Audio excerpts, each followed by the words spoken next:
When you go looking for strength, it's not like a game. This is what makes a champion. Those quick reactions and the reset. He's done it! Chris won! It's your CBT front! Paris Premier Champion! What on earth is going on? Will get it for him. And he gets it! Kawano is your champion! We gonna turn up the heat! There's the finish! He punches his ticket all the way to Capcom Cup. He hasn't dropped a single game! Absolutely flawless! Round.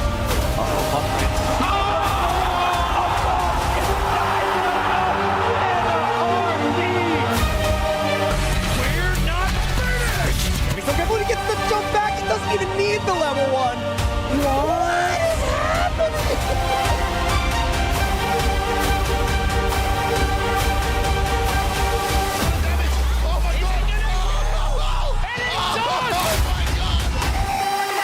The best Street Fighter player in the world, Knuckle Dude. Goes from full screen, it's gonna be okay. No, never mind! It's Meta RD!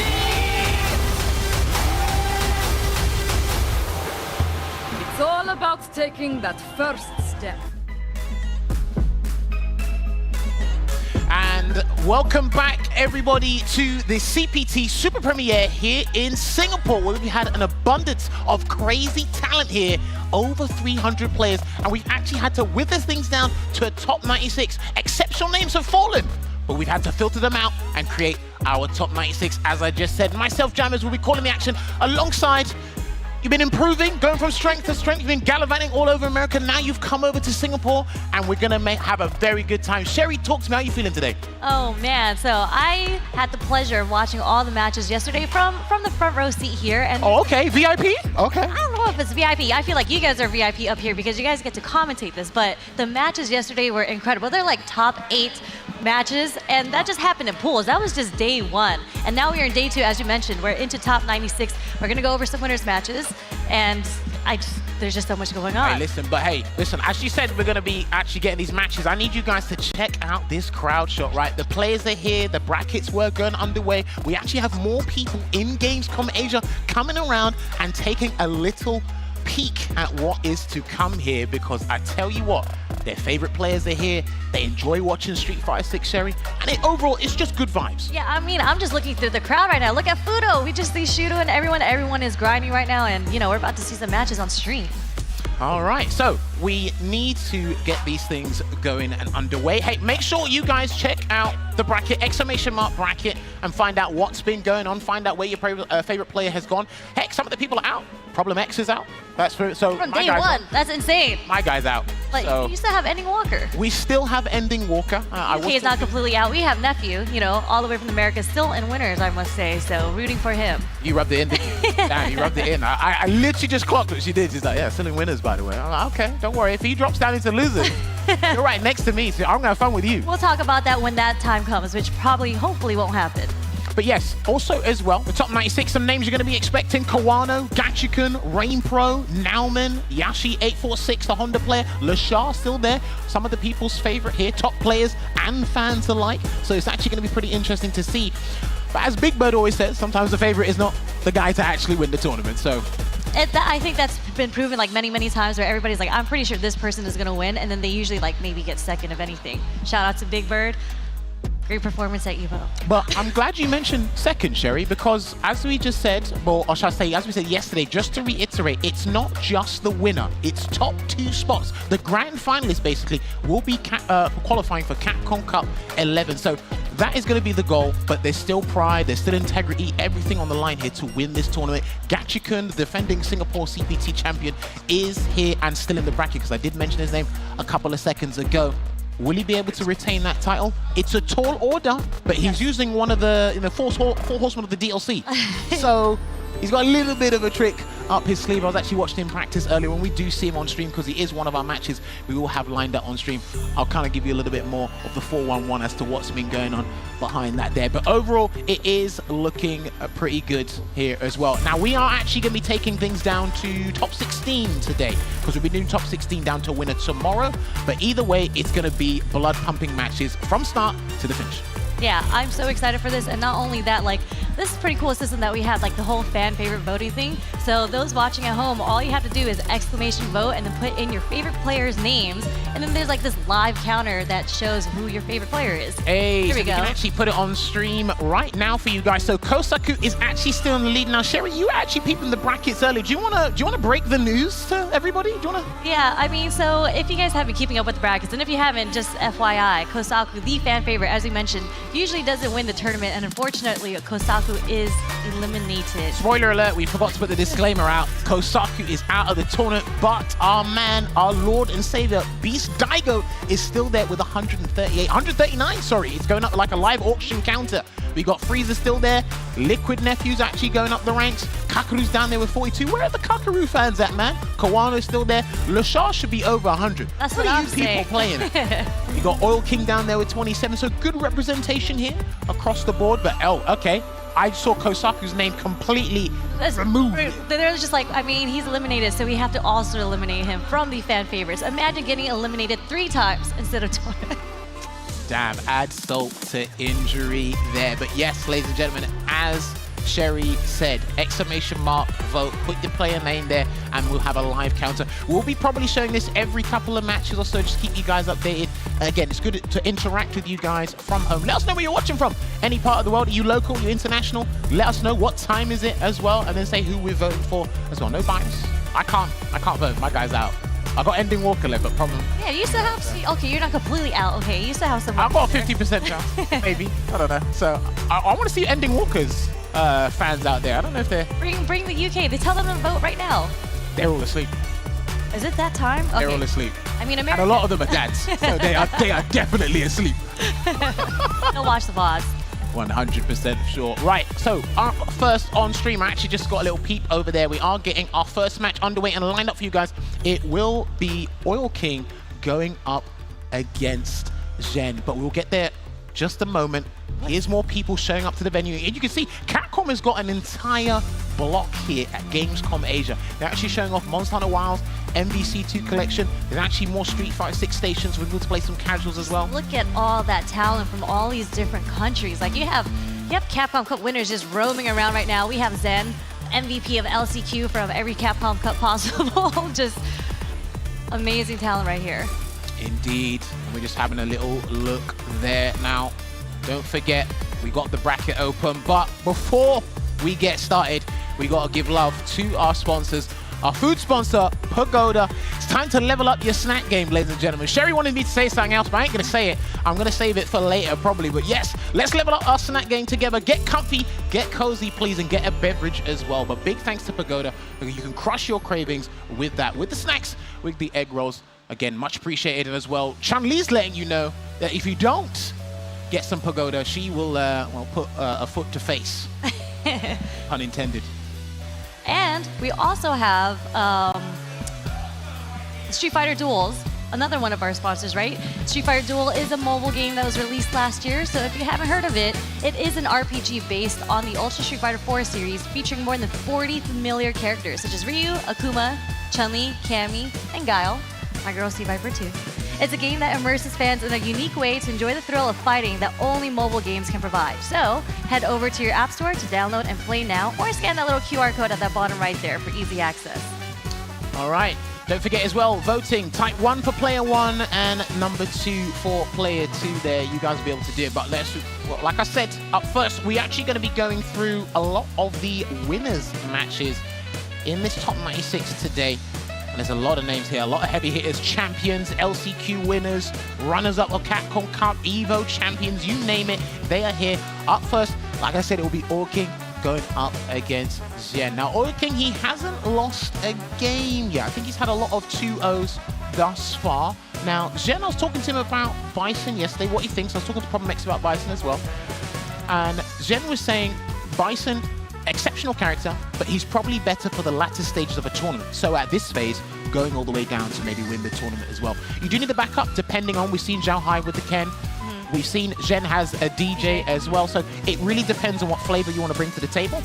But Rashid players, they're all the specialists. You play Rashid and you don't play anything else. You really don't need to, just based on the matchup, right? He just has access to so many different tools.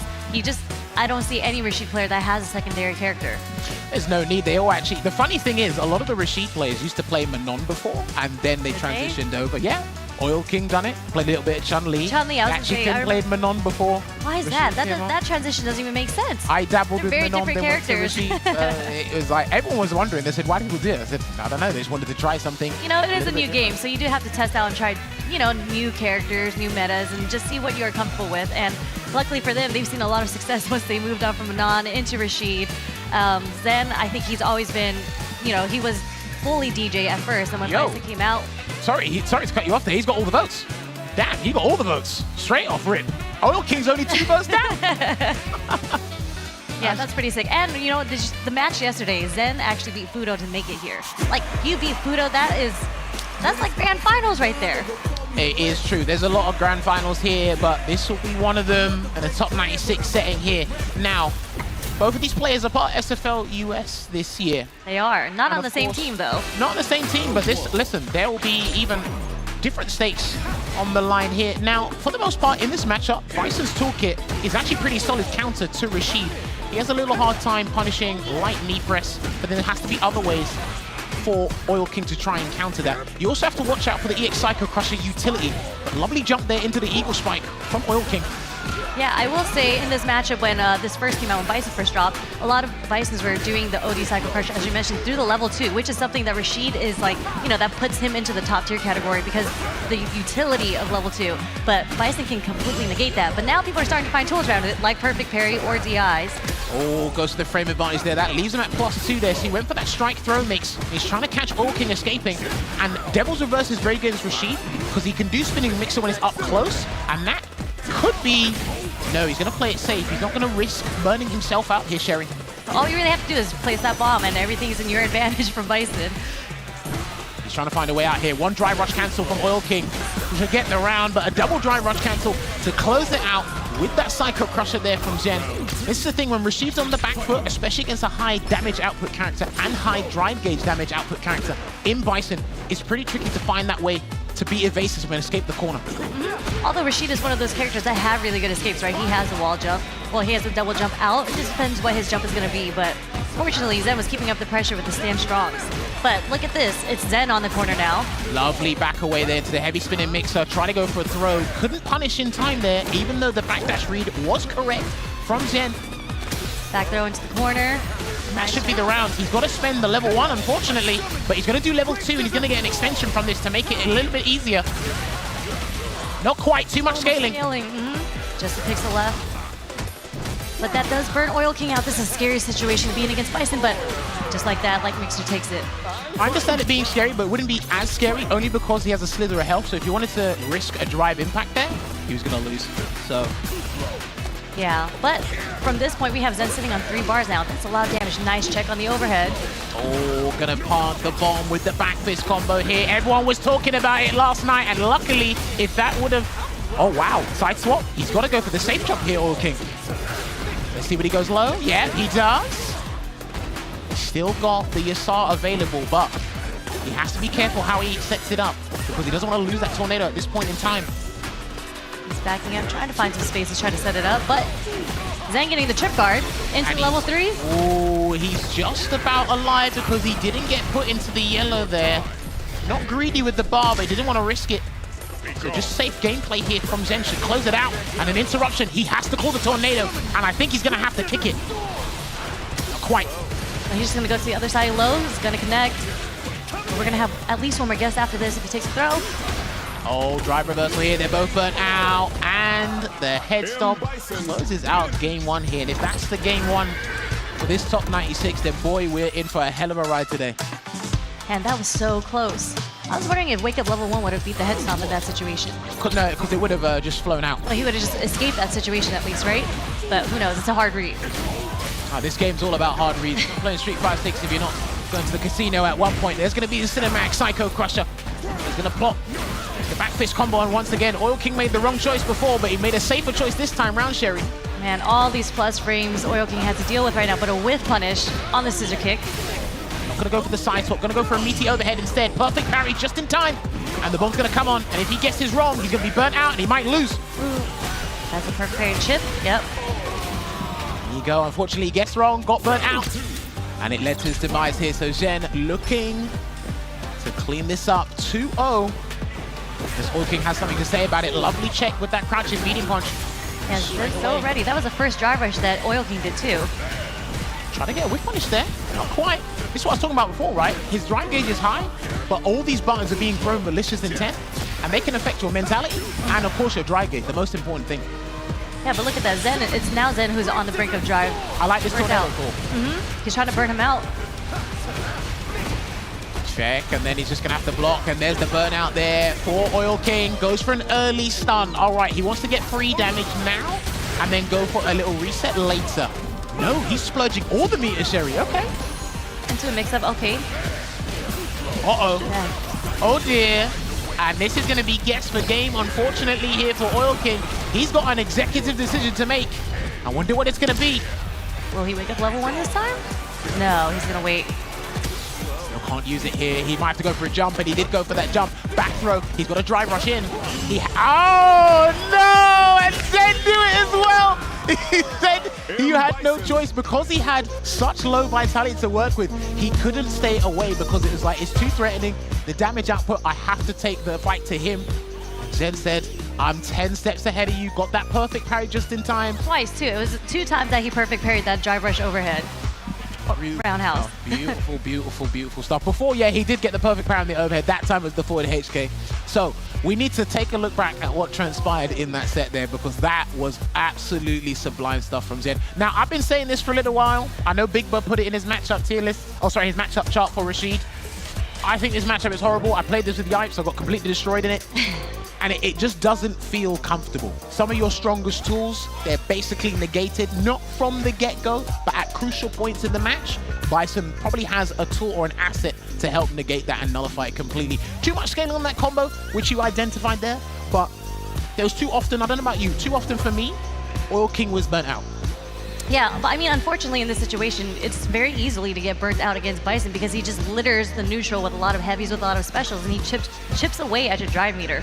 That is very true. Also, you have to remember as well, right? When you go up against a character with high dry gauge damage and you need to use your dry gauge to get the conversion to set up Oki, it's not oil and water, but it's a good combination for the guy that does the high dry gauge. Yeah. Which is why you have to be super imperative and understand your meterless conversions. And sometimes they're not always going to be the good thing to do because Bison may not whiff.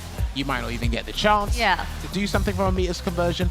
So Oil King, like, definitely gave Zen a run for his money, but at, again, certain points in time, it just wasn't looking good because a perfect parry can change the whole game on its head. It annoys you just as much as it saves you.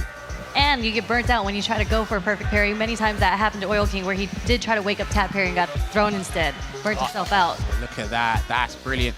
And you know what as well?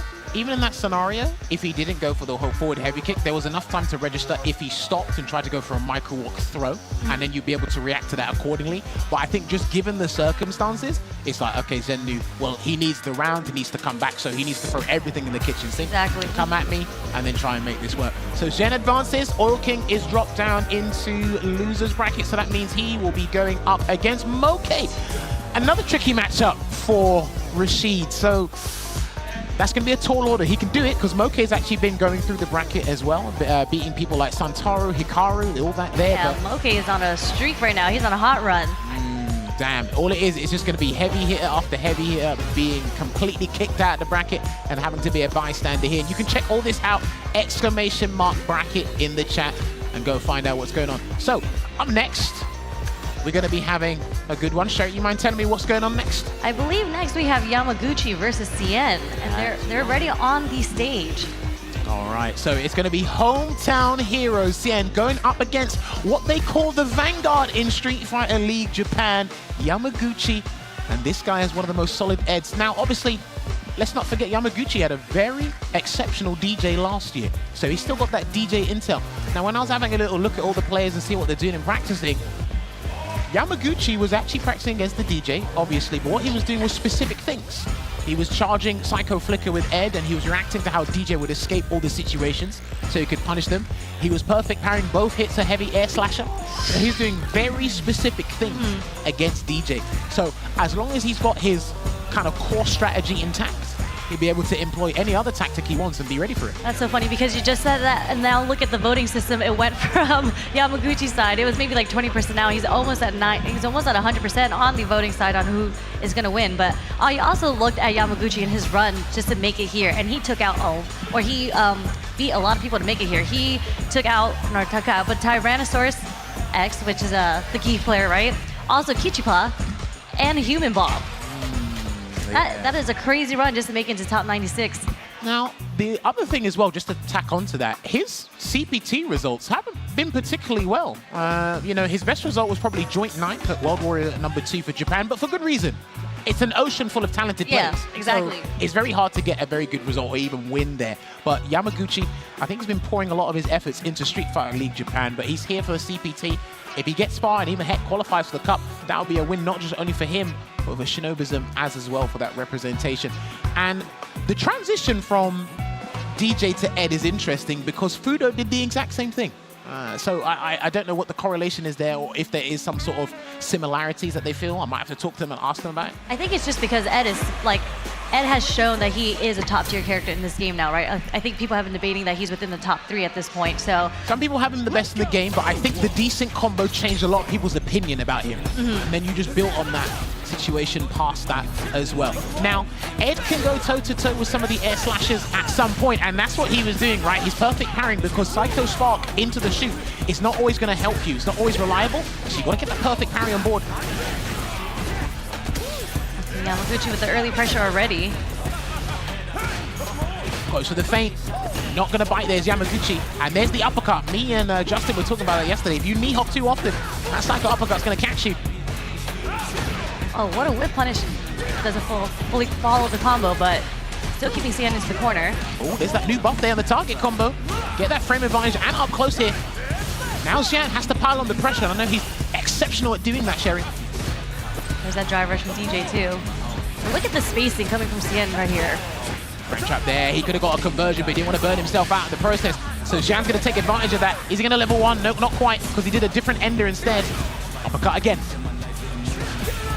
Did he burn him out? Yeah. Both burnt out.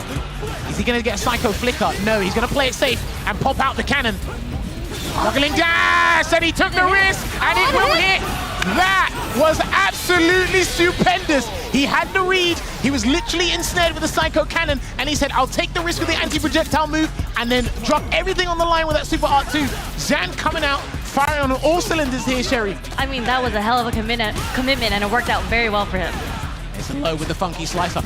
And someone told me, as part of the production crew, they said Zhang hasn't done particularly well against Ed in tournaments. So it looks like he's done his work as well. And he's one of the greatest technicians we have in the Street Fighter community.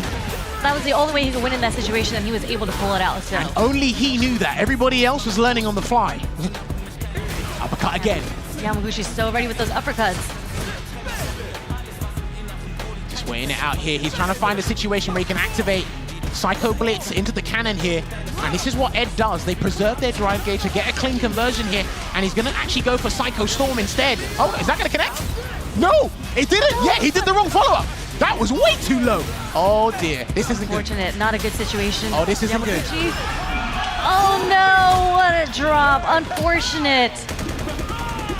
He's going to close it out with a Super R3 and a great way to put the cherry on top for that round he had in the first round there. Absolutely sublime. A couple of hiccups there from Yamaguchi. It looked like some of the stuff I was actually telling you that he was practicing, he was actually implementing it really well, but just a couple of blips didn't work out for him, and he gets a delayed conversion from the crouching medium punch.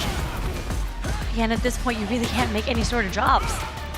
Oh yeah, at this late stage or in the tournament, just in general, first to 2, you don't want to do that. But it's going to happen just because of how crazy, how rapid this game is, the safe style on the line. So it looks like he's going to change up his neutral approach here, Sherry. That's what it looks like. Yamaguchi still ready. Anti-air with the short jumps, nice check. Getting the counter hit. Right, there's a forward throw. He's going to have to pull him in. Actually, he tried to take the fight to him. Just playing it safe here. And there's the shimmy with the crouching light kick. Drive rush cancel here.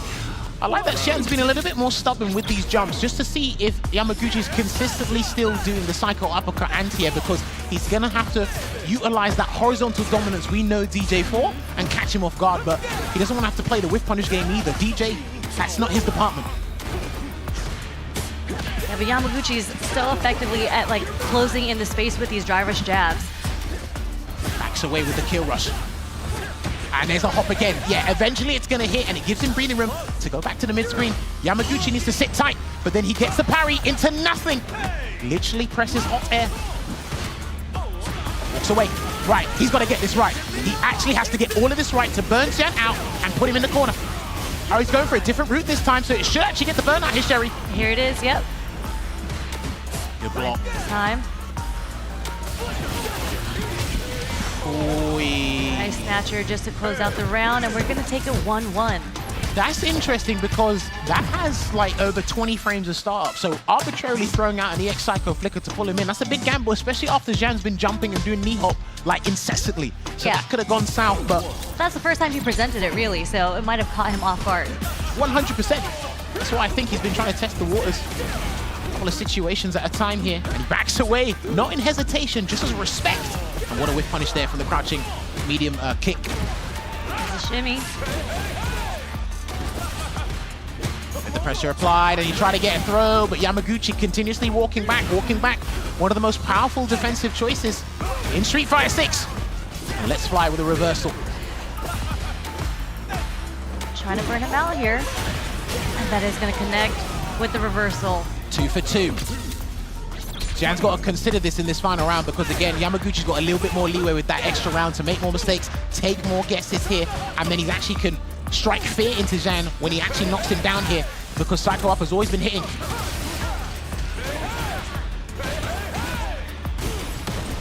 Perfect parry, no grab.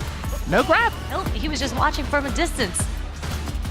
He's still got Psycho Blitz though, but if he can't burn himself out in the process. He needs to wait for the dry gauge to come past 2 bars, but I think Xian knows that as well. Yeah, Xian is just aggressively... That's fine. That's actually very smart. That was genius. Chip him out. He's got to chip him out, and he's going to do it with a so back kick. That, again, I've actually been seeing some fantastic decision-making and strategy here from Xian. Yeah. Using that greatest so back Super Art 1 to burn him out. Difficult to punish at that range anyway for most characters. That was actually strategic. Walks away again. Could have actually clipped him with the crouching beating kick because he's been walking back. He can take a gamble here now, Xian. Nice. Xian not biting, escaping the pressure of his back dashes. There it is. Crouching beating kick. Oh! And it was too meaty enough. And he's going to burn him out with the Super Art 2. He's got nothing left in the tank. So this is basically guaranteed. If he gets this right and chips at him a little bit, he's going to go for a stun maybe after 2 more air slashes. 1 more. Yep. Okay, yeah, he's just setting it up. He's just setting it up. There's guaranteed there for Xian, ending it with a perfect. The hometown hero knocking the Vanguard at SFL Japan for Shinobism in the loser's side. That was quintessential DJ gameplay as well as Xian. That was beautiful to watch. That was so smart from Xian's end. And you know, the strategy, as you mentioned, you don't see that often where people burn super on a non-hit just to burn them out because you know they're not able to get the punish. And funny enough, when I was talking to Xian earlier, he was telling me his main focus on this game, 100% on how you win this game, is to completely focus on the drive meter. And you can see that, like, he obviously has a neutral, he has a setup and whatnot, but his complete strategy in those rounds, those matches, were completely based around burning the drive meter. Well, I mean, let's have a look. Let's play the replays back. Look, you don't want to look at us. Look at this. This is beautiful gameplay. This is absolutely sensational gameplay from Xian, utilizing a lot of the new changes that DJ got because he's in actually a very good position. This counter was ridiculous. Yeah, this was a big risk, and I don't even think Yamaguchi was expecting that. I think because you were going to react to the juggling dash anyway. Yeah. You weren't expecting level 2 because that was not in your mind at 2. What do they say? Out of sight, out of mind? Completely, that was all it was. Yeah, and even when you had pixel left, all you're focusing on is checking the dash, so you press the light to check it, and then you get hit by a level 2? Yeah, that was brilliant stuff there, and then closing it out. I just love the way, like you said, you can orchestrate a lot of situations based off your decision making around the drive gauge, and he understood that. Yamaguchi, like I said, some of the stuff I seen him practice, he implemented it really well, but it looked like it had short-term rewards, not kind of long-term. Yeah. And then I don't know how often he would have asked, how often has he looked at Zhan's gameplay in recent time? You know, has he found out any of the propensities, the tendencies he has as a player? And then when you go up against someone like Zhan, you actually need to put not necessarily the forefront of your mind. It's like, okay, he's probably got something new here that I haven't seen before, but you don't know when it's going to come. Yep. And that's what makes you a top player, right? You're not only practicing just the character matchup, but you also have to very focus on the player themselves. What did they say? What was the old saying? Save that stuff for nationals? Was that the old saying? I think it was. Can't quite remember, but either way. And then this was just basically a recipe for disaster for Yamaguchi, because after that level 3, because I believe it's a 10-frame startup, and if you get a meaty jab in time, you're able to block. That's what he did. Exhausted all his options and checkmate in this game. We can actually tell 30 seconds prior to the end of the round it's going to be checkmate. I was going to say, imagine being checkmated when you have like 60% health left. It is what it is. You have no super meter, you have no drive bar, you're burnt out. It just, yeah, that was it. He literally could not do anything in that situation. Well, unfortunately, he's going to have to take that loss to the loser side and kind of make redemption there. Yamaguchi, he's down, but not out. But Zhan, beautiful stuff. He will be going up against Yashi 846 to be qualifying for top 16. So that's going to get juicy as we get down to it. But our next match, it only goes from strength to strength. It gets fiercer and fiercer, ladies and gentlemen. We have now got our Singapore 2023 champion, 3rd place at Capcom Cup. One of the best Rashids in the business since Street Fighter 5 in Capcom. He will be going up against Guild Gaming's Rain Pro. Rain Pro had such an outstanding performance yesterday as well. He was cooking. He beat Kosa, and a lot of matches that I noticed from yesterday, from day one, they either were 2-0, incredibly like speed ran, or it came down to the wire between 2-1, and it's usually the first person who took the first game would lose overall. That is very true. And that happened to Rain Pro. Well, you know what? Kosa. What Rain Pro did yesterday was he illustrated great adaptation skills against Kosa, that, like you mentioned. Rain Pro can actually play Bison in this matchup, because I know he's been practicing a lot of Bison, but it looks like he's going with the Guile. Let's not forget, at Esports World Cup, there was a 1-to-5 set between Gachiken and Higuchi. Gachiken won 5-1. Okay. He's very comfortable in this matchup, and because of some of the changes that happened to Guile, and he's been slowly weakened over time, it's actually been slowly getting into more and more Rashid's favor. It can still, Guile can actually still wear this one out and still fight toe-to-toe. There's a lot more difficulties in this matchup. Try to go for a hard read there with that jump, Sherry. Gets the back throw though. That slide, that's new. So what you can do is, if you're at the right distance, you can actually backdash and forward dash, because when you backdash, they think it's okay to throw a Sonic Boom, and by the time you're still in recovery. Yeah. Gonna get hit the safe jump there, pressure being applied. Gachiken gets the anti-air with the spinning mixer, and that's gonna close out round 1 here. Yep. Gachiken. And over the course of the last couple of months, I've seen him get more and more confident in the neutral. This is just one of those matchups you just have to grind out and have that comfortability factor for you. Rainbow with the flash kick. Rainbow, I believe Rainbow practices with Oil King quite a bit as well, so also very familiar with this matchup. Drive rush. Trying to make it a true block string there, and he's going to have to fight tooth and nail to get out of this corner there. What a conversion into the meaty. He's trying to burn him out there, but he didn't. No tornado just yet. Wake up, closes out just with the crouch strong. Nice and simple. I was surprised that Rain Pro did a wake up button there. He felt super confident. I guess items influence everyone. That was the item. Sometimes you have to throw it out, you know? See, there it is. He did the backdash into the run. And then you think it's safe to throw a Sonic Boom? Yeah, there you go. Here comes a nasty little mix-up there. Plus frames after that. And the drive gauge is literally going to be chomped away at. No conversion, unfortunately, because the tornado did not get there in time. Oh, here's the startup of the tornado. There's low straight into the level 3. Okay, we're taking the damage first. Oh, no, this is actually a very good choice. It's the final round. And if he gets one drive rush cancel combo, I think he's actually pretty good. Let's see if he can get it. It's probably from a crouching medium punch though. What a check with the jab. Safe jump inbound, and he gets hit. And then, or if he was close enough for the medium punch to connect, he could have set up another safe jump and probably taken the round there. But he's building up the bar for the Yasar. There it is. This is almost checkmate. He needs a flash kick or a grab. Oh, and he tried to grab. He literally tried to grab, and he's going to lose the round because of it, Sherry. You know, you have to make those hard reads in those situations. He did try to do a walk-up grab through the tornado, but it was a 50-50 at that point. It's because people really need what one of the best things I tell people to do is when Rashid's at the tornado at certain distances, Rashid, he feels inclined to dash. So you need to just micro-walk, take a couple of steps, and try and grab him. But if you're not comfortable with the spacing and understand the specific setup of the tornado's going to hit you before Rashid gets there. So be extremely careful with that stuff. Nice check with the stand jab already. Interesting. Low on drive gauge though, so let's find out how he's going to try and replenish that, Sherry, over time. Because remember, Guile's Sonic Boom game got nerfed. The meter build got nerfed, but also when you block a Sonic Boom in neutral, he doesn't replenish as much drive gauge anymore. So he actually has to engage with his opponents a lot more now. Yeah, and you can't just sit back against Rashid because as we've seen many times, Gotcha can just slide under the Sonic Booms. Jump roundhouse. Hey, listen, as you said, he can't sit back. He said, Sherry, I'm going to jump forward just for you. Is he going to side switch though? No, he's not. Going to go for the Eagle Spike here. Lovely anti-air there from Rain Pro, and there is the throw bait. One of Gachikun's bad habits is the late tech on defense in numerous scenarios. It looks like Rain Pro has identified that. Here it comes. Is he going to push him out of the tornado again? Yes, he will.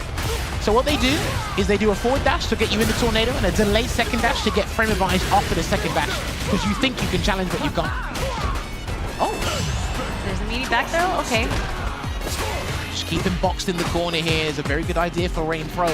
Trying to overexert. And he's going to lose the round for that. Oh boy, the mid-screen conversion from the Arabian Sky High. But Rain Pro does have 3 bars. He's got 3 bars, Sherry. Let's see, he's starting to figure out the neutral, right? He's starting to go in a bit more, sprinkle it with some normals instead of just sitting back with the Sonic Booms. Nice check, jump short, air to air. Wow, what an interruption. Yeah, there's a 5-frame gap, so if you use a 4-frame move, you get the interruption. And he's going to try and set up the safe jump again. Oh, nice and early. Okay, that looked intentional. Oh, this is going to hit. So did that. And he needs this, but this is not a good position to be in. Because the fact that he's exhausted his super meter, it gives Rashid enough space to get the level 2 out when he needs to. Yeah, there it is. He's got to deal with this again. Let's see what his decision making is here. Please be careful, there's Sonic. Okay. He bought some time and he still got hit. That's going to be the round, he's done. EX Sky High is going to take it out.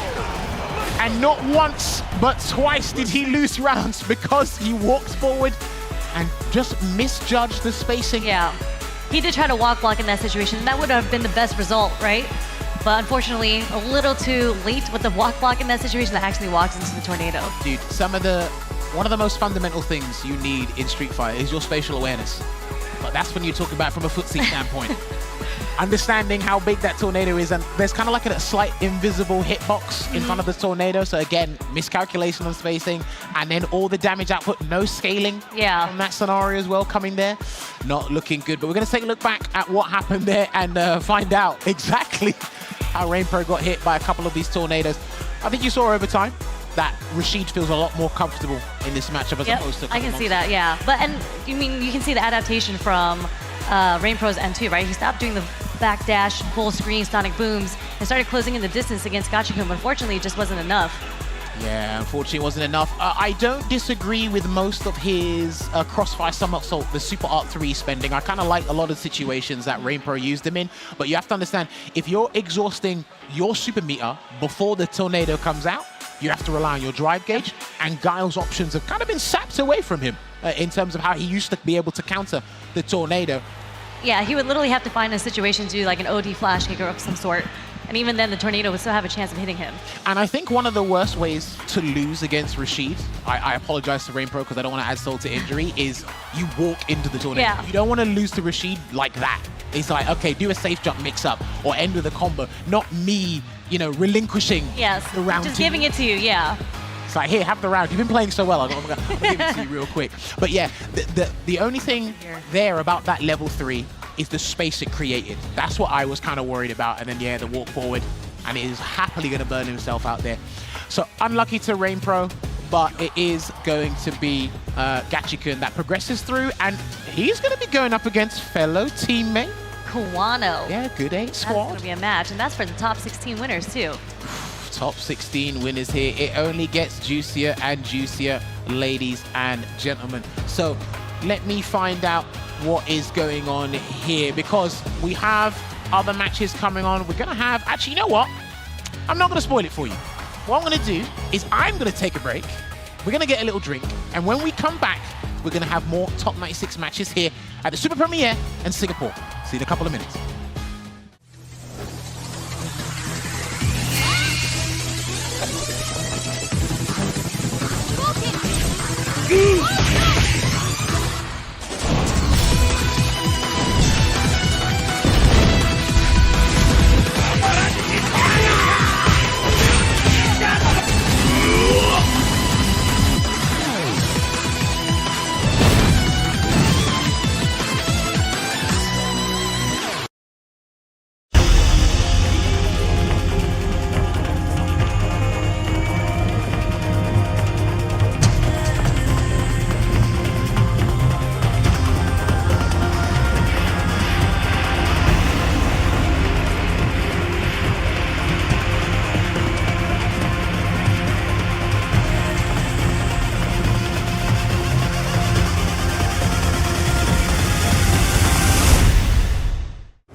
Y'all already know. You know what time it is. I belong in the top spot, #1. Hope you ready for the fight. Reign supreme. Put 'em up, let's go. #1, yeah. I've been laying locked, training for this moment my whole life. Cold nights, in the rainy days, hope I get mine. Spin mine for the accolades in the empire. I need that title in my possession. Once There ain't no again, it's weapons. on, it's my time to shine bright. And if you try to stop me, then you're gon' pay the price. All them late nights finally paid nights. Awaken my dreams, but you could call me the greatest of all time. yeah. I'm focused, you know how bad I want this. I'm giving it my all, never before this moment is golden. I control it. All eyes on me, I see I'm watching. Once I'm locked in, ain't no way that I'm stopping. Clocked in, it's time to put in work. Go berserk. I'm in my zone until I'm first. Believe me, when I say nobody can see me, that's a product of hustle. I just make it look easy. Non-stop, you ready or not? When it's all said and done, I'ma be on the top. 3, 2, 1. I'm ahead of the game. Y'all remember my name. Non-stop, you ready or not? When it's all said and done, I'ma be on the top. 3, 2, 1. Let's go. Yeah, I belong in the #1 spot. I always keep the business, nothing personal. When you always see nothing, I just barely scratch the surface. Throw me in the rain, let me do my thing. Thought they hit me down, fight through the pain. When I'm in the zone, I it's a ain't never move say away. much, but you see me up top. You see my numbers healthy, the pressure don't stop. Until I'm in the top, see the bottom seeds watch. They almost see me flop, but I'm stepping on them, watch, let them watch. Born ready to fight, this is my moment. Coming for it all, just show me my opponent. Wanna be great, I'm a legend in the making. And this is mine for the taking. Cause I got what it takes to be on top. I'm #1 cause I don't stop. Hard gas, no brakes, high stakes. I don't act tough till the tussle let them fold ya. Non-stop, you ready or not? When it's all said and done, I'ma be on the top. 3, 2, 1. I'm ahead of the game, y'all remember my name. Non-stop, you ready or not? When it's all said and done, I'ma be on the top. 3, 2, 1. Let's go. I belong in the #1 spot.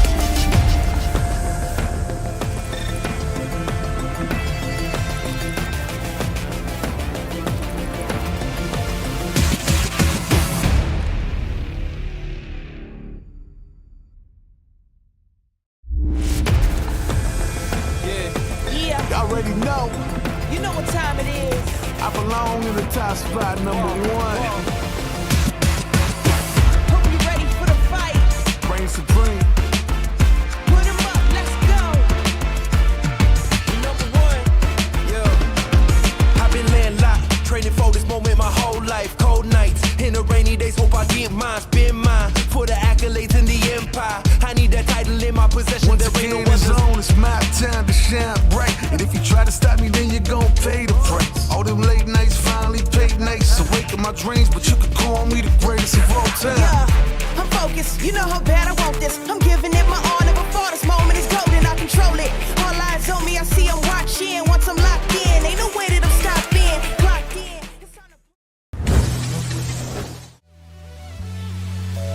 What's up, guys, and welcome back to day 2 here of the Super Premiere here at Singapore.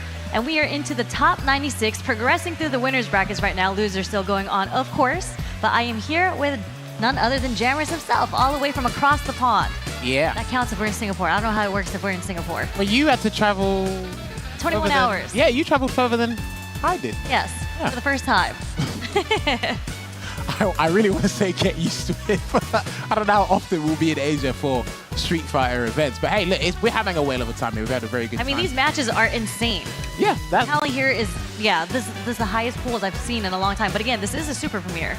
Well, then also remember as well, I was actually talking about this with Justin yesterday, it's a lot of the players here, we don't get to see them at international competition, or at least the other CPT premieres, because the players have prioritized SFL or their respective World Warriors. So it's a treat that they've all congregated here, and we'll probably see them within the next span of 2 weeks, this weekend and the Super Premiere that will be happening in Japan later. So it's going to be great stuff to see, and you guys are going to be able to witnessing this the comfort of your own home. Make sure you tweet out the stream, twitch.tv/CapcomFlyers, and also shout outs to our YouTube viewers as well, because I can't neglect those guys, because everybody is part of this and enjoying the fun. So I mentioned before our little break, I alluded to there's a little bit of a surprise. So I'm going to leave it to Sherry to spoil the surprise for you guys. I mean, they just sat down on stage, so this is going to be a crazy match. We're going to see the Lord himself, Lord Daigo, versus Chris Wong. Okay, right. So you were with Daigo last week at ECT. We were at ECT. Now, yeah. he finished 5th, or was it joint 7th? It was 5th or the 7th. I can't remember which one it was. I actually can't remember as well, but I do know that he did win the team tournament there, the Beast Cup himself. He won. Did he win, or was he clapping like this at the back? he did put in work, okay? So he did win. He didn't just, let Louis Man and Kava do their thing. Of course, they did their thing. Shout out to Dominican Republic. But Daigo, he is playing on point, and it's funny because, I feel like his performance kind of teeters every now and then. Sometimes he does not as expected, because he's Daigo, right? So to me, he's usually top 8, usually winning and whatnot. But last week, that was just last week, East Coast Throwdown, he busted it out. Well, here's my thing with Daigo, because if you go look back at he's been one of the few Japanese players that have been traveling to most of the CPTs. And if you look at his results, he's been teetering around top 8, 9th, 12th, ECT came 5th. So it's like the results are slowly creeping up. Now, I've been saying this, and I know I sound like a broken record or a parrot at this point. There's a lot of players right now where they're actually still pretty solid. The foundation of their gameplay has not left them. They're missing like a killer edge or a bloodlust in this game that, your Mena RDs, your Uma, your Chris Wong, your I mean, did you see how Daigo was playing last week against Idon? Did you see the clip that they made? Oh, no, listen, no, don't get me wrong. He has that factor about him, but I think that comes depending on the character and the player, but it's like, how long can you do that? And then he'll bump into players, as you go delve deep into the bracket, you fight players that are doing that 10 times more, go straight to the juggler than you would think. So it looks like Chris has opted for the Akuma mirror here. I actually thought he would have gone for the Luke, but it looks like he's comfortable doing the Akuma mirror. Yeah, I think he's fully switched over to Akuma. I don't think he's played Luke in tournament for a minute. He's done it Esports World Cup against Guile and one other character, so he has got the Luke somewhere, but might be a bit more comfortable with Akuma at this point. And I think their playstyles are actually quite different. Oh, no, 100%. Daigo's got some of the best fireball game with Akuma here. These guys are probably going to be relying on crouching medium punch a fair bit. We know Chris Wong likes a little bit of a crouching medium punch. Just a little bit. I think a lot of it is actually around the crouching medium punch for Chris Wong. We saw it right there as well. But I said this to Justin yesterday when we were commentating. Hey, crouching medium punches are coming out. They're all there. It's almost as it. God button, really. There we go. Now, if these guys are going to opt for a more, fundamental ground game, I think at one point, Daigo done it last week at East Coast Throwdown. You got to mix in the demon flip and start spamming the guillotine at some point. Let them know. Yeah, and I feel like it's so difficult to go against Daigo when it comes to the ground game, right? The horizontal game, as you mentioned, because he has such a strong fireball game, and you can see him buffering right now. What exactly is he buffering? There you go, going to get that conversion into the heavy Tatsu here. Uh-oh. And that is going to be the round for Chris Optimal. Wong. There you go. Every so often, you got to do it, man. Listen, sometimes all you got to do is backspace Akuma's life bar. That was a mistake. Let me backspace it real quick. There's that stand short that Akuma is also so known for, right? Whether it's punish, counter, counter hit, the stand short conversion to drive rush is one of the furthest standing strongs in the game. Yeah. Strongs, shorts is what I mean. Don't worry. I got you. Fireball again. And since it's a mirror match, these guys are going to be employing the same tactic. It's just who does it better. And this is where you need that kind of drive gauge advantage, right? To kind of give yourself a little bit more leeway to make a mistake, force a guess if need be, check a drive rush at some point if need be. Here comes the drive impact. No side switch there from Chris Wong. Yeah, great recognition on Chris Wong's part there, just because Daigo was pressing stand medium kick so many times that one of these DIs were going to come out. Just backs away. They both got level 3. Next hit will win it for either player here. His health is literally about to shatter. And there is the conversion for the Beast. And he will take this round with that sip of calamity. Off that stand short once again. And this is the thing, right? You're playing a mirror match. You kind of want to restrict your buttons anyway as to what you want to do. What's going to give you the most mileage in the safest way possible? You mentioned before the crouching medium punch. Stand light because you've been alluding to as well. Funny enough, you actually haven't seen that many demon flips. Because you mentioned in the Kuma mirror match, that's kind of what it goes down to, right? The usage of demon flips. I think they're not really abusing the demon flip situation. Maybe because of their skills to be anti-air as well. And just a sign of respect to each other. It's like we can... Oh, there's one. I was going to say, there's no respect in this game. You do what you have to do to take the round at least. I mean, if that's the case, we've got to wait for a command grab then. Perfect parry. Demon flip, yeah, here they come now. Yeah, it's coming now. Setting up for the whiff punish too. Uh-oh. Right, so Daigo's had 1 of 3 reversals hit, and he has not been deterred at all. You can't be deterred. Oh, well. You can't be conditioned. That's not how you want to play the fighting game, right? No, this game, unpredictability is one of your biggest assets in this game. You just don't want it to like limit your options in that regard. And he's going to go for a safe jump here, Chris Wong. I feel like Chris Wong heard what we said about the demon flips, because we've seen so much success right now coming from these demon flips. He was building on it. He was building on it. That's going to be game 2 to Chris Wong here. And what a piece it will be to these two fine gentlemen. Daigo's ruminating at the moment. I could tell you one thing, but I'm just the backup dancer in this case. What would you as a backup dancer do then? I would not DP. 2 DPs have missed, and like Chris Wong, and half of his damage has come from those block DPs. I feel like I would say, if you're going to demon flip on me, I'm going to demon flip on you back. I think you just, yeah, well, you know what, right on cue. Sherry, this is why they bring you on board. Right on cue. And you can just see the difference in pacing with Daigo now. He's playing so much. These are like 3 drive rushes in neutral in a row. Air to air, and he's going to get a beautiful conversion here. Going to splurge a lot of meter on that. It's a ginormous amount of damage for that Chris Wong. I know it's a Kuma, but wood throw again. Just walk up throw, and a lovely crouch medium kick conversion there from Daigo. There's the round. Yeah, I think he already had in his mind, as soon as he saw the demon flip, he was going to do an uppercut anyway. The really cool thing about demon flip is that you're able to set up situations with spacing, whether or not you get a whiff punish or even force a whiff DP as an anti-air, right? So hoping to see some of that come out. I think just the Akuma inside intel, I think you'd know the ranges will be comfortable to not DP and try something else just because you don't want to risk that situation. If you're going to give your opponent free damage, don't do it via, you know, an anti-air, or missed anti-air, I should say. Yeah, I mean, we have seen Chris Wong do the air-to-air, right? And this is... Okay, no, this is good because he's going to take the dry gauge lead just slightly. He can look to burn out Daigo or respect that wake up level 2. There's a command grab that you mentioned. We've seen it come out. And what a time to do it. Chris Wong takes it 2-1 over Daigo, knocking him into the losers, which actually means Chris Wong is going to be going up against Lashar, Sherry. Lashar, the favorite, right? One of the favorites to take the tournament because Lashar has been playing so on point, but really interesting match. We've seen Chris Wong, obviously such a strong player as well, second at Capcom Cup.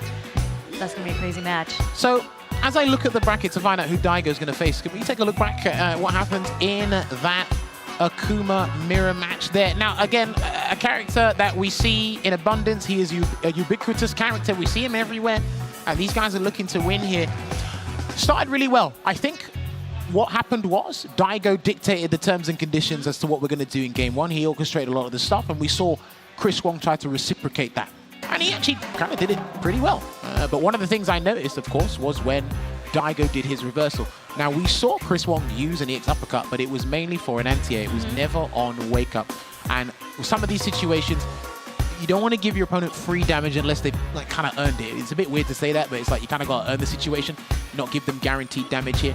Yeah. But then, as the game opened up, even you mentioned it, demon flips just coming in, flying high, and then I think there was something else you also noticed as well, right, Shay?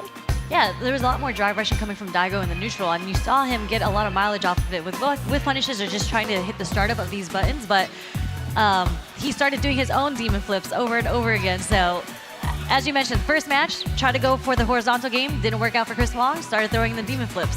Listen, this is what a character with such, flexibility and adaptability will allow you to do. Let's try one strategy first. If it doesn't work, I've got plenty more tools in the shed to kind of experiment with. And then as you can see there, I love this level 3 really manipulating the dry gear situation. That's why like critical arts and level 3s are just super important in this game. It's just, okay, I can take away your drive gauge, I can complete yours and replenish mine, and we can kind of dictate. And the health situation as well, of course. And you kind of dictate the next couple of interactions that happen from there. So I've just had a peep at the bracket, and Daigo's reward for losing to one Akuma is fighting another one. He's going to be going up against NL in the mirror match. So it's going to be Akuma galore down there. So I don't know if we'll be able to play that on stream. No, it might be happening in the pool section right there with the crowd. So maybe someone will be IRL streaming it so you guys don't miss that. Oh, for sure. Right, up next on stream, we should be still going through the winners matches, but it looks like we're doing top 16 qualification matches, I believe. I've seen our hometown hero in Singapore, Xian, step up again. That means he's going to be going up against Yashi 846. Now, he was playing Honda. Yeah, it was Honda? He's a Honda player, yes. Okay, so DJ versus Honda. The thing is, this happened in Street Fighter 5 with Luke. There were so many characters that their combo routes were different, but their philosophy, all of them tracked back to Luke. So if you wanted to play Karen, just play Luke. If you wanted to play Akira, just play Luke. Medium pick. That's what it is. I feel with some of the characters in this game, it's like if you want to have this kind of horizontal dominance or kind of be annoying in certain aspects on the ground, just pick DJ. And Honda, unless you're a Honda specialist of 10 years. I think Yashi is a Honda specialist. I don't think he's played any other character so far. I can't remember if our production team said he actually played somebody else. I'm not quite sure, but I mean, he's wearing the E-Honda shirt and everything, so I feel like he is an E-Honda specialist. No, of course. It looks like, no, and he actually had a good time getting it. He actually beat Margot 2-1 just before this set before, and he beat Pedro yesterday, he beat Minato. So he actually had to fight a few big names here to get to this point. But now, I think this is actually a pretty difficult matchup for E-Honda. Yes. I'd say for one particular reason, would be Heavy Air Slasher. Heavy Air Slasher actually disrupts a lot of characters' gameplay, disrupts Gao's gameplay, disrupts Rashid's gameplay a little bit, disrupts Honda. Because if Honda wants to basically punch through Air Slasher, he'd have to use an armored move, he'd have to risk a DI, he'd have to jump. Yeah, he would have to take quite a bit of risk to get in to close that spacing around DJ to begin with. And if DJ's kind of rushing him down, he doesn't really have a reversal outside of OD headbutt, which is a huge risk to take. So, interested in how he approaches this matchup. Like, maybe he'll just do a jump at the beginning, I don't know. Well, he could do a jump at the beginning, or he could do a headbutt. Yeah, okay, thank you for letting me know you have been a Honda player for a very long time. But he's got to basically, like I said with Bison yesterday, you kind of have to put yourself in the danger zone. Endanger yourself a little bit because you are guessing just as much as your opponent is guessing, but if you need to force a couple of interactions to gain that slight advantage, do so. But interesting so far that Yashi has done a lot of just regular headbutts in strange position scenarios as well. Like on block, not OD. Oh, unfortunately does a little too late for the headbutt anti-air, gets counter hit. Okay. Looking good at the moment. Yeah, I saw him taking a deep breath in that player cam there, so he's going to have to change up the strategy just a little bit in the neutral. There's a command grab. Let's see if he goes for the gusto and piles on the pressure. Yeah, this is what I mean. He has to get close and he has to get down and dirty. Yeah, he's fine taking these trades. Oh my gosh, cancel. Not quite. Air Slasher, I don't know. Maybe trying to build some space, I guess? That too, and it could have been the drive gauge reason as well. Now, if he can just slowly chip away, because I still think DJ's burnout game is exceptional. Some of the best chip sequences, or one of the best chip sequences in the corner. I mean, Yashi is sitting on 3 bars there, and yep, read the DI, was able to jump across. Close it out with the jab. I understand that Jan wanted to, like, take the chances while he can because it's a little bit further away than normal from the corner, so why not take the risk and there's an extra round to play with. But Yashi called it out with that jump forward. He's still trying to catch him doing a delayed tech or something, but Yashi has been absolutely disciplined on defense here, super respectful. Yeah, and it's really interesting that Yashi demonstrated the command grabs early in the game as well. Oh, well, talk about demonstrating something that turns things around. Jump away, and there's a chase down there from Jan. He's looking to try and get a burnout here, but not on Yashi's watch. Got him. Yeah, he got him. Right. Close to burnout as well. Well, he can do an air slasher, or he can drive rush in and try to bait something here, or he can be very respectful and wait, and he does a drive rush. No fear.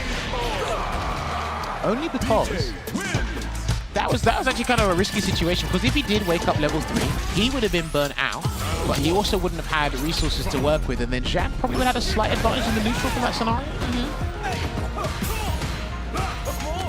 Okay, he's been using a lot of air slasher feints today, Jan, and depending on the opponent he's faced, they've all responded differently, Sherry.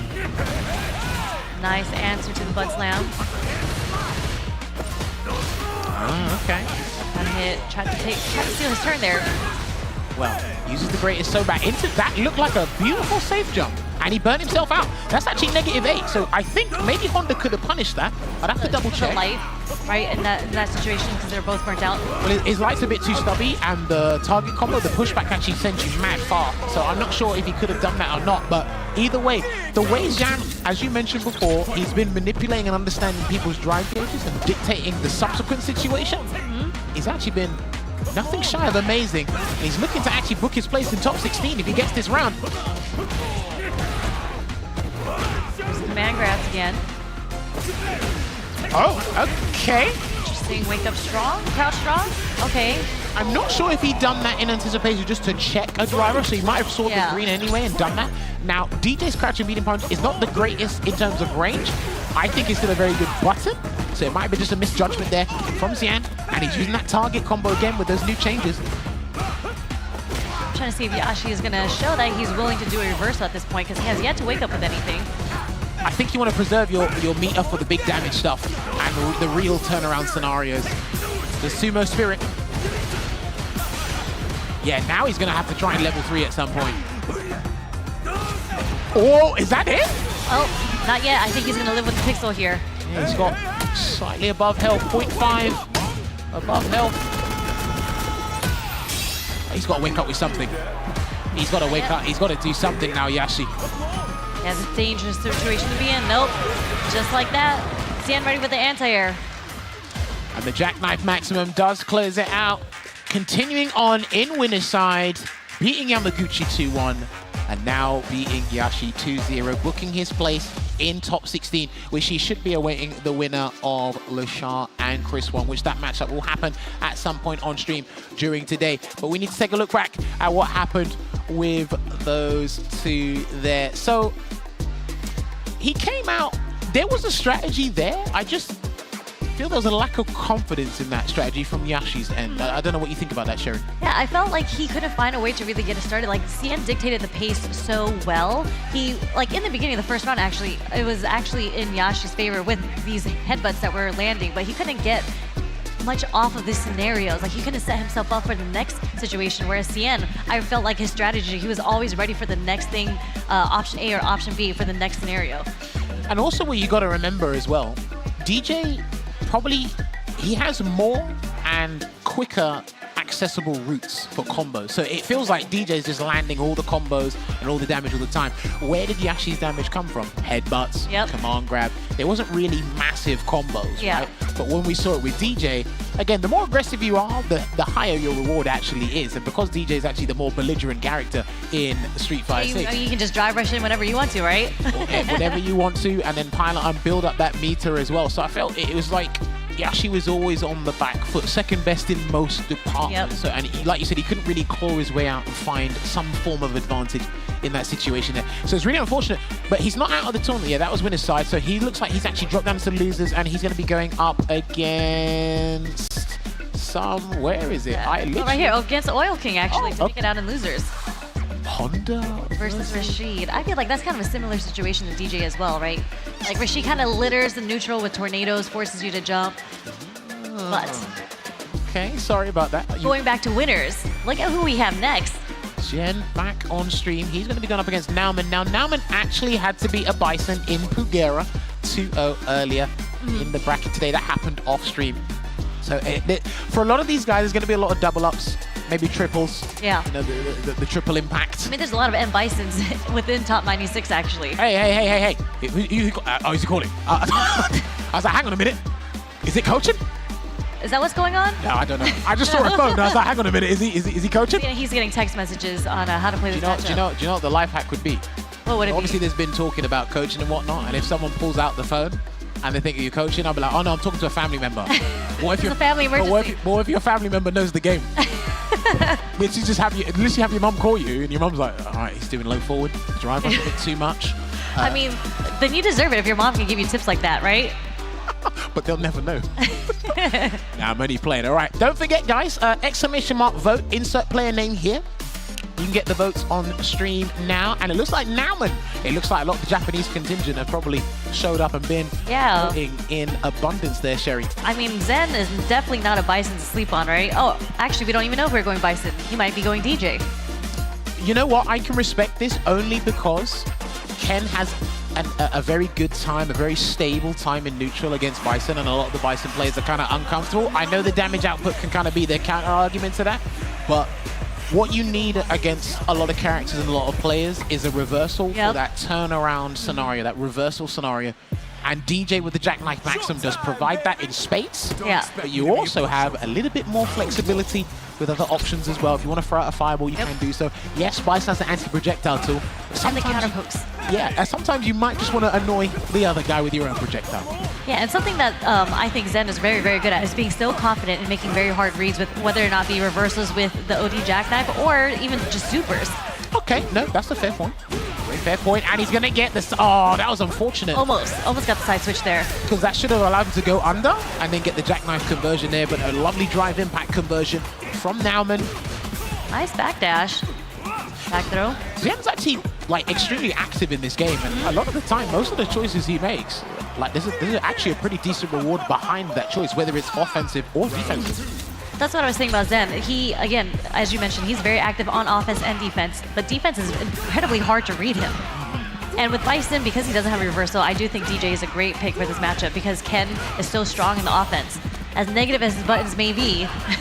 Well, for a few people, not many people solo main Bison anymore, so having that secondary character for matchups like Ken, like your Kimberly, so on and so forth, is actually a good point. And he does a neutral jump into the Funky Slicer. Now, it's not going to do as much damage as it did in Season 1 because that Funky Slicer, it has a 20 or 30% scaling penalty from the start, but this is still a very good scenario here for Zen. Yeah, I think he just went straight for the burnout scenario. Chip sequence. Nauman's going to have to do a super, and it has to be level 3. It has to be level 3 to get out of that scenario. And I think it only came out because Zen fluffed the sequence. Indeed, he dropped the combo, actually. Don't Dragon Lash.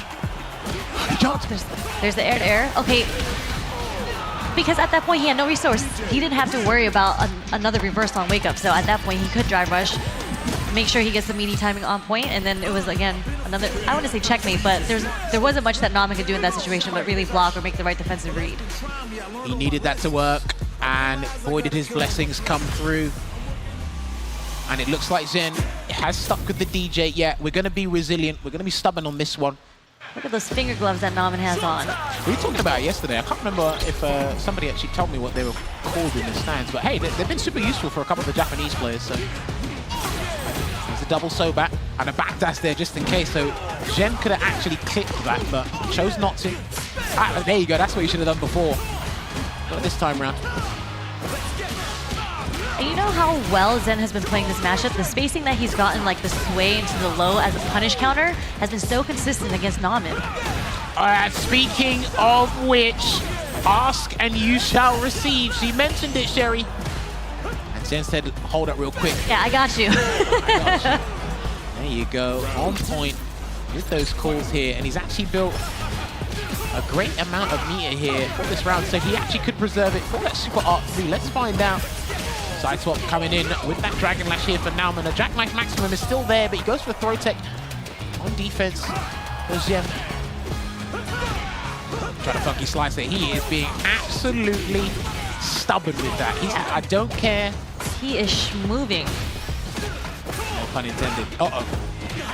Anti-air there for Nauman. Wakes up with the button. No, level 3. I think he's going to burn him out there, but he's going to do it another way. He's going to try to burn him out with just target combos and maybe the slashers. Nauman needs a super. He needs some sort of confirm into the super to save his drive gauge. Uh-oh. Oh, dear. Yeah, if he doesn't mash it again. Oh! Again. Oh, man! He exploited a weakness. He identified something. And it, like you said, because of how slippery, how evasive he's been, Funky Slicer doing exactly what he did in Season 1, being an absolute nightmare in that neutral, and still prevails there. So that means Jen is in the top 16. That is correct. In winners. Oh, okay. So looking at that now, so he should be awaiting the winner of Kawano and Gotcha-kun. Yeah, if I'm reading this right, that should be correct. Popping over to the top 16. You guys can check the brackets yourself. Exclamation mark bracket. Go check everything that has been going on right now. So yeah, we're going to wait for a little refresh. But other than that, that was just crazy. I think it was just one tool that we're actually going to take a look back at the replays now so you guys can look. It was one tool that made the difference, Sherry, wasn't it? I mean, seriously, like, as we mentioned, Zen is so active on defense and offense, and the spacing that he has and the utility of that sway into the low as a punish counter, it worked as a shimmy, it worked as a whiff punish, and the one time he got hit by the level 3 is because he dropped this combo right here. I think the key thing for me, outside of that level 3, is, as you said, let's pinpoint the Funky Slicer where he was doing it after neutral jumps in situations where Nauman he still thought he could take his turn back when he actually needed to make a comeback in the set. I think Zen just said, look, I've got a read on you. I'm comfortable in this matchup. I've been playing DJ longer than I've been playing Bison. So I kind of know all the little tendencies, even the throw tech as well when he was burnt out. So it was actually crazy to see. I don't think he barely missed any. I think maybe like 2 or 3 were blocked, and even then it's still... Yeah. I mean, the situations that he did it in was in the range where Nauman wanted to do either a low forward or the stand roundhouse in that spacing, and Zen was able to recognize that pattern coming from him. Better recognize indeed, and it's been an absolute whale of a time here. The matches only get juicier and juicier here at the Super Premiere Singapore. But you know what we got to do every couple of matches? I got to give thanks to my sponsors. So first up, we got to do it with Pagoda. Big thank you to Pagoda. Crush your cravings, level up that snack game, you name it, it's there. Big thanks to Pagoda for being our official food sponsor on the Capcom Pro Tour. You can see it just down there, So you guys go check it out. We had some at the CPT last year. You guys had... I had the chicken egg rolls. You had that at East Coast Oda. Did you have that? I'm pretty sure you guys had it. I was asking them for it, and they never brought it out to me, so my stomach was growling the whole time. I could smell the egg rolls from like a room away, and I was like, where are my chicken egg rolls? Unfortunately, I didn't get to have any, but I had some during EVO. That's good. No, that's why I knew I had a craving for them. Well, listen, we'll get the craving, and it's definitely a nice little like snack that you can munch on when you're watching. While you're just gaming in your room and you have like bottles everywhere, you just have those Pagoda egg rolls ready to go while you're waiting for your next rank match. Well, listen, that's what you want here as well. I'll tell you what's also ready to go, because I know you do a lot of mobile gaming, Sherry, so you kind of want to talk about this next one? Yeah, so we do have Street Fighter Duels. And if you don't know what it is, again, Street Fighter Duel is a mobile game that was released last year. And if you haven't heard of it, it is an RPG based on the Ultra Street Fighter 4 series, featuring more than 40 familiar characters such as Ryu, Akuma, Chun-Li, Cammy, and Guile. See Viper again. It's a game that immerses fans in a unique way to enjoy the thrill of fighting that only mobile games can provide. So head over to your app store to download and play now. Perfect. And let's not forget, we are on the 5th stop of the Capcom Pro Tour offline circuit, but one of 2 super premieres here. You can see it here. This is the offline circuit for the Capcom Pro Tour 2024. Super Premiere Japan will be happening in roughly about 2 weeks' time. Blink Respawn happening in November, and Kings of the World happening in December. Your backyard. Backyard, indeed. I should be there, fingers crossed. But this is what's been transpiring. Registration is still open for Blink Respawn and Kings of the World. I believe Super Premiere Japan, it's all done and dusted. I don't think they can get any more players signed up there as they prepare for that. But head on over to capcom.us/CPT24 and find out more information about Blink Respawn and Kings of the World. And what does it all lead up to, Sherry? Capcom Cup 11, but another thing that leads into Capcom Cup 11 is the World Warriors that are going on right now, so you can head over to capcom.us/WW24 to register and compete in your region. There's still quite a bit left in the World Warriors around the world. Of course, indeed, and with all that competition around the world, it culminates to one event, and it is called Capcom Cup 11. Ladies and gentlemen, there is no LCQ this year, so that means it's going to be 5 days instead of the usual 7 to 8, maybe longer days. And now it is going to be the group stage elimination days from day 1 to 3, from March 5th through to 7th. And then they'll be doing the top 16 to the final. So on that day, the 8th of March, we will be crowning our second $1 million champion for Street Fighter 6. You don't want to miss that, so mark your calendars. And of course, the following day, the 9th of March, will be Street Fighter League World Championships 2024, where it will be the champions of Street Fighter League Japan, champions of Street Fighter League US, and the champions of Street Fighter League EU. We'll be battling out to find out who's the ultimate Street Fighter League team there. This is all going to be in Japan for Capcom Cup 11. You guys don't want to miss it. It's been a great time, and hopefully you guys are going to do it. Right, what we are going to do is we're going to go for a little bit of a respite, and we're going to take a little bit of a drink. We're going to look. I'm looking for them pagodas. I can't find them pagodas. I'm going to look for them in a minute. Yeah, we got the Red Bull. But we're going to take a 5-minute break, and when we come back, there'll be more Top 96 action here at the CPT in Singapore. See you shortly.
Welcome back, guys. We are still day 2 here of the Super Premiere in Singapore.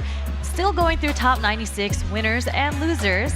And we just had a quick swap out for commentators. So I am here with my man Z. What is up? So good to be here. There is an absolute concentration of talent here. I feel like they need to protect this venue, protect this tournament, because if something calamitous were to happen, the entirety, at least of the region of Street Fighter talent, would be at risk. So it is just teeming. You know, the average score, I would really love to see what that is. Certainly on a very high level at this Super Premiere. Yeah, I was talking with Jammers about how like every single match, even from yesterday, which was day 1, just round 1 of pools, were a lot of top 8 matches, potentially like grand finals happening.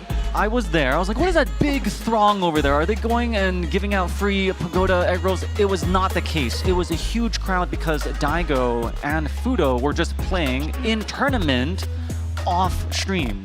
That is how concentrated that even the pool matches, as you say, are sort of that top 8 caliber, and you really have to be here. I think that's one of the beauties of being at the tournament. As great as it is to watch online, certainly a lot of magic happening in person.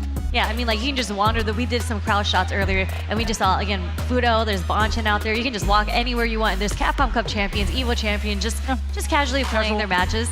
No big deal.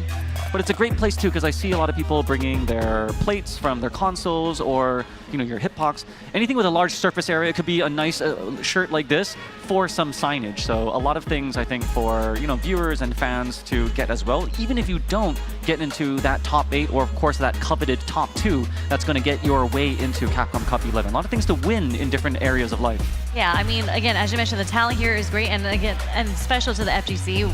Everyone's just kind of scattered around, and everyone's willing to talk to you. There's, I don't want to say fan service, but everyone's just cool with each other here. It's easy to have a conversation with the Capcom Cup champion here if you wanted to. I have never heard anyone say, no, you may not, at a tournament before. When you're asking for a signature, usually people are doing selfies, they're really making experiences, and it's interesting because when you watch someone online, you might feel, oh, like, this person is very distant, I could never get close to them. But like, you could go up to Xian, you could go up to, you know, Justin Wong is here, Yipes is here, and just casually be like, hey, like, could I, you know, talk to you about gaming, or could I get some, you know, a picture with you? And most of the time, it's like, yeah, let's do it. Yeah, I mean, and I was talking about champions, right? Like, look who we have on stage right now. We have Evo champions, Capcom Cup champions. We have the next match, which is going to be insane. Tournament of champions, indeed. It feels like Gachi-kun, I've spoken about this before, but sometimes he just comes here and he's imbued with like plus 10 points. He's really had historical success. And I think about it in terms of tennis, right? Some people are good at the US Open, Australian Open, you have Wimbledon, different surfaces. Of course, you get the clay courts in France. And for some reason, when he comes here on the Singapore court, if you will, he does exceptionally well. And so he really has a, you know, a winning chance, having been the champion last year. He's also done, you know, come close even to the championship in Capcom Cup last year as well. Just stellar average performance across the board. And like, everyone knows Gachi-kun at this point. He is a household name, but I feel like he kind of just snuck his way in. I feel like everybody talks about, when you talk about Japanese players, you talk about like Fudo, Daigo, Bonchan, Tokido, and then Gachi-kun just kind of like, just kept on consistently placing all over the place, and now he became a household name that way. And same thing for Kawano. Like, Kawano's young, and he's been killing it since he got into the game with Street Fighter V. You know, when we think about Kawano, I think about Punk as well, sort of ushering in this new era of Street Fighter players. You could sort of think of it in, you know, different age brackets, but also they bring with them a different lingo, types of playing, the swagger, the way that they dress and carry themselves. You sort of see it across sports, and I think Kawano is sort of that new vanguard, and is an even younger layer too. So there's a healthy pipeline of talent that are willing to inherit the earth from, you know, the people that came before them. Yeah, and I feel like in the FGC they've done such a good job, kind of like, I don't want to say coaching, but training the new generation of players coming in, especially in Japan, where they have your mentors, you have your coaches, you have your trainers, and you have your students. Everyone, like, Momochi has a dojo of students, which is really, really sick. That's the most anime thing. Someone has a dojo, and it's shinobiism. If you are a fan of anime and like Japanese themes, that is as close to in real life like Naruto stuff that you can get. So it looks like these players, of course, both representing that good 8 squad. You can see the similarity in the jerseys there. Look how sick that jersey is, though. Like, it's so different than what we kind of have in the U.S. Everyone in the U.S. kind of wears like the, I don't know if it's a soccer jersey that they use, but Like it's kind of like a polo, oversized. It Great looks style like in my opinion. if there was a really stylish prison somewhere, and these are prison. because they were beating up all the people online in person, just being really ruthless in the tournaments. We spoke about their accolades, and it is sort of no surprise that these two players are in it. Kawano, of course, on the hitbox, and we've got Gachikun on the sticks. All right, here we go. This is a pretty common matchup. Akuma with someone else. It's usually a dictator. Rashid, fairly represented in the Japan region as well.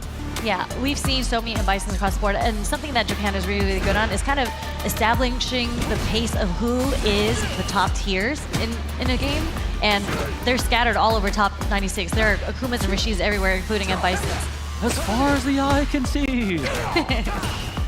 Yeah, as we naturally, when we get down sort of to the brackets, you're going to see a lot of these matchups, and at some point, the players are playing one another. It's not just the characters, because there's so many idiosyncrasies between different players and different matches, and they play so many times online, as you can see from their CFN records. Oh, that's the drive rush there, just to get the meaty. Nice check from Gachikun.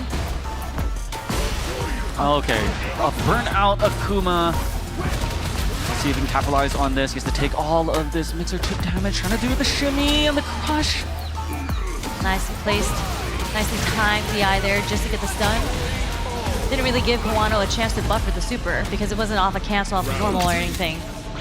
Yeah, Akuma, when sort of putting yourself in a burnout, sort of has that added risk because of that shorter HP, high damage output, but you really have to have strong conviction that whatever you're going to do at the risk and the sacrifice of your gauge is going to be worth it. As you saw, it didn't pan out well for Kawano in that last round. Nice perfect parry on the first one, but if the throw damage is all we take from this, not a bad result. Now, you've been watching a lot of and calling earlier matches. Have we seen anyone successfully deal with the Yashar? It's just the tornado seems to... Mother Nature wins every time. I mean, so far we've only seen really Rainbow, right? Unfortunately, he walked into the Yashar two times. Yes. But honestly, that result coming from Kawano wasn't too bad. All he really took off of level 2 was a throw damage at that point. Yeah, it's crazy how strong that move is, as you pointed out. A good outcome is getting just some damage in, right? He didn't get a lot of life. It wasn't even like a punish counter throw, it was just like a regular throw, so not too bad. I will point out how ironic that a Rain Pro could not even withstand the hurricane that was before him. Yes, yes. Was not a Hurricane Pro. All right, back to the neutral we go, gets caught low. We're gonna spend 2 bars here? Yep. Yeah, so this is a perfectly fine time to put yourself in burnout. If you know you can seal the deal, no problem there. But it's really in the mid-match. You really have to be deliberate with your decision-making, especially for Akuma. Yeah, and we've seen from earlier matches how important drive meter is in this game, because even if you're burnt out and you have 60% health, but if you have no super meter to back it up, you are still in a very, very bad situation. We're turning into the beautiful plasma game, using that tennis analogy when they're just sort of volleying balls from beyond the line. You'll often see this with a lot of projectile characters before they engage. And just really testing out the distance. Okay, good. Set up level 2, not yet. Want to get a little more damage off. We do it now, yes, use the commit. You really want to go in for the kill, not allow any breathing room or comeback ability in your opponent. No, that was a stellar defense. This is what I'm saying. Like, the Japanese have done so well kind of training and labbing against Yasar, and he also approached the tornado and was able to parry in time instead of accidentally getting hit by it.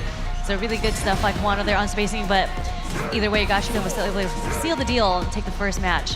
As Chris Hu once said, I forgot the exact quote. Oh, a little too late on the GI there. Yeah. You can't have any fear. Sometimes you need to walk towards the Yashar, the tornado, in order to deal with it and not back up as Rashid wants you to do. Yeah, and that was actually a pretty good read on Kawano's part, because you really can't react to the tornado with DI. You have to randomly do it, and what a command grab. I've seen that twice now. I believe Chris Wong had put it out against Daigo in that Okuma match.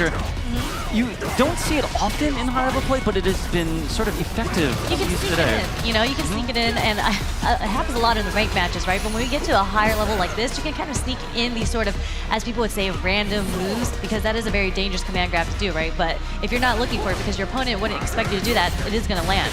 That's a great point. This should be able to take it. What? There's a demon flip. Sometimes your randomness is your strength. There's a textbook way and according to the Street Fighter theory what you should do in situations X, Y, and Z, but you know, I think at a lot of high-level play, you need to abandon that theory and just go rando. Like that, right? Blocked overhead into an OD mixer. Quana, he's had really great defense, good throw break. Again, just escaping the star pressure. Kicked at him, but was able to block it out. Gets hit by the plus frame trap, but not much off of that. Gets the meaty setup though, and another one. We are pressing some buttons on Wake Up.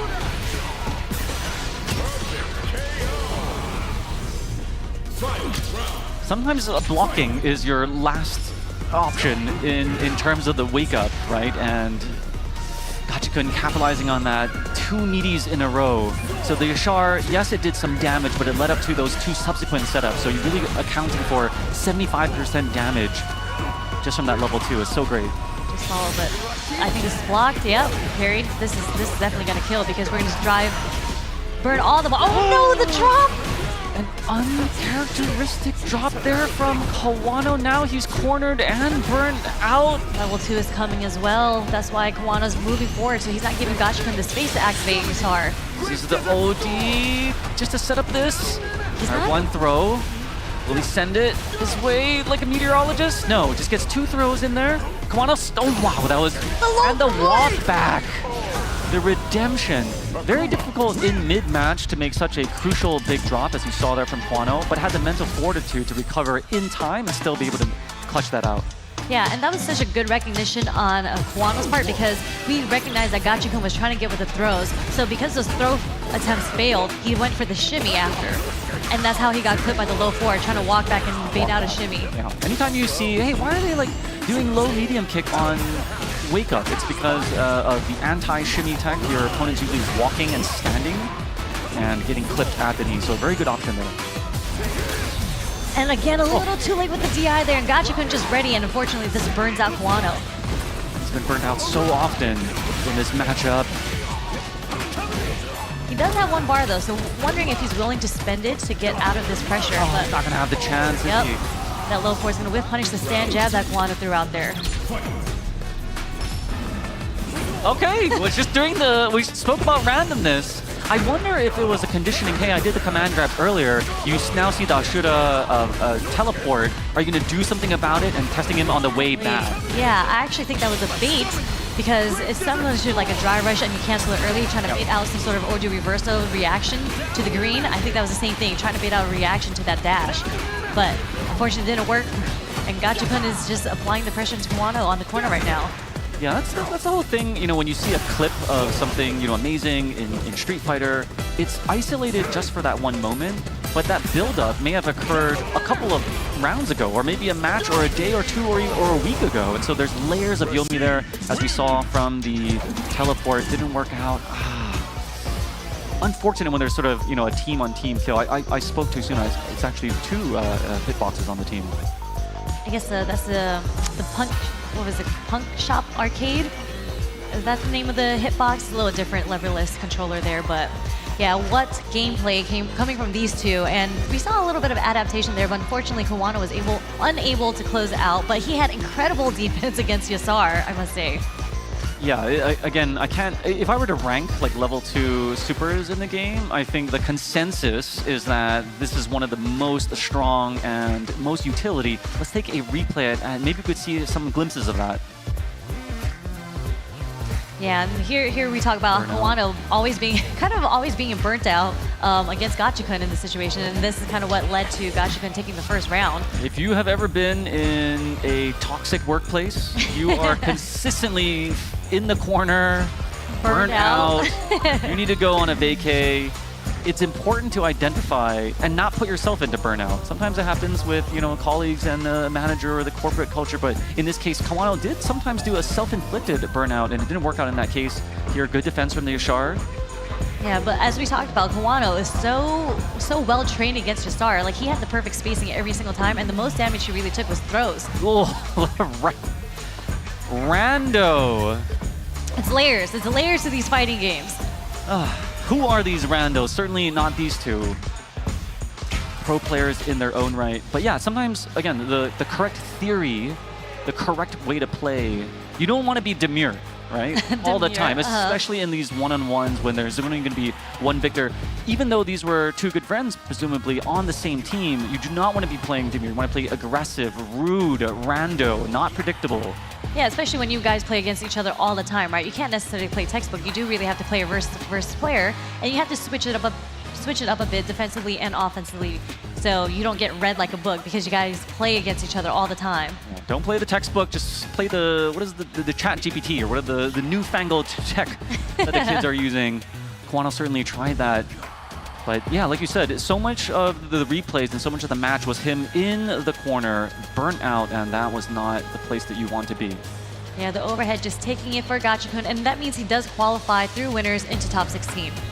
No surprises there. Again, there's some like buff here. You know, you had recently retired Rafael Nadal, but he had just this incredible run on the clay courts of France. I wonder if there's any other examples of that where a player from our community just really excels at a certain tournament or a country, where they're just like, yeah, this person has like either home court advantage or something about it just makes them really strong. Yeah, all the time. I can't think of one off the top of my head, but to me, like, Punk just dominates wherever he goes, yeah, right? I mean, he's one of those, like the Djokovic, he can play on any surface, any type of environment, head-to-head, whether it's local, you know. Actually, I might say Zen in Capcom Cup because when he showed out, and he is the MVP of Capcom Cup to me, and just consistently performs at Capcom Cup.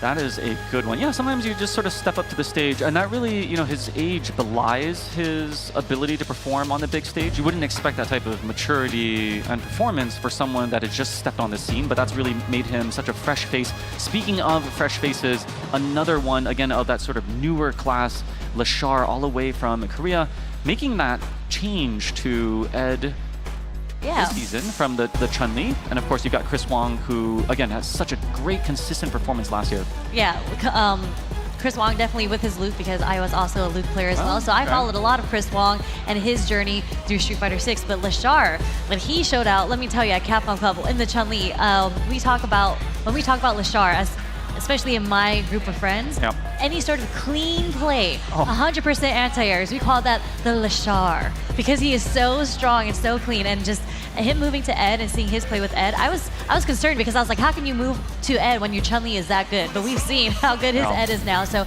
it makes sense that he is one of the favorites to win this tournament, actually.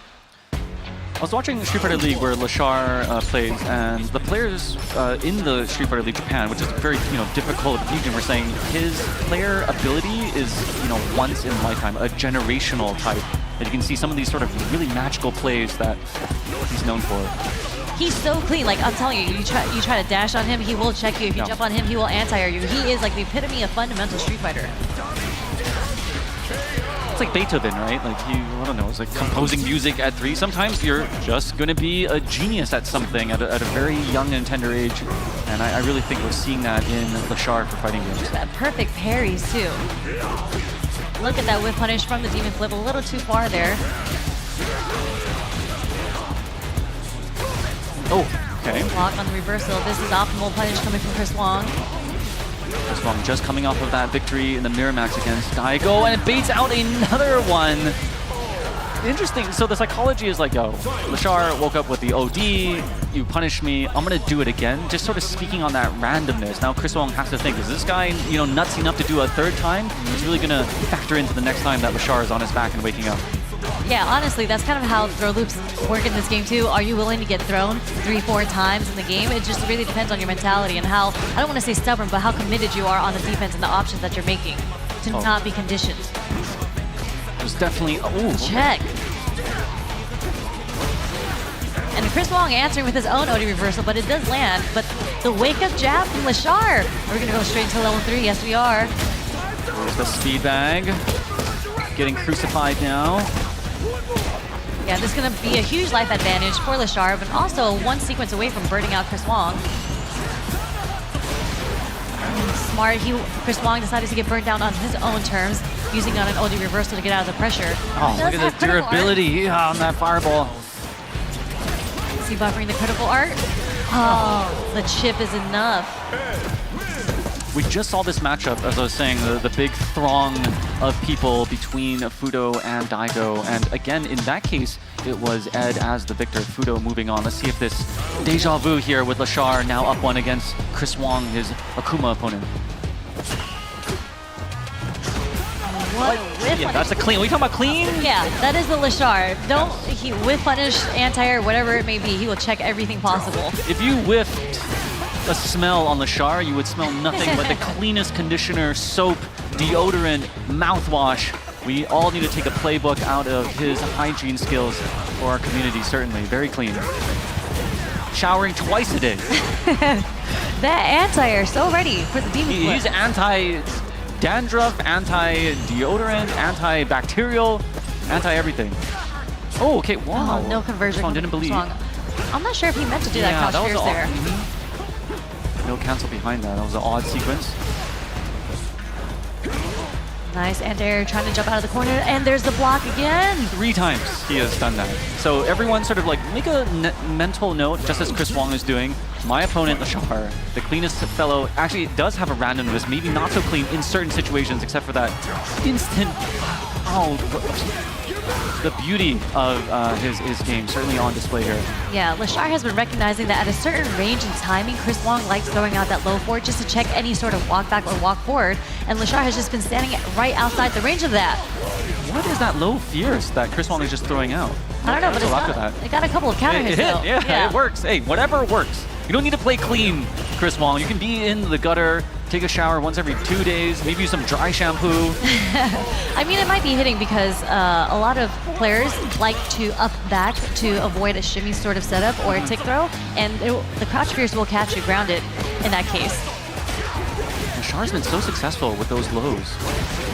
Man, and Chris Wong is 100% hit rate on these OD reversals right now. Yeah, it's interesting because Chris Wong is 100% on his ODs, and that's in response, I think, to the 0-3 for Lashar. There he cleverly jumps backwards. I think he's 1-4, actually. Okay. So 1-4 on a hit rate. But yeah, 3 of them have failed so far.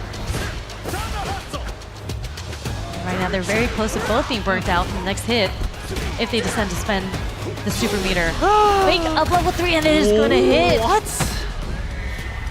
So he's actually 3 for 3 on the wake-up reversals right now. But Not he completely leaves dead. a sliver of Lashar. Oh, what? What? The conversion 2 into the level 3. This is going to actually burn out Chris Wong. Is that enough? Yeah, it's Akuma health. What? What a conversion. That did not compute in perhaps the obsolete processor in my brain.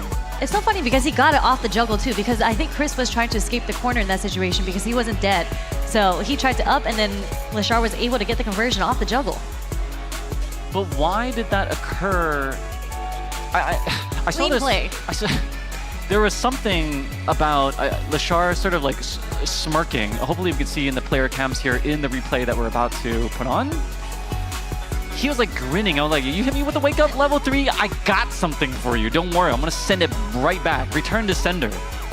And it's Akuma, and it was critical art, so there is no way that he was going to live through that situation. But Okay, that, like you said, he was probably 1 of 4 in the wake-ups. Chris Wong, much more successful, but at the end, the damage calculation is, hopefully we'll see in the final round. There, he was 0 for 2. So this is all sort of being, written in the Chris Wong memo book. What is the options that Lashar is going to do, and how am I going to respond to you as well? This is like an ongoing conversation between 2 belligerent individuals, at least while they're playing. But, that's such a testament to Lashar and of what kind of player he is, because although all of these reversals got blocked, like, it did not deter him. Like, he still won overall. So a lot of times when players, they wake up with the reversal, they get blocked, and they lose the round because of that, they start changing the way that they play. They kind of they're like, I'm too scared to do wake-up reversals now. But Lashar stuck to his plan. We're about to see it right now, actually. Okay, now look at the player cams up there. He's like, Lashar's not face, he's like smirking. He's like, oh, that's cute. Like me, but watch this, watch this. What? That doesn't make... He committed. Theoretical. We were talking about how clean he is. I actually think Lashar's the filthiest player. We should actually do a swab, do those tests where they get the nostril and you have to rotate it under each and then put it into the assay liquid. I do not think this person is clean. Okay, so my mind is blown, but we have to let you know that You know, this was a doozy for round 1 and pool 2, as we see from this glorious cam. Yeah, it's not over yet. So there are 2 pools in top 96. So we just watched, this was just the first pool.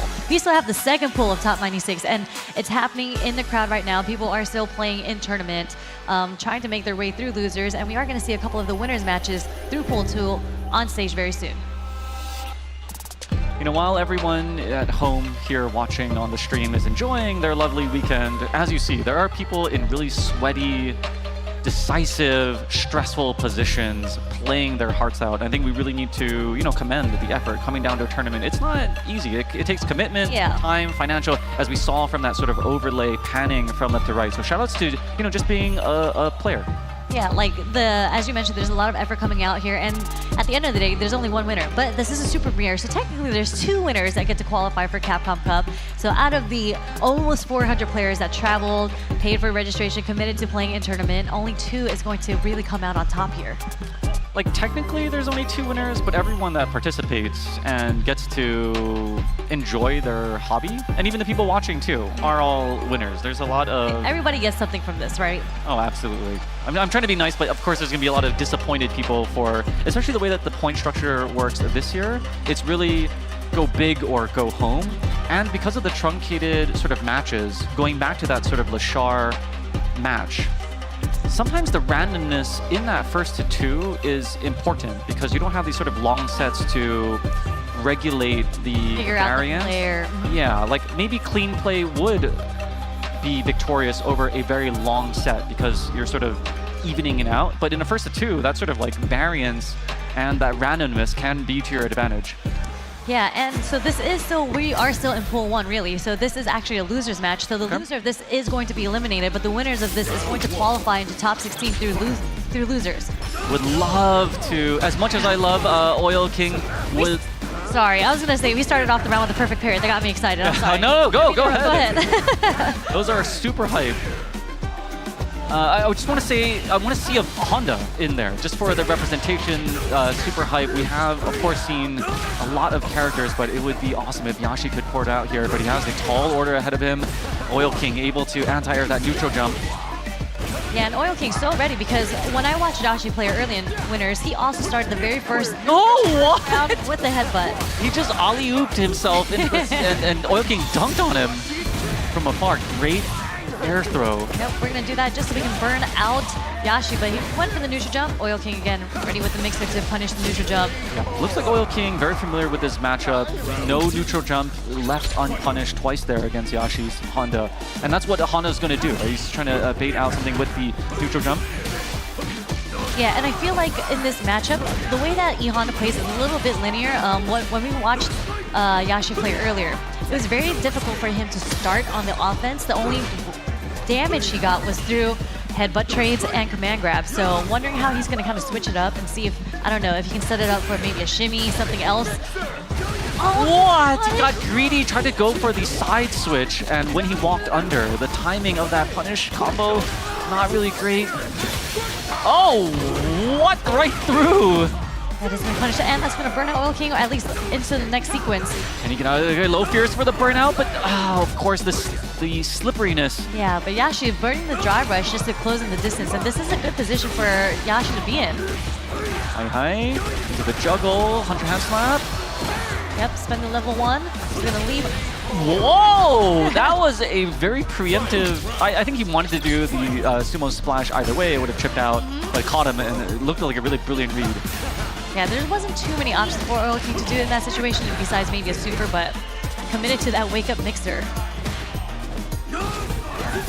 Representing that standing strong. Honda trying to put up that force field, but Oil King's so good, again, at establishing no, you may not jump. You would think it's otherwise a safe jump from there, neutral, not a chance. Nice defense coming from Yashi there. And something that Oil King is doing that's really interesting is obviously when Hondas are charging down back, they're looking for the headbutt as an anti-air, and he's been trying to bait that out by doing these double hops in the air. Seeing if he's trying to react to the headbutt as an anti-air.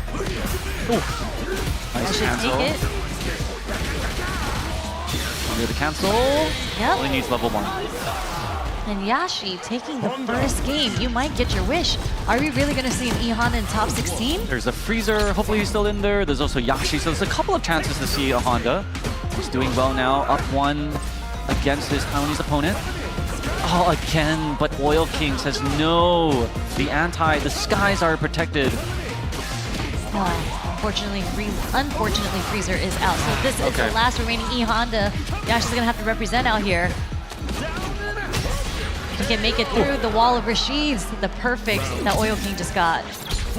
I mean, it would be nice if Honda did have a favorable matchups against some of the more common character picks that we see in here.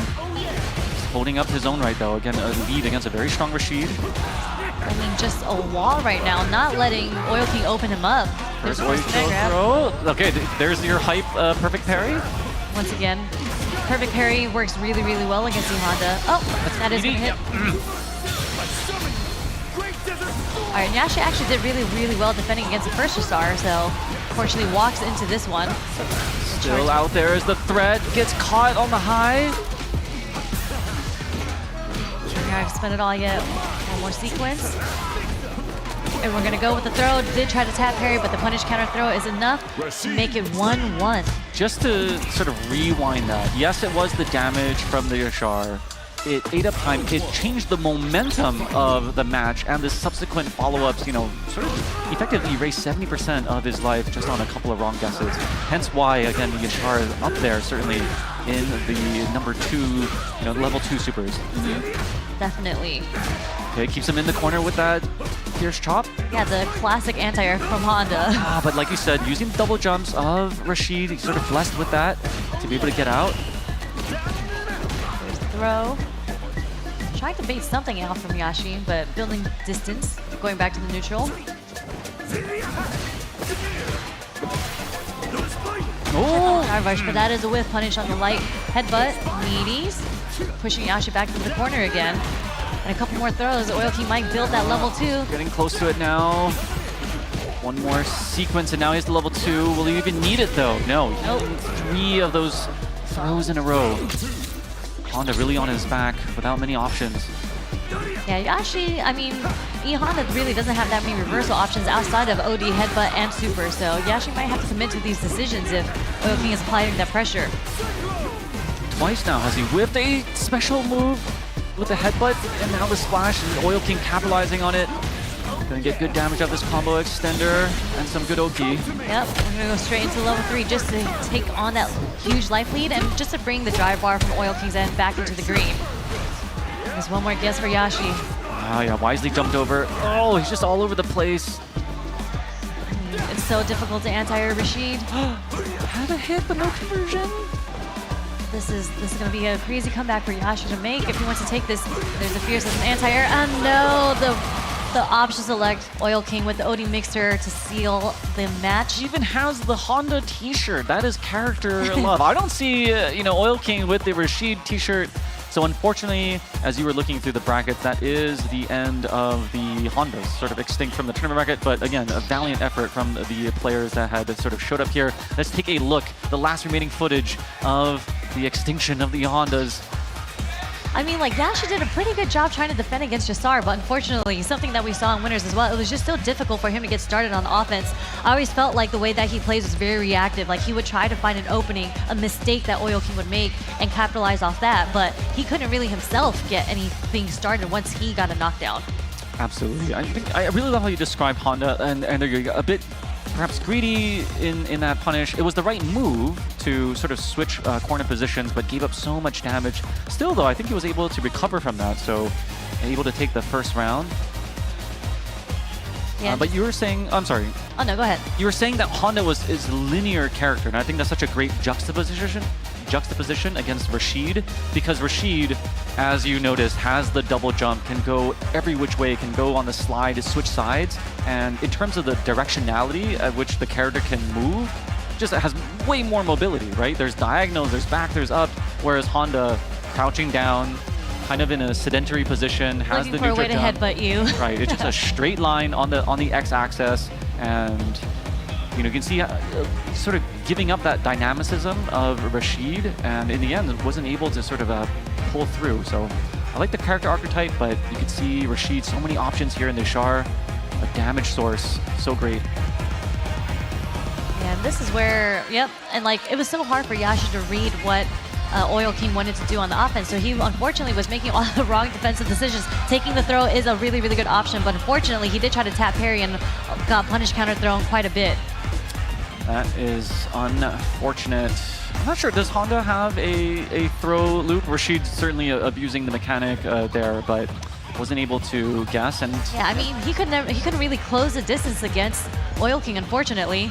Yeah, and even the command throw, the Oicho, sort of leaves you at a distance far behind. So, but still, he rocked a shirt. He represented. He was on stream twice. And it's not easy. This is 17th at a super premiere here in Singapore. So 17th, definitely shout out to the E-Hondas.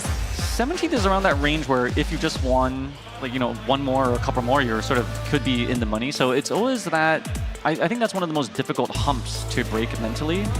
It's once you get at that cusp, and of course you want to like do top 8, and now for EVO sometimes it's like the top 6. Yeah. But right around that cusp, of course everyone wants the big stage and the bright lights, and the hoist the eventual trophy. And getting past that takes an extra level, not only of skill but also your performance of that day.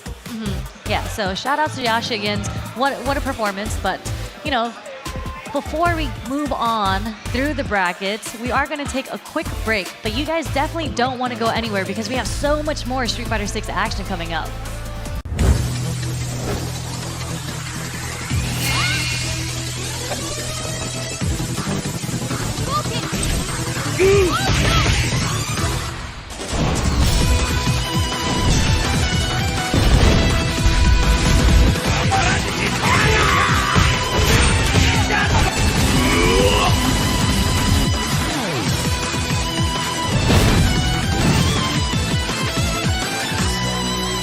The time has come to share with you news that's bleak but sadly true. I'm talking of the fell black blight, a spreading darkness, endless nights. The environment's changing and the monster population's taken a nosedive. Blackgrass, rampaging monsters. What do you know of this corruption? This so-called black mist is actually the black blight. Then there'll most likely be a blighted monster nearby too. Looks like this whole village has been blighted! Do we know what the blight is or why it's eating away at the world? No. But we know that it attacked our home, and that it must be destroyed. The kinship stone commands the might to purify this foul black blight. And we're gonna stop the black blight!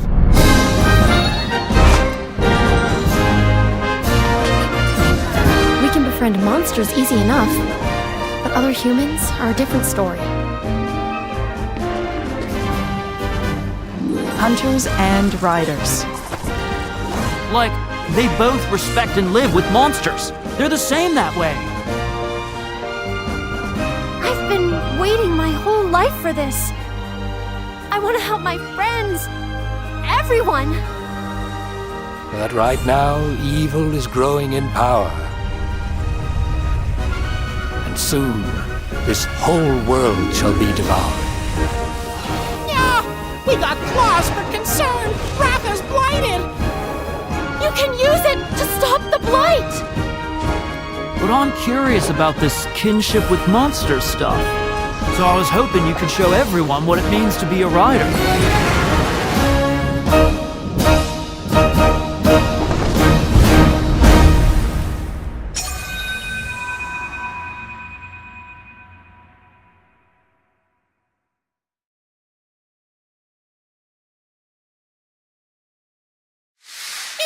Yeah.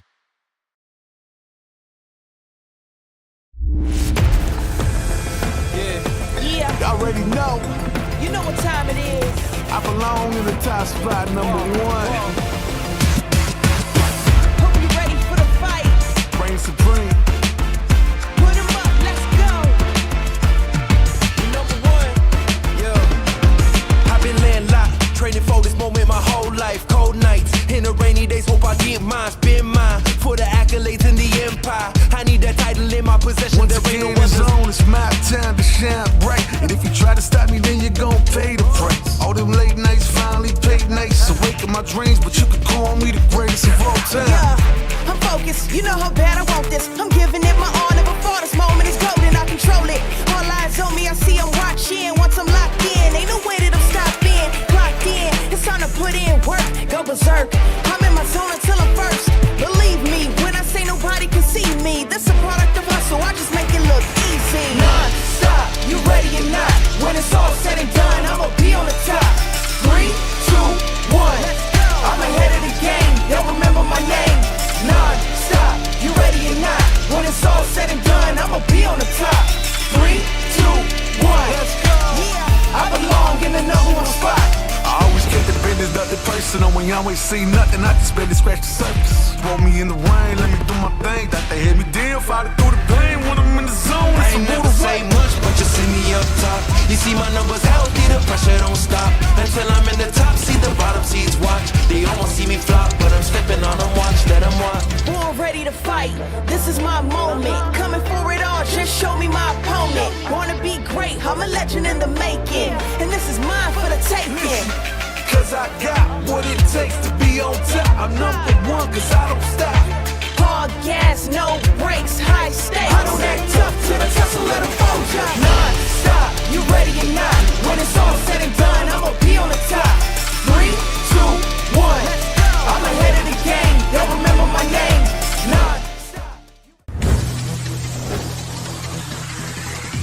Welcome back to the Capcom Super Premiere here in Singapore. My name is Z, and I'm joined by Sherry. How are you feeling in these matches? They're just getting more and more intense, more and more filtered down, and the concentration of talent is overwhelming. I mean, we just saw Lashar versus Chris Wong, right? It's just like, all these matches are incredible, and I can't believe I'm here to commentate it. I am blessed. I am not qualified to explain what happened. It is so inexplicable. You had a really great explanation, which I think we should actually offer as a hypothesis to the crowd in case they are curious while these guys do the button checks. Okay, so if you guys saw the last match between Lashar and Chris Wong, that very last interaction was so strange, and I felt like it was a hard read because what had happened was Chris Wong had done a wake-up level 3 with Akuma. It landed on Lashar, and Lashar also had a level 3 ready, right? But the next sequence was low 4 drive rush, and then Chris Wong tried to jump over it, but Lashar did an uppercut, not even an OD uppercut, into the level 3, and I felt like it was a mistake because, you know, it was off of the jump. A level 3 wouldn't have connected there, I believe, so it was either incredibly hard read, just fortune telling that Chris Wong was going to try to attempt to jump out of the corner after the low 4 drive rush. But yeah, regardless, it worked out for Lashar, and that was incredible. When Rose comes out, if she does, you should just, Lashar should just play Rose as the fortune teller, as you say. But up now is another mirror match, and he was the sort of victim of that incredible read. We've got Chris Wong and Akuma. We just saw the double cup C's as they were forming the hearts. So good friends about to go head-to-head against one another. Eita, at least winning in the popular vote, but Chris Wong, people are forgetting, and we're like, are you sleeping on Chris Wong? This guy was so consistent. How did you feel when he had switched over from the Luke to the Akuma? I mean, now? I talked to him about it because I was with him in his Luke journey, as I said. We were both Luke players. Yep. Obviously, he's much better than me. But anyways, I would talk to him when Season 2 had come out, what characters he was looking at playing, and he definitely said Akuma. And I think it's worked out very well for him because we did just see Chris Wong do a mirror match against Daigo earlier. Now it's against Eita. And if we remember what happened in that match, in the very first game, Daigo did beat Chris Wong, but it was off of just horizontal play, just with the fireballs, just with the footsies. But when Chris Wong started introducing demon flips, that's when he kind of took over the match because his spacing and the timing of when he did the demon flips actually baited a lot out of Daigo to get whiff punishes and the introduction of neutral drive rush. You're going to see a lot more random play, I think, in comparing the sort of mirror matches that Chris Wong just faced. Eita taking more to the skies, a bit more random, less plasma shot on the ground, even though, as I said, he throws 2 of them. Daigo's, of course, known for his Hadouken and Shoryuken sort of bread and butter, but Eita, a wild card, a joker, even since the days of Street Fighter 4 when he's been playing this Akuma character. Really signature style. Yeah, I mean, Eita was originally a Ken player, right? So to me, there's the word solid and Ken doesn't go hand in hand. Yep. Ken is one of those players where you do a lot of Dragon Lashes, you kind of sprinkle it in, mental stack it against the player, and this is kind of what Ada's doing. As you mentioned, it's way less more about the fireball games, the whiff punishes and whatnot. It's applying that pressure and applying your plus frames and just keeping your opponent trying to figure out what you're trying to do on offense. Chris Wong stealing a turn, and he is no stranger to the reaction testing. Yeah, he's like an Eta, of course, a new Papa, I believe, but no delay in his reactions as he takes one with that level 1. That was the first time we really saw like a DI to a DI, raw DI, not a reaction to something. So really good recognition, reactions on Ada on his end. Test me, bro. So sometimes you do. You be like, oh, do you got these reactions? You have to test people. How would you know without testing them? Ooh, almost a trade combo. But Chris Wong applying his own pressure now. And something that Chris Wong is so known for is the usage of the crouching strong. Even when he was on Luke, of course Luke would use the crouching strong. Right? But Akuma also has one of the best crouching strongs in the game as well. So Chris Wong, again, consistently using that. Nice perfect parry. He had to perfect parry there. Oh, missed a super, but enough with a demon flip to close it out. And that was execution on Chris Wong's part, because if he did not get that perfect parry on that fireball, he was actually going to burn himself out if he had blocked it or done a regular parry. Chris Wong, and this is why Fnatic saw the talent in him and signed him. Just such a great player with great reads. And his demon flip, I wouldn't say guesses, but the reads have been on point as well. Just floating over the Hadouken, and he's connected a couple of times, not only against Daigo, but in this match versus Eita as well. Just like the timing and the placement that he's doing, you can see he's delaying it, but you can't tell if he's going to do the dive kick or the palm. Yeah, I think it's probably an option select. He'll just do the demon flip. If he sees that the plasma's out, goes diagonal down like a swooping, attacking eagle with the flip kick, dive kick. And if not, you know, he'll just go for the palm. It's a relatively safe and low recovery move that you throw out. And one of the demon flips finally gets anti-air from Ada, but Chris Wong spinning some of the bar just to get some pressure. Maybe that was a DP or a standing jab, but gets knocked on the head. Chris Wong so pretty consistent with these perfect parries on these fireballs so far. Chris Wong switching up the timing on which fireballs. Look at that punish counter fierce, and we're gonna spend one bar? No, both bars. Just to close out this round, not taking any chances here. Just like that, it's match point for Chris Wong. And again, this is loser. So if Ada does lose this and not come back, that means he is eliminated from the tournament, and Chris Wong is going to proceed into top 16 losers. I was just thinking, you know, last season there was more Lukes than there are in this current iteration. And Chris Wong was no stranger to these mirror matches. And it's a different type of psychology. There's obviously no character advantage by definition, but he still was able to, you know, amidst all of the Lukes that he had gone up against, really establish himself. Really great crosscut there. And I think, you know, again, no stranger here. It's like, yo, we got the same tools, but let me show you how I'm built different. Yeah, he definitely plays his own way, and he had to do such an early DI in order to get the punish count on a fireball too, and the whiff punish. Didn't even need to spend a meter. Chris Wong, what a dominating performance. Immaculate spacing, I must say. I was like, you know, how much do you practice? And Chris Wong was telling me that he actually, at least through last year, had a full-time job. He did. He was a working salary man, and just to see how he got so far as a working man, now he is a full-time player. Dangerous. On Akuma as well. So let's go back and see how that mirror match went. So it's not, again, like, if you were to remove the names from the top bar there and obscure which one is which, again, I think there is a differentiation among the players. Street Fighter 6, of course, a really great expressive engine, and the distinctness in their playstyles as he takes to the air there. You may not pass great anti-air, but there is a check, right? Sometimes, yo, did you get your coffee or your drink? Are you up today? Let me find out. Yeah, and actually that wasn't too bad of a DI coming from Chris Wong because he was against the corner as well. Just, it was a hard read on whether or not he was going to do a fireball or a button at that space, and if not, would he be ready not to get wall splat? And fortunately for Ada, he was ready, but... How far those footsies are. He has some of the best buttons in the game. Like, they move him forward very far, and obviously Akuma does a lot of damage. Didn't even need super bar. A little late there. Yeah, once you're put into the cage, oh, that little dance, that little shimmy, crossover, whatever you want to call it, immaculate spacing and that punish. Eita, of course, has the reactions of anyone that goes up against Chris Wong, coming up short. So, this is, I think, going to be a... Once you get down to this level, you're not only like playing your matches, you see the competitors sort of like fill up as the gallery that are going to play on the stream. And that's when you get to see, okay, if this person wins, I'm going to be playing them next. Yep.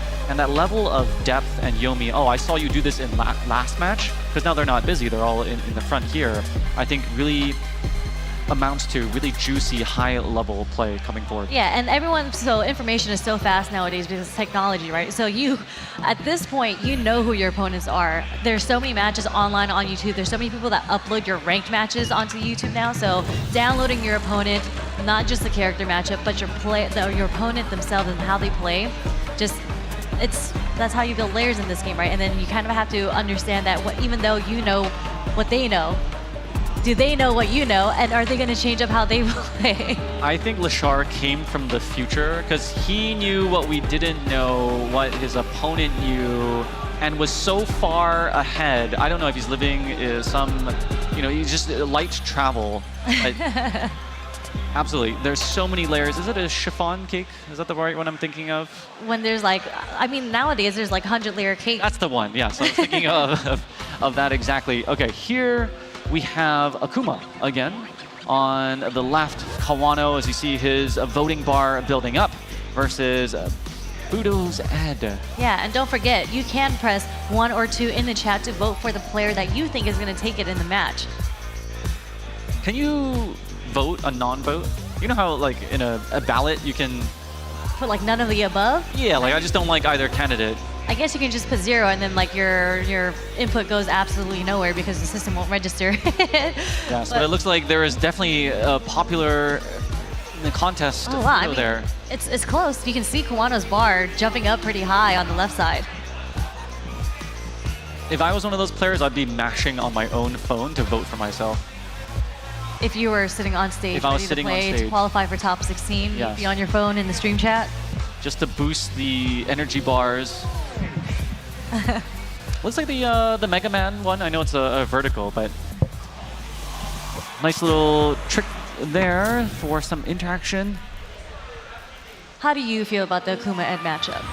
So, again, seeing that off-match stream between Daigo's Akuma, Fudo, it wasn't like a dominant match, but you can see he's really polished and has been playing this matchup throughout the day, throughout the weekend, and has no shortage of the practice. So I really think that Fudo, especially with his change full-time to Ed, who was sort of part-timing last year with that DJ as well, is going to be in a good position. Knowing that there's going to be a lot of Akumas, he's ready for it.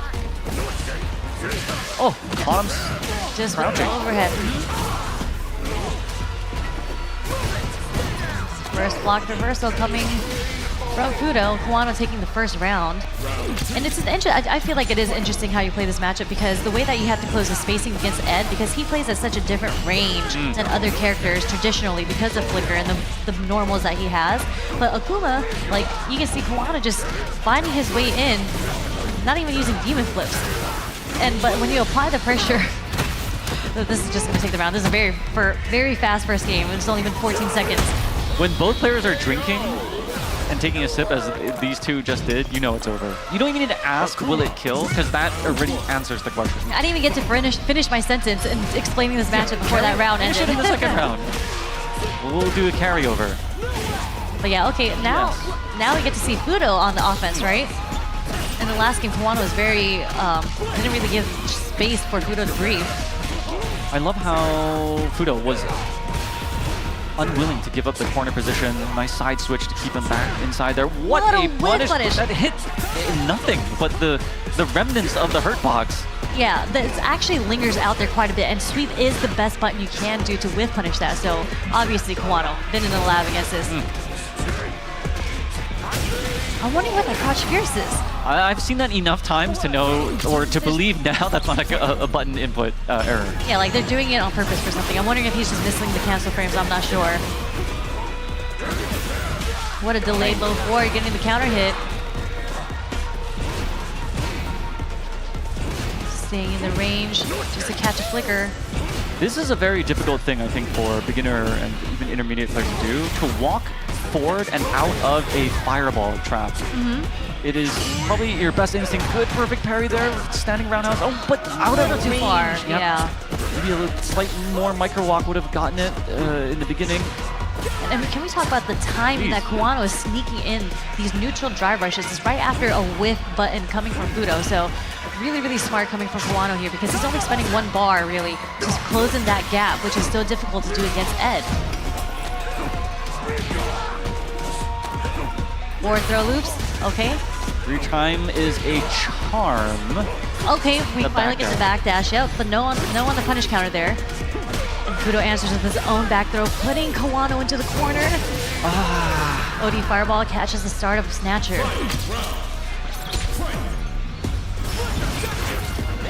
Get over here. Nice up back, just to escape the pressure, but Fudo able to close in the distance and still get the throw.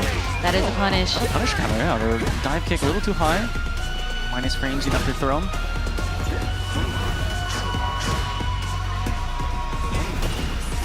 Love how Fudo can definitely navigate the Hadouken game from Akuma.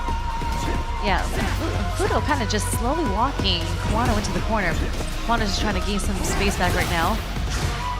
Just look at the dance that they're doing in neutral right now and how far they have to be than you typically would be because, again, Ed buttons just go so far. They're going to dump it straight into level 3 and take this huge life lead.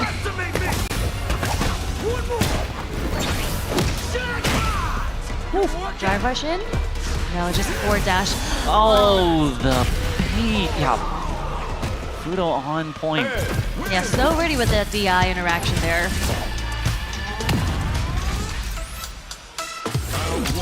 And we're going to make it 1-1 going into the last match. Ready, but nothing after that. Drive rush check. Oh, stop short. Okay, Kawano with the OD response. First time we've seen that, but it's the second time now that he's caught Fudo crouching with the overhead. Yeah, well, Fudo actually tried to do a button there and actually got counter hit because the overhead was so active on the late frames. There's a Demon Flip, it is going to connect. Demon Flip so good in this matchup. Ed really has to be on point with the anti-airs or the air-to-airs. Yeah, you have to watch how Lashar kind of anti-aired, right? Like, he had to switch up, and it wasn't just a DP, he also did the up flicker as an anti-air. Landed on that fireball. A little too big of a hurt box on the way down. Oh, awesome. No full conversion, but Fudo just trying to walk in and build in some space against Kawano right now. Trying to see if he can get some sort of flicker into a drive rush maybe. Nice snatcher, closing the distance, taking the forward throw. Putting Kawano in the corner now, but no, Kawano using the OD reversal to take the pressure off of him. Delayed, oh, there's the shimmy! And that's it, straight into level 2. Oh no, and just like that, and remember, this is a loser's match into top 16. Fudo versus and you Kawano. have champion caliber players. Sadly, one of them has to go home, and it was Fudo. Shy of it, Kawano marches on. We've got the replays to see how that all happened. Yeah, and just like that, I mean, like, it was so difficult, I feel like. In the neutral, they played so differently, but Kawano was able to be on offense so many times, and he found his way, whether it was through a neutral drive rush or even demon flips. Was able to close the gap against Fudo, and Fudo was unable to really escape the pressure that Kawano was placing on him. See, they're guessing wrong on the OD wake up. Yeah, he hit him on the overhead twice, so it was still, you know, a really potent move there, even at this high level of play. It's kind of like a built-in shimmy, right? So a lot of times a drive rush overhead doesn't hit meanie, so you can wake up, jab it, but that's if you immediately do it. But a lot of times players are waking up with a delayed light, and that's when you get counter hit by the overhead. There's that low fierce we see on the wake up pressure. Negative on block, but not punishable, so he was counter hit in that situation. And here's that throw loop that we've seen where, you know, Fudo took all of these until the very last guess he couldn't take one anymore, and he decided to backdash. Unfortunately, didn't get the punish counter. I wonder what the average is before a human Decides to mentally change. breaks and says, right, there's probably some experiments that you could do and just put people into a lab and say, all right, how many times can I prod you with this, electric stimulus before you respond differently than you did the nth times before? I think a lot of times we have discussed that the lucky number is 3. 3. But we've seen people take 4 or 5 throws, so, who really knows? It just could be dependent on the caliber of player, right? Yeah, and the stubbornness too. He's like, yo, you can keep on shocking me, you keep on throwing me in the corner here. It's not going to matter. Yeah, and look, and yeah, just good shimmy. Shimmy, yeah, just he set it up for that so many times because there were a lot of times he would do drive rush neutral tick throw, and there were so many throws that Fudo took. Right, as we saw, the very last one he decided to shimmy instead, and it worked. I love the joy in the players' faces after they go out. As you can see, the joy in the crowd now. Great spectatorship, great attendance from the players. As you see this giant venue we have here in our corner, especially dedicated for Street Fighter. Yeah, and funny enough, just talking about right before this match that Fudo had to play against Kawano, he actually had to play against Daigo. So Fudo actually took it to beat Daigo. That means Daigo is now eliminated from the tournament, and Fudo had basically had to play another Akuma, and he won then, but unfortunately he fell short to Kawano's Akuma. That goes to show you could beat the character, right, in very strong players, but then Kawano, in this case, has to say, all right, my opponent has already dispatched 2 very strong Akumas. What am I going to do differently? And getting in all that information and being able to implement it in such a short amount of time is a skill of its own. Yeah, being able to adapt to the player, not the character yourselves, because obviously at this point you should know the character matchups. At this point, it should all be about the player. Yeah, the player tendency is definitely coming out strong there. What do you think your magic number is? If you're getting thrown in the corner, which time would you be like, all right, F it, I'm going to change up my wake-up option now? I mean, it depends who I'm playing because I'm very stubborn, so I don't mind taking a lot of throws in a row, but it's depending against who I'm playing against and whether or not I want to be embarrassed for taking this many throws against them. There is an element to that, the shame and the personal relationship. Now, these 2 players, I think they have a good one as well, both coming from Japan, having played against each other a lot. We've got Nauman representing that, Ken and Mago. He's been rocking that jersey since season 1, still sticking with him. Speaking of that sort of stubbornness, or we call it character loyalty. Yeah, I mean, Mago, he's been here for how long? And we are in fall, right? This is October, so we do see the fall Mago coming out.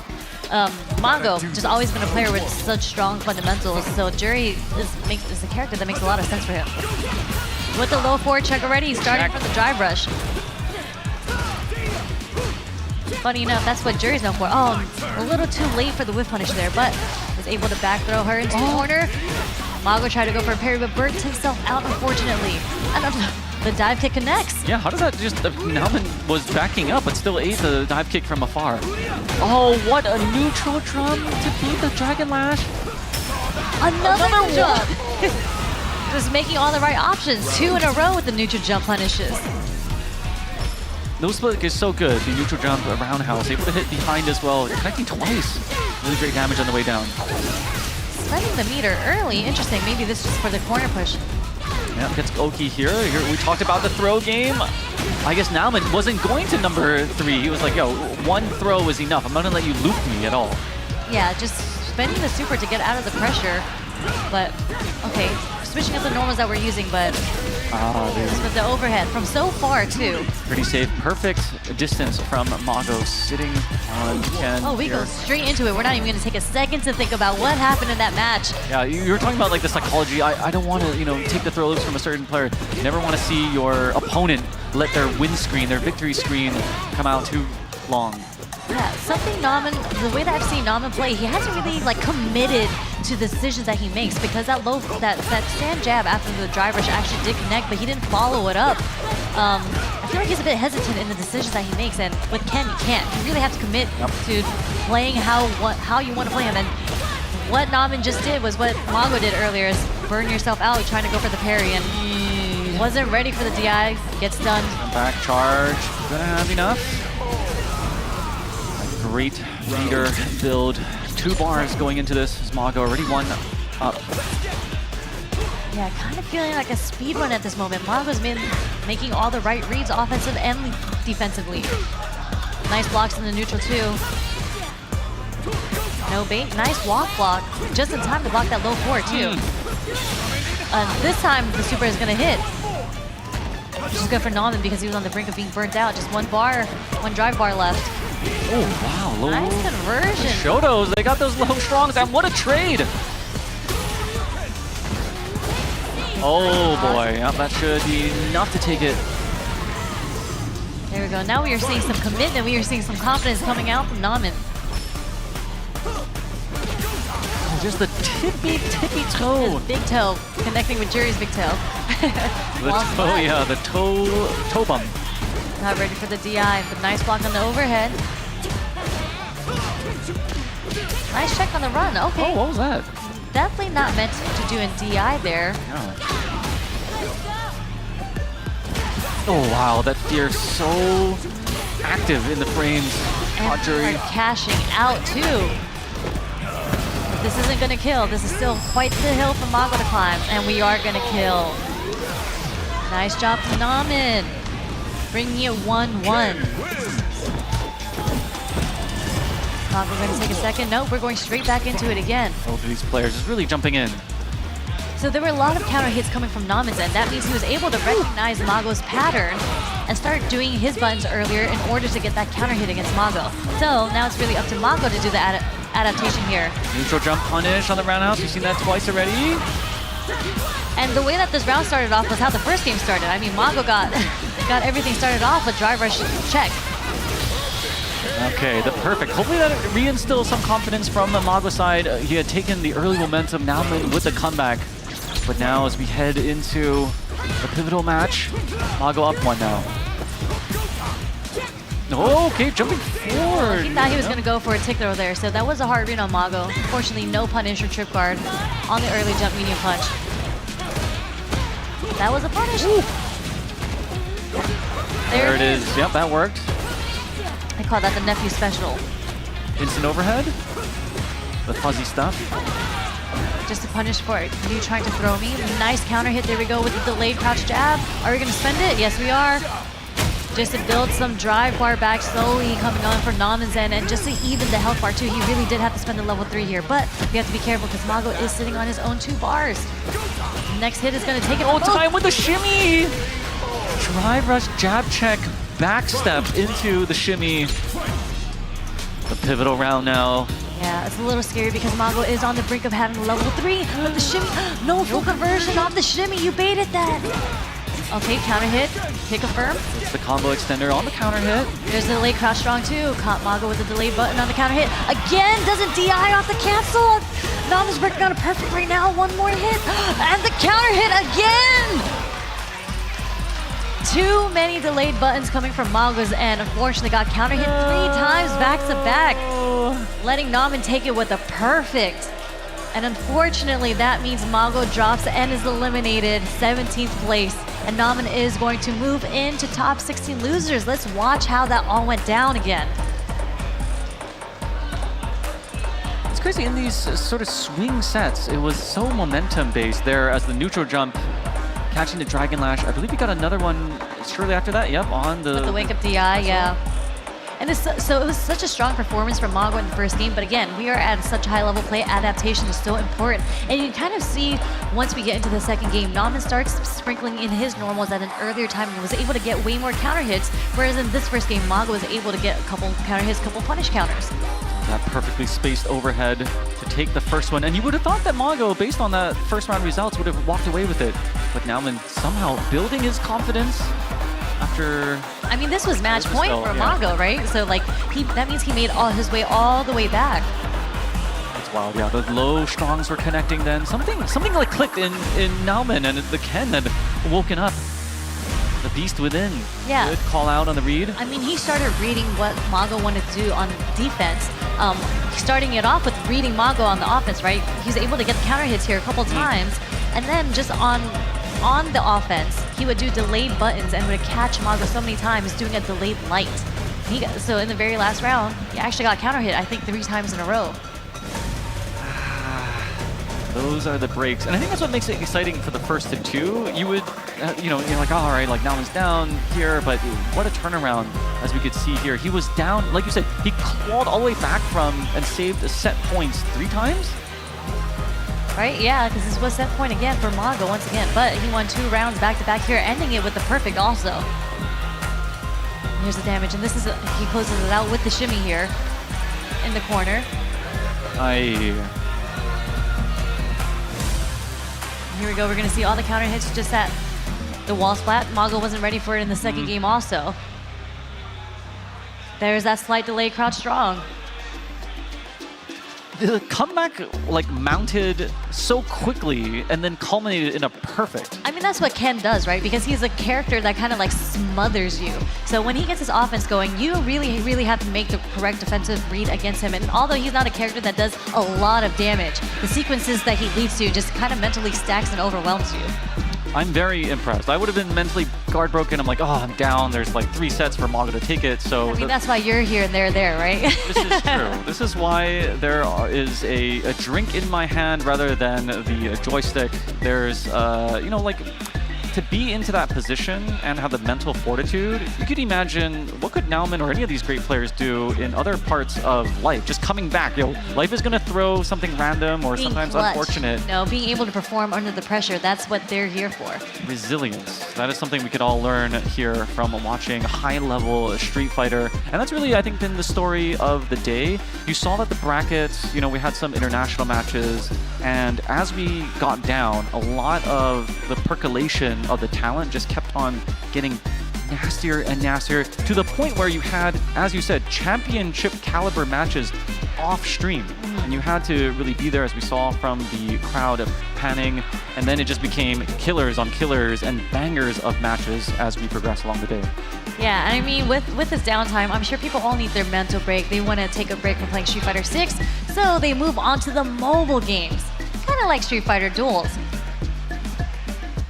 So if you don't know what Street Fighter Duels is, it is a mobile game that was released last year. So if you haven't heard of it, it is an RPG based on the Ultra Street Fighter 4 series, featuring more than 40 familiar characters such as Ryu, that we've seen. Actually, we haven't seen a Ryu. Akuma, lots of Akumas. Yep. Chun-Li's, haven't seen one. Cammy and Guile. It's a game that immerses fans in a unique way to enjoy the thrill of fighting that only mobile games can provide. So make sure you head over to the App Store to download and play now, or scan that little QR code in the bottom right, just so you can download for ease of access. It is, let's see. We started off with the 96, and now it's either go home or go on, into the top 16. And I think there's something to be said about lasting to the final day, right? You came and made this trip all the way here. And sometimes when you're on the brink of achieving something, at least for me, like the adrenaline kicks in, and I'm doing like the combo trials, and then I start like getting all nervous because the goal is so close to you, and everyone has like a different goal, of course. But I think this is a really good mental training just through playing competitive games of how to control and like reach your goal without fumbling the ball, as I so often do. Yeah, I mean, as I mentioned, that's why they're there, because they don't, even if they do fumble, they're able to come back with their mentality. They perform well under pressure. But just talking about it, like, that was only pool 1 of top 96. We still have pool 2 of top 96 to fully determine who is moving on into top 16, which will be played out tomorrow. But again, we still have, this is only half the day, we still have another half day full of Street Fighter 6 action, and just so many matches that so many people have dropped. Like, if we just pull up the bracket, if you guys are at home looking at the bracket, like, the fact that Daigo's out now, Fudo is out now, Ada just lost, Ada took out Rain Pearl on the way. I think that was the last Gyro that we had. And okay, Hikaru, Pugera. These are names, again, that have been up there. But taking a look at the winner's side, let's see. We have Gachikun. Okay, no We have Zen. We have Cien. We have Lashar. These are some heavy names out here, heavy hitters, all sitting on the winner's side waiting to play, not even in top 8, only top 16. And as we mentioned, in losers, we have Oil King, we have Chris Wong, we have Kawano and Nauman, who just qualified through losers into top 16. Take a look at the fan favorites and see how Oh, let's go! huge. Whoa! Okay, now you can tell that US USA. has woken up. The time zones could either be like 12 hours to like 15 hours. So in the East Coast, it's 2:34 a.m. right now, and in the West Coast, that means it is 11:34 p.m. That does mean they are awake, alive, and as you can see, they are voting for my man's Team Liquid nephew, Night Owl. Neff. Neff, I think he's the lone U.S. representative, at least this far into the This far, tournament. yeah. We did have Jace the Ace. He actually came really? from Thailand as well. So wow. Jace Okay. was unfortunately. Shout out to him. Yeah, Jace is sick. Obviously, we were Sea Viper brethren back in Street Fighter 4 days, but now he is a dirty Ken player, so I can't really support him anymore. Wow. But that's why we have Nephew. I love to see it, and it's one thing I think to come into a region where maybe Nephew doesn't have like all the practice in the world with the players, but still be able to do like this well. You got Kakeru, Kawana, Lashar, so a lot of like familiar names, but super glad to see Nephew shooting to the tops of the ranks there in the popularity. He is such a fantastic player to follow, and we expect great things now that he's like fully concentrated on Street Fighter. Like he was only playing at a half power for most of the time. He's like, all right. And he played and qualified for all the different Capcom Cups, you know what I'm saying? But not light work. He's probably, you know, at home right now. Actually, not at home. He's here. But I'm sure he is craving some egg rolls, some Pagoda egg rolls. Let's level up our snack game with a Pagoda to fuel you. And we're going to take a short video of how we're going to get satiated with this delicious food. Drink too. You know, I eat this. It's pretty good. Even Tokido said it's good. I'm Hollywood, Rob TV. I'm joining my brother Oil King, and this is what fuels you.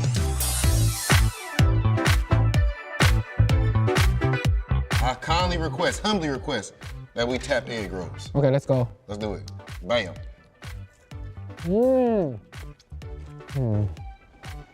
What's it tasting like? You good? Yeah, I like it so much. I ate it before. You are one of the best players in Capcom Cup and in Street Fighter League. These are two completely separate things, yet somehow you find yourself among the top players in both. How is this possible? Explain yourself. Never give up. Keep going up. Okay, I think people always will see when you're successful, right? But they don't know. Before I'm successful, I lose a lot.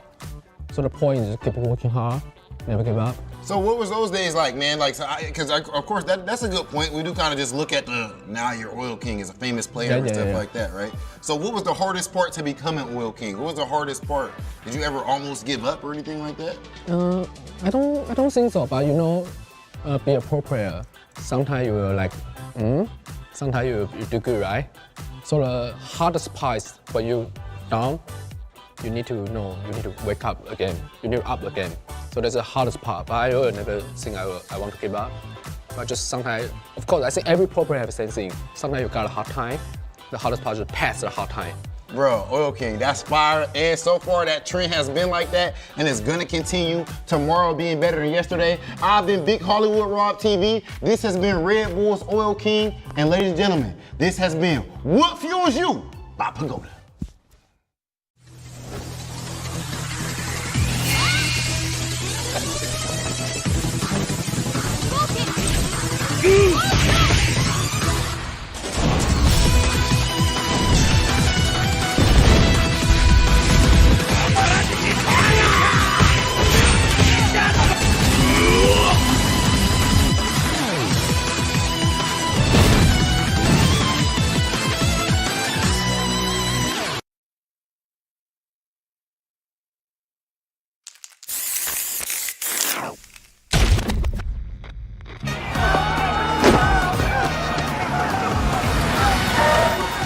This is gonna be fun. I'm still on a journey. Come get some. Traveling to new places, experiencing new things, meeting new faces, having good fights. Fight, drink, eat, sleep, repeat. Seriously, it's a good life. I'll pick up the check.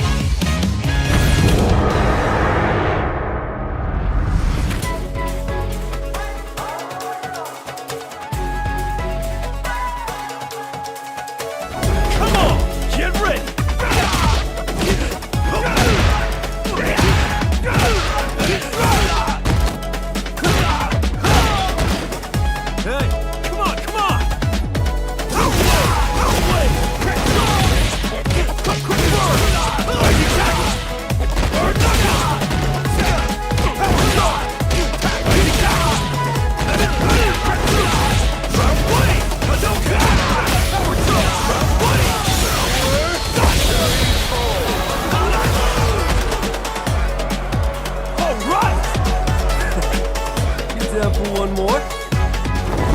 for a beatdown.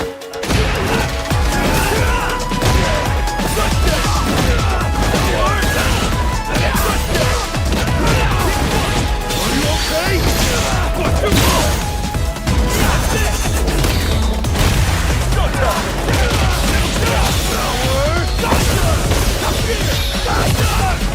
Yeah, baby! Hey! Power tower, rock you! Time to rock!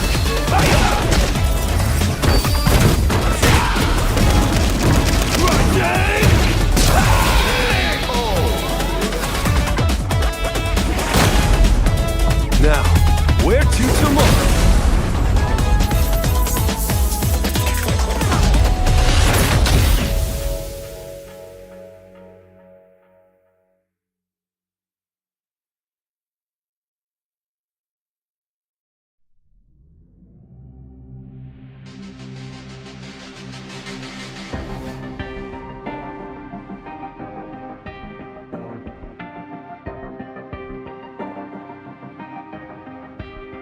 Yeah, hate that I do this, never fear losing. And when I get up in the game, y'all be improving. A real problem, but I solve them all facts proof.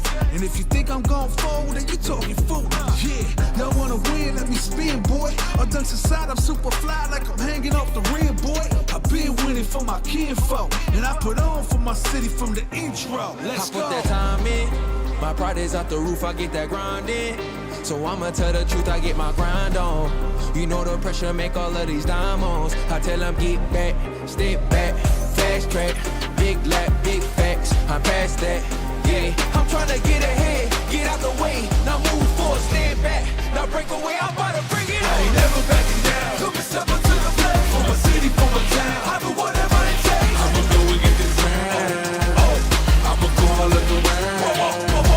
I ain't never backing down. Took me step up to the plate. For my city, for my town. I do whatever it takes. I'ma go and get this round. Oh, see the sights, see the sights, see the sights, see the sights, yeah.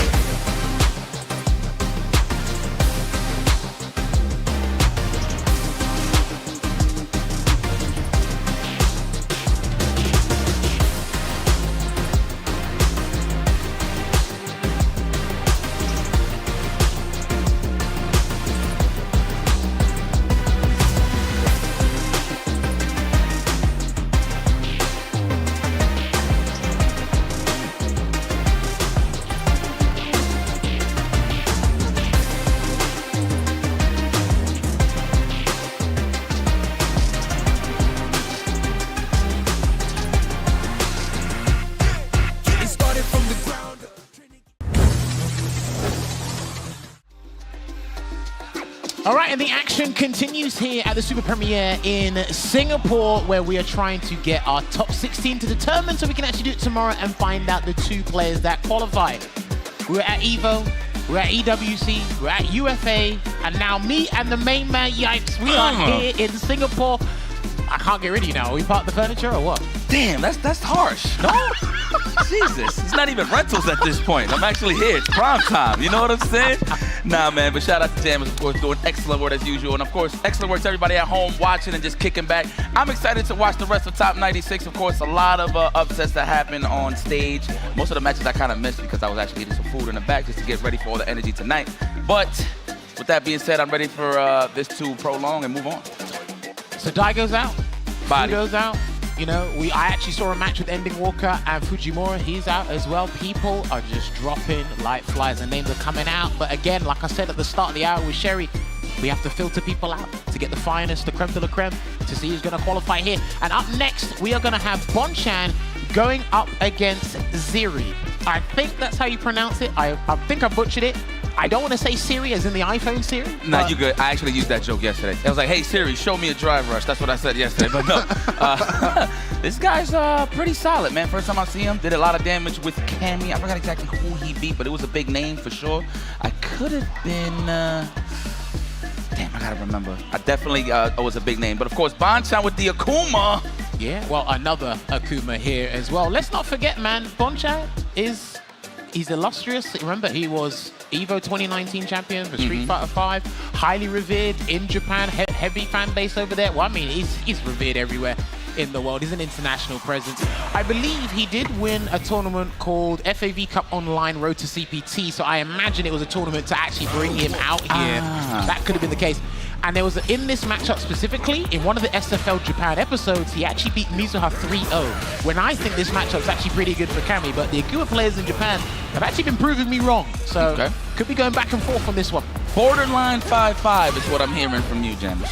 We could go with that. That's okay, I like that. Just borderline, you know what I'm saying? Not even. All right, pressure being applied, excuse me, taking his turn back as usual. Bon-Chan looking real good, looking for that tech with that back roundhouse. That was clean. Oh, chopped in half. Okay, let's go for the flame trap there with the light adamant flame. Goes back to neutral as well. Just lets him dry engage, recuperate until he opens up his defense there with the crouching meeting kick Zeri. And if he just gets one, do you know what? I think he's trying to sneak in, just maybe a delayed button to try and close out the round here. Crouching face for sure, I would say. Maybe a throw. Come in. Oh, yes. Even if he's drive rush, I think he would have. Nah, he actually had a sort of the health for actually take a little more of a regular throw. But punish counter though, very solid. No dive kicks yet, or not potent enough right now as an option for Zeri, because Bon-Chan's actually pretty good at doing a DP anti-air up until that point where he just hesitated. That's classic Bon-Chan right there. But getting oppressed as usual. This is the life of a Shotokan, right? You got to play so solid in the neutral round. Wake up parry. Very unfortunate for that light ball as Zeri is just mauling. I would have done it too. I was feeling the pressure from here. One button into a drive rush cancel, and that could have been the game there, Yikes. Smooth with the movement. Staying out of the cross jab range, the buff out again, why not? And we still healthy on the drive gauge. About even here. Ooh, casual walking. What did he grab, a jab possibly? Dude, that was absolutely courageous, and he's gonna do the level 3, he has to. That was such an impromptu conversion there. Bon-Chan taking a huge sigh of relief, but it is not job done yet. You have to respect that wake up super. And he did. Respected the crouching jab as well. Out of range too, so no block stun. Oh, nice. You have enough, spend all of that cash to designate that ass. There you go. Okay, what a way to stay awake there in that situation. Kind of what led to Zeri's demise in that round was the double drive rush cancel on block in that sequence that actually led to Bon-Chan doing the level 3 to help burn him out with the CA version. Man, looks like he tried to do a jump back jab or maybe an air-to-air jump strong, possibly. Oh, got met mid-air. All right. Drive rush in with the forward heavy punch. That is meaty, so he can't do wake up buttons there. Catches him with the back roundhouse. Going to get the conversion into some Oki here as well, Yipes. This man got some freestyle ability here, huh? A lot of improvisation. Like I said to Justin yesterday, you could be suboptimal with Akuma and still be effective. Mm-hmm. You can still do that. Still solid, especially at the highest. Oh, yeah. Oh, he's dead. Yeah, he's dead. Make that count. Yeah, still got the juggle properties here. I mean, it just should be over for sure. But cash that out. It's over. First game, the Bon-Chan. Yeah, things have been very, I would say, violent here in these brackets for sure. I think he wants a stage change. I mean, we're not playing another fighting game where it matters. That's true. But if he's not a fan of it, I can respect that as well. And again, we're all cordial here, we're all respectful. So if you want to change the stage, absolutely no problem. I'm pretty sure Bon-Chan was like, man, let me get some time. It's a little shaky there. I just need time to regroup. I can agree with that. So, Zeri's big issue right now is I think he's splurging drive gauge in situations where Bon-Chan actually has the resources to capitalize off it when it doesn't work out. Remember, burning someone out is a collaborative effort. It takes two to tango. That is true. So it's me and you that burn you out. So that's true. But you know what, throughout the whole match, it was pretty even in terms of the drive gauge. They both had the same idea in terms of keeping it healthy. But it's looking very nice. Well, these are some of the strongest characters in the game, so they'll have similar philosophies in certain areas, and I did mention that at the start of this set here, and he's going to capitalize, and he might actually be able to, well, the health bar's been backspaced anyway. You can just chip him out right here. Just a nice little block with the meaty fireball. It was too vegan for Zeri. That was very unfortunate, trying to look for the perfect parry for the clean closeout. We still alive here, almost. DP. I would have done DP. Yeah, I would have done DP. Definitely would have hit there, sure. I think he was expecting a neutral jump or a forward jump just in case the DP whiffed, and he would have lost from that anyway. Gonna get the plus frames. He can sneak in another fastball if he wants to. Oh, nah, that's one hell of a risk right there. I mean, I get it, pixel situation, but still though, in the grand stage, I mean, he is up a game, but I mean, come on now. So there's a reason Zeri's here, and he's actually illustrating that to us, unfolding in front of our eyes. The wake up low forward. What an option, man. I've been seeing that used in rotation a lot in the rock, paper, scissors game on the wake up, which is pretty heavy. And we in this corner. All right, we still got those juggle properties, of course. Let me see how we are going to extend this combo. Man, that got some reach, man. He's going to save a safe jump. Yeah, Nice. I've seen that before with the sweep ender into the safe jump. I've seen it too many times. And I've seen disaster start from that scenario too many times as well. Oh, nice backdash. Wow, anticipated the throw. Very nice. Bonchan, the professional. His stand jabs, just when he kind of anticipates when Zero wants to kick things off. Yeah. That is pretty good. And of course, confirm if it's a counter hit, right? Or a hit in general. And it's when around the time that Zero needs to get a drive rush cancel, but he switches things up with a drive impact for the wall splat. Definitely was probably looking for like a stand roundhouse a little forward there. Wasn't ready. Piling on the pressure here, being completely incessant, but he's caged him in the corner. I like how he's like trying to invite the low forward right into the drive rush. So I like that he's just tapping him with the jabs just to get a little bit of that espacio, if you will. Oh, okay. That's a wise choice to take the throw. You can take about 1 or 2 more. The reactions on this young man. Any sight of aerial movement, I'm sure Shoryuken was coming out. We're on set point here for Red Bull Bonchan, and he gets opened up with a punish counter dump kick and another Shoryuken on the wake up. He is not having any of it. Looking for the plus range, but the back tech saved Siri from avoiding all of that blockage, if you will. He's got a combo to level 3, but that's going to be rough. Oh, drop. What's up? Oh, the reactions, I like that. And that's a burnout. Should be, definitely. Sometimes in this game, you just have to input things and see what happens. No burnout yet, but you can do it safely now. Oh, no, off the mark. Unfortunate level 3. That's definitely, wait, is this No, not yet. It's because it's the regular version. It's the regular version, so he's just about all right. He can do, he might DP though. No, he didn't. Oh, the dive kick did not come out on the side of Siri. Oh my God, the neutral jump, he's gonna have to do it. He's got a dive kick. Oh, very nice. He had no choice. He was burnt out. He was limited in his options. And it was literally a one-way ticket to losers because that was literally it. You had to do a dive kick. Because once you jump, you got to bank on him just not reacting to the delayed dive kick. You have no other choice. Man, I'm going to be honest. Definitely something that I do want to highlight. We'll probably see it in these replays right here that we are about to play. The stand jab checks just to get some espacio from Bonchan. I like to call that the defensive jabs. Obviously get him out of range so he could just size him up a little bit in terms of what he's looking for. It's very professional from the Poppy of the twins. Do you know what? It reminds me of the jabs you do in boxing. Just to feel like the range, scope out the range, and it's like, right, in fighting games, you do the jab just to kind of prop up the anti-air and then get ready. But, you know, unfortunately for Zeri, he was walking into all of this stuff, but I could tell he was just kind of ravenous for drive rush cancels to kind of get the engine started. And Bonchan was like, I already see it incoming, just check. Oh, you just happen to be inside of my proximity anyway. But this was a fantastic back and forth between these guys. I learned a lot about Siri and his gameplay here. That was unfortunate. That will happen to a number of players when they try to anti-air, especially those deep, ambiguous jump-ins. But we saw a lot of super art too from Bonchan, didn't we? Yeah, no, I mean, to be honest with you, every Cammy wants to move forward, never backwards, right? So I appreciate Bonchan being on his toes. Wow, that was a mess up right there. Could have been ugly for Bonchan, but it's not too bad. Man, a lot of big risk in terms of wake-up reversals, but I'm glad that Bonchan held it down. There it is. That's one that we was just talking about right there, highlighting. You know what? Bonchan and Daigo do something very similar with this character, and there's some situations where I think the reversals are kind of, very brazen, but they're not deterred if it goes south. That's true. They'll continue to do it. They'll happily spend the 2 bars, and then again, because of that lasagna gameplay, we did get a level 3 that didn't burn him out here, but there's so much respect in these kind of scenarios, and I love that backdash into the whiff punish here because again, these 2 characters have some of the best aerial options in the game. So being elusive, backdashing, neutral jumping, adjusting your spacing really does help out here.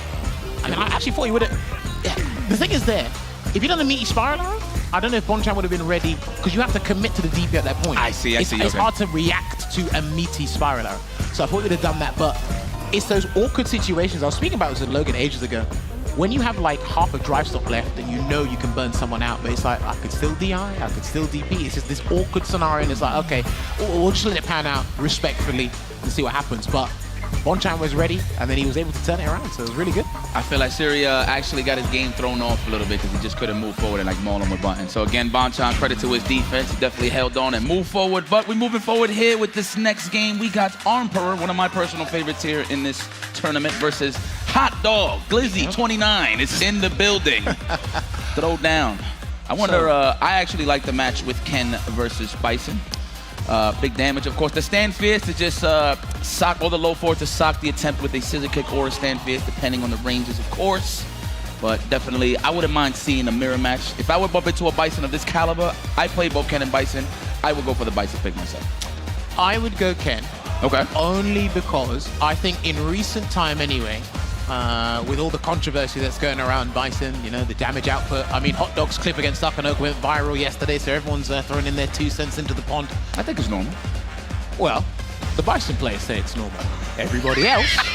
I played Bison for all of 2 minutes, so I'm no longer a Bison player. But I think I was talking about this with Justin yesterday.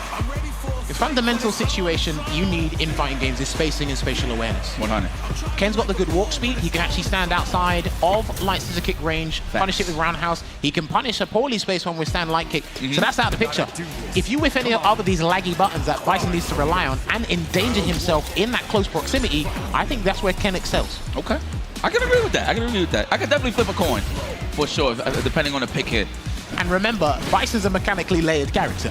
There's 2 parts. I like that. It's just layered. It's automatic. Yeah, there's 2 parts to this story. And as you can say, we're already getting bulldozed in the corner with those stand fierces that Yikes did mention. Oh, scope. Are we going to walk up delayed jab? Oh, no, delayed stand strong. And this was part of the problem that some of the Bison players have been telling me about. And there you have it. Try to get out. That should be the first round. And he's going to do the full conversion. Should be enough. Yeah, that should do it. There you go. Yeah, man, that pressure in the corner, that's definitely where you want to be. I mean, of course, you know what? I can agree with you on that in terms of the Ken matchup. Of course, the run Tatsu, the enhanced Tatsu, put him in the corner immediately. Ain't nobody want to be in the corner against Ken Matsu. So, okay, looking back at the footage, yeah, I think I can agree with you on that. The quicker you put Bison in a precarious situation, the harder it is for him to get out, because he now spends his bar to go back to neutral and put the bomb on, as opposed to getting our favorite 70% damage output combo. Definitely one thing I want to highlight about Bison, he doesn't have the strongest throw game, unless of course he's in the corner if he has the bomb on you, of course. Because back roundhouse, you can't really just condition him with that into a throw, unless of course you drive rush and back roundhouse rack. But yeah, big gap in between where you can actually take your turn back. Oh my God, watch the left. Oh, this might be the round. I think he has to spend level 2. Yes. Yeah, he will do the Psycho Punisher. I wasn't sure about the Super Art 1, but he still has 1 bar to work with. And I think at this point, he needs to go for the juggler if he wants to take this round, Yipes. Man, shout outs to Tyrant. I actually did not know that combo worked in Drive Rush. I will always go for number 1. You didn't know Crouch Fierce? Yeah. I did it you know once what? he taught me that, yeah. Because it looks weird. It looks like it shouldn't work. Yes, but because there's enough hits done for it to work. Okay. The tick throw, okay. Man, nice awareness. How y'all know the flow chart offers when you know how to back that? These guys are professionals, man. Yeah. Those hard reads on the backdash. Here comes the bomb. Oh, do you know what? I swear, if he blocked that, people were going to clip that and put it on the internet, because he done it to another show last night. Would have died, man, and then we hear more complaints. Oh, man. Oh, the empty, no stomp. Interesting off of the Shadow Rise. I don't agree with that. Maybe he think he was just going to block on time. Maybe air to air, of course, but he played it safe. Oh, watch that micro movement. Oh, he's done. That was godlike. He's done. That was godlike. And he got the cinematic as well, so this actually should be guaranteed. Let's see. That was unscaled for sure. Lesser hits, bigger damage. What an anti-air, too. He could have done a lot there. He could have done Gen Ride, but let's keep it short and sweet. Finish the job. Very nice there from Armperer. This is why I think Street Fighter 6 has probably the best juggle or combo system in the game. I agree. You have a button that will allow you to float or get the airborne opponent. And it's like, okay, the world's your oyster at that point. Obviously, there's juggle limitations, but what you need to get done in terms of efficiency, it's there. Oh, yeah. Let me get the combo. Head stomp, of course. Big damage, light back fist, dash up into what? No, the whiff stuff. Looking for the shimmy, of course. That's just a Bruce Lee kick. Are we going to throw him? Master blocks done with the parry. That was a very nice check. Wow. I wonder if he hit him with the fist. It probably would have reached faster, no? Well, but speaking of which, he got a jump fist instead, and he had to backdash again. These have been beautiful backdashes from Hot Dog, but he's burnt himself out in the process here. I wonder if Armperer is going to catch on and do like maybe like a delayed jab and then drive rush. That hurt me for sure. Drive impact, of course. Oh, we're going to... No, we got level. I didn't even see that. Oh, nice. You know what a lot of the Asian players have been doing specifically? So, when you're in the corner, they jump forward, because any of your options, you're going to go out of the corner. But also, if you try to anti or do anything, it's weird to kind of challenge unless you do an air to air or wait for the jumping. So they've been doing a lot of jump forward. There's a hell attack into Psycho Punisher. It's actually good, because he can dash and block, or he can go for the burnout sequence. Let's find out. He goes for the dome. Nice anti-air. He needs to survive. He was close to the burnout side of things, but we out of there. A little bit of a reset. The bust out, I would have done it too. He was close to home. Now he needs to go into level 3. Like, Umpra needs that level 3 to take the final round. Oh, he was probably anticipating him walking back or something, but good check there from Hot Dog. Red stick apiece. Man, it's a bit of a back and forth here for sure. But I like that Hot Dog is confident in the defensive choices, mainly the backdash. He's not really doing wake-up drive reversal. He's not trying to jump out the corner. He's just like block or backdash. And it really depends on the buttons that Umpra uses to kind of chip away at the drive gate. Perfect parry. Did you see the opening gambit? My man said drive rush crouch roundhouse just to set the tone for a perfect parry. Didn't get what he wanted, but wow. But you know what? I've done that sometimes with characters, and his one's like -6 or something. Yeah, especially from that range, right? So there's not much you can really do unless it's super close. Yeah. Yeah, see, it's backdash or block. Just wait. There you go. Oh, I was just calling that nice. I love seeing those combos. Okay, that's the way to get out of there. We're gonna go for the back throw. No, but we jump back. Good check here from Umpra, but no finish. Still looking healthy here, Hot Dog. Drive gauge, of course, is the life bar at this point. Oh, nice block. Trying to get the perfection parry. No Kurt Hennings here. No anti-air. Yeah, no anti-air either. Hesitation kills, and he's only got a slither of health. He needs a jump in or something massive. I like that he made that decision, though. He didn't go for the crouch face, so no trades, right? No trade possibility. Yeah, he needs something massive at this point. Wrong button. But he gets a conversion anyway into the crouching fierce, and Umpra is probably going to be beating himself up about that because that should have been his round. I swear, I always see that scenario after standing medium kick. It's either they block the standing medium kick, jump, standing medium kick, walk back, right, except expect or something, but it's always a side jump. Oh, the neutral jump is just getting a lot of play here. Mate, this guy has literally, those jumping heavy punches have been his best friend. Pressure being applied. Nice, let the jab whip, then go for the throw. That's a classic tactic. Trying to get the land and recover there for the bigger damage, but we still got a hit. No EX scissors, unfortunately. Even just a regular back fist, at least. Right, this is gonna do a little bit of mental damage here. Forward throw. Anticipating that wake-up parry. Try to backdash again, but he still manages to get out of this situation. Oh, he tried so hard. Oh, wait, he held up, what? Maybe a backdash? You're dead. You're definitely gonna have to watch the cinematic. 100%, he tried to backdash or hold up after that. That is unfortunate for Umpra, but great for Hot Dog as he moves forward. Even he's surprised that it landed. Unfortunate. Look at Umpra, it's like, well, that sucks. That's what you call a guess. Do you know them ones when you're playing him, right? You're like, okay, block the overhead. Let me do the sequence anyway, because I know that EX Cycle Crush is going to take a drive stuck, and all of a sudden he's like that, and you're like, wait, what? Like, what we got to do now? Hopefully we see this in these highlights. Did he do stand jab into OD Cycle Crusher? Or did he do like a crouch strong? Because I feel like it might have been a light or a medium, but it was definitely a sequence going into Cycle Crusher because he wanted the dry gauge damage, and then next thing you know, it's the cinematic. I'm like, all right, what did it do? I like how he left the gap in between. It's part of the plan. For sure, blocks done, of course, layered off, as I said, mechanically. Right? Man, it was a good back and forth. Again, another classic example of Umpra having an exceptional start here. Not afraid to, go toe-to-toe, slug it out a little bit as well. There's some really good strategy and capitalization off of certain situations when he did knock down Hot Dog. But I think the best thing for Umpra in this set, unfortunately that he lost, the jumping heavy punches, man. Forward jump. Neutral jump, yes. Yeah, look. And then these conversions as well into the Super Art 3, they're really working out for him. Nice and unscaled. Hopefully I see more of that. I mean, we don't really get to see the Ken Bison matchup as much, as long as you see the pro players play it, obviously. But consistently, I don't really get to see it too much. I see more Akuma than Bison for sure into this matchup. I mean, as Sejam calls them, they're part of the 4 DLC of the Apocalypse. So they're doing the work. Shouts to Sejam. And then there's that forward jump I was talking about. And then Hot Dog's air-to-airs just in general, they're really good. Even if he has to, be a bit scrappy, be a bit messy, try and get out of there with a hook or by crook, you do the business. Now, I really need this clip to show because even I was confused. Left that gap in between. It was stand jab. This is after the block overhead for sure. Yeah, he blocked the overhead. And then it was a button. I can't remember specifically what it was. It was definitely a punch button. Let me see. It's definitely the next one. The anticipation is crazy. It's like a trailer you want to watch. Here we go as well. You know what? There's not much you can... Yeah, this round definitely should have been Umpra's, but he would have had to overextend to burn himself out. Overhead. Here it is. Oh, low forward. Forward Cycle Crusher. Okay. So my thing is, yeah, what did you do?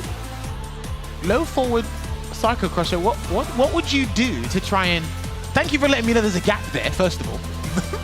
I thought it was a true string, but some of the normals he presses into Psycho Crusher are not actually a true block string. Same with back fist combo. Sometimes he'll try and get the frame advantage, but it's not a true string. Yes, yes. So yes. I didn't know that part, so I'm going to definitely note that one down. But I don't know, would you backdash? Would you jump? I think it was the backdash, or he just tried to walk back a little too hard. But was he ducking when he got hit? It didn't say counter hit. No, it was just a raw hit. Because it was crouching immediately, yes, so you have to duck anyway. Yeah, 100%. Okay, yes. That was bizarre. Anyway, that was unfortunate for Opera. Hot Dog progresses through deeper into the bracket. We will have a look at that and update you guys on that shortly. If you want to have a little peruse yourselves, exclamation mark bracket, go and check that out here. But up next, damn, we talking about heavyweight matches in the boxing? Crazy fight cards on the UFC? Like that. We don't even gotta talk about no shadow boxing here. This is the real deal. Kakeru versus DCQ. Very nice. This is gonna be a good one. Another Bison Akuma. I'm not tripping. I know a lot of people have certain complaints about certain character rotations here, but I really don't care. Well, I love it. No, you know what? I love that you bring up character rotations because, like, I love Kakeru's matchup strategy. I was talking about this with Justin yesterday. I'm going to reiterate the point. Okay. He's got Bison, he's got Akuma, he's got JP on the odd occasion. But that rotation and how he picks characters for specific players. And when he goes up against someone who uses either Akuma or Bison, he picks the opposite character. Okay. So if you're using Bison here, then he'll go and pick Akuma. Okay. If you go and pick Akuma, he'll go and pick Bison. And sometimes I think, why don't you just rock the mirror? I think you're good enough to do that, but he's got a strategy there. Now, DCQ, he was one of the strongest JP players in Season 1. And then obviously when JP had a lot of fluctuations and trials and tribulations in his life, you know, he had to get put down a little bit and he learned a bit of Bison. Quality. All right, listen, he learned a bit of Bison. And then as he got better and stronger with the Bison, JP got some new toys. So I think he's kind of one of the players that's stuck between the rock and the hard place. Is like, do we continue to use Bison? Because I think depending on the character you pick, picking Bison and JP, even with Kakeru as well, that's tall order to handle both of them mentally and having to know all the subtleties and nuances. Or does he just go back and stick with JP just in general? So I would love to see the mirror personally. It's just off the strength if like you mispace a scissor kick, you can get a cool punish, like a stand jab, crouch jab, whichever, into scissor kick, and then that's the guaranteed guess when they close. So I don't know, man. The Shotokan style is good, but I mean, to be honest with you, like we could talk about matchups all day, but a lot of the M Bisons that I've seen this weekend, they're not reckless with scissor kicks. Like they really take their time, they space out because they know they're in danger against neutral jumps and stuff like that. So they're definitely primed and ready to just play that neutral a lot. Well, this is what I was talking about again with Justin. It's the spacing has changed for Bison. So now, what developers want in fighting games now is they want people to interact as much as possible. Whether you're whatever archetype it is, I don't care what your personality trait is. It's like you guys are gonna be in as much interaction as possible. Right. And interactions are just like risk. You can't eliminate them, but you can mitigate the amount of guesses you have. And that's why I say the higher damage output characters are probably in a better position because the more damage you do, when it's not your turn, you got 1 or 2 extra guesses because it's like, I've just landed 70%. I've got a little bit of time. A little bit of human error on top of that. See? Told you. You pick Bison, I'll pick Akuma. And if it was the other way around, I'll swap. There you go. That's what they're going to do here. Now, Kakeru is top spot on his World Warrior with 90 points. No Japanese player has over 100 points in the World Warrior because that's how hard it is. It's an ocean of talented players. That's what it is. It's safe to say he the strongest on his block, obviously. And that's saying something. Okay. All right, we in the corner. Time to guess. No reversal city is the question. You know what's so crazy? It has to be a hard read for you to get out the corner. You have to do EX Shadow Rise, right? OD Shadow Rise. But the meaties are just too good. Or you can do Psycho Crusher to push him out a little bit, or a Drive Rush Cancel. Sometimes Drive Rush Cancel and block is used to generate some space. Most also the Wake Up for Bison. Yeah. But no, you're right on that too as well, for sure. Oh, trying to get shimmy there, there's going to be a cinematic. Oh my God, are we going to dash in first with the fist? Yes, just to buy some time for the drive gauge to recover. I like that. Oh, I tech too. Yeah. Human error, jammers. Oh, I would have tech too, man. I don't blame him. But it's rough because his heavies do 0.5 drive stocks and they're plus a block. You're not going to sit there like an egg the next time. You're not going to do it. You have to do something. Do something, yeah. You're going to sit there like an egg. That's true. All right. It's getting a little claustrophobic here. This is what Akuma needs for a little bit of an advantage. Yeah, Two of the best characters that are suffocating their opponents in the corner. Nice. Slowly and steady. Good anti-air. And he's done it again. He's realized that delayed evil knee does work. Oh, he's dead. Yeah, he's dead. Nice and easy. You know, I was going to highlight the crouch base anti-air, but I don't think he even matters at this point. But you know what, I'll talk about it. So one of my favorite things about Bison is after counter hit on crouching fist, you can get the back fist, right? The jab, depending on the range, of course. Sometimes they'll like go right under if you do it too early. But I like the fact that a lot of Bison plays implemented a crouching fierce, right? And then, because sometimes if they just jump in with an empty button, right, they don't get the counter hit to the juggle. Yeah. So they'll just go crouching fierce, wait, into drive rush, into, you know, pressure, meaties and stuff like that, et cetera, et cetera. But it looks like we're going to the character select view. Jammers, what you think? Well, he's ruminating right there, but it looks like he's going to stick with the Kuma because the biggest problem was, as you identified, it was delayed tech. He's not going to swap characters. And of course, you need to realize, sometimes you need to remember when you're playing against Bison, it's easy to put the bomb on. Like I said, from SF5 to this is easier to do. It's just hit confirm the bomb. You know, command grab, there's no risk, it's not locked behind the mechanic, it's just do the combo. And that leads back to your fundamentals, your situational awareness. If you made a mistake, your reward is a Psycho Mind's gonna be on you. After that, I can't help you, because even I suffer. Yeah. I mean, of course, the wiser choice is to take the throw, but how many throws can you take depending, of course, on the situation, the life gauge, of course, even the drive gauge. So he's opted to slow things down and play 20 miles an hour, at least for now anyway. No whip punish with the sweep. See the spacing difference now from Kakeru? He ain't trying to engage too much. Dude, you got to be vigilant and meticulous with this stuff now because of what happened in that last game. And again, once he's able to get around and give himself a little bit more leeway, we might see the aggression meter dial up a little bit. Trying to bait out possibly a double reversal. Just avoid the chip in general till he can keep the drive gauge a bit healthy. Oh no, there you go. Every little hit counts. Trying to hold up forward. Of course, maybe that was a backdash. Whatever it was. Oh, well, whatever it was. Speaking of which, I thought it was going to cross up too. Free dash up. Here we go, just backing away. He's doing a lot of things in hesitation. I noticed, yipes. It's tough, man. I mean, we talking on the side of DCQ? On the Kakeru. He's doing things in hesitation right now. Yeah, I mean, he's made out of styrofoam, right? So I can see he's trying to play super safe. Oh, right, there it is. I like how he tried to delay the stand strong. I don't think Kakeru's going to tech at any point in time. Oh, speaking of which, wow! Human error right in front of us. I'm so sorry. Is that commentator's curse? Possibly? No? I believe that's called dead on arrival. Ship it. I believe that's called dead on arrival. It's almost as if you know what you're talking about. Ow. That's terrible. I actually thought he was going to take at least one throw, but then again, he was in burnout. He could have got chipped out, of course, right? So he had to make an executive decision on wake up. Yeah, so DCQ is a little bit different than Hot Dog. He's either going to jump out or backdash. He's not going to, these guys are not doing wake up drive reversal, so they don't want to keep that drive meter for the damage. And speaking of damage, we put that cherry on top of the cake for that round with the perfect, and he actually needs this round. This is vital for Kakeru right now. Tough, yeah, against Bison. Red stick to a donut, this is tough.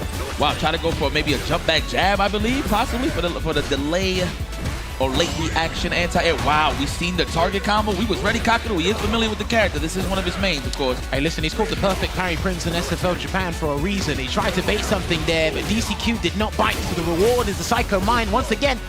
Forward throw, take another one. I like that, respecting the parry, right? Speaking of the prince. Oh, we out of there. He can't get hit by a counter hit. Plus frames. That thing cannot say counter hit. Oh, Jesus Christ. Off the trace, still get advantage? Bison, the privilege. I love it. You deserve to be rich. Look at this. Throw Loop City. This is my favorite serial chamber. Oh my God. Oh, he blacked us. Oh, man. Yo, tell me how he called that out. That was godlike. The man did jump in, already charging the Shadow Rise just for any option. Wake up. OD, of course, the reversal was the snipe out. Man, that was godlike. That was a little reminiscent to Street Fighter 4, I'm gonna be honest with you. There was a lot of setups like that in terms of like, I like to call it the moon boots, but of course Shadow Rise in this game. And, you know, usually it'd be like a cross-up teleport, you know what I'm saying, to avoid the DP on the wake-up, whatever. But in this case, he used OD Shadow Rise to avoid the wake-up reversal. That was so clean. I mean, human error, of course, was key here when you have to guess against Bison, especially when you have to survive so you can continue on in the set. Very unfortunate for Kakeru, but DCQ. Hey, listen, man, he's doing wonders. Again, he was part of the Esports World Cup. He qualified for the Esports World Cup when it was back at CEO. But again, there was so much success with the bomb plant as well as getting the cinematic Psycho Crusher. But I think the main weakness he was able to exploit and really put a dent in Kakeru's armor was those delayed techs, man. It was absolutely insane. And again, as the rounds go on, especially in this first to 2 environment, right? If Bison keeps collecting those rounds, you're going to kind of like shrivel up, do things in trepidation. It's like, now I don't know what to do. Yes. Because if I want to come back, I have to put my body on the line. I don't want to do it against this guy. Random jump-ins, right? Anticipate. But again, what I was saying, the top-level Bisons, they don't spam scissor kicks like that. Obviously, at the top level, you can respect, of course, on DCQ's minds, like, man, Kakeru is an amazing parrier, right? Whip punisher. He's going to have to respect. Even Standing Fierce was lacking. It was just clean, solid hits all the way through. He did get conversions and he was able to like show some life in the set. He did get a perfect, but again, perfects are kind of irrelevant in Street Fighter 6 because of how fast and how swift so normal. These games, yeah, literally, it's a double perfect we kind of give awards to these days. But then just look at this here, right? Trapped in the corner, getting pressure on board as well. And like I said, Akuma with going up against a high drive gauge damage character in Bison, and you got low health and you need to expend drive gauge to get the necessary reward in the situation you want. It's kind of a recipe for disaster. This was godlike. Right, so, okay, remember this, right? Because we saw, I think it was either Higuchi or RainPro do it yesterday. Remember, you can charge while jumping. So as soon as you jump, literally start charging, and their charge partitioning on these guys is literally rapid fire. And it's layered too on top of that, right? Could have been, well, the OD reverse. I'm pretty sure in that situation, possibly was looking for the throw tech, right? Low health, so you're gonna have to make an executive decision. The decision that Kakeru made was the OD reversal, but man, listen, I'm all about layered offense, so I can appreciate that from Bison. I just can't wait till he's nerfed, so all the frauds could just get out of there. You know what I'm saying? That's just me personally, but the professionals, I'm just joking, man. This is just FGC. He said filter out the scene. Filter out, filter. There's too many of them, okay? What, too many of them at top level?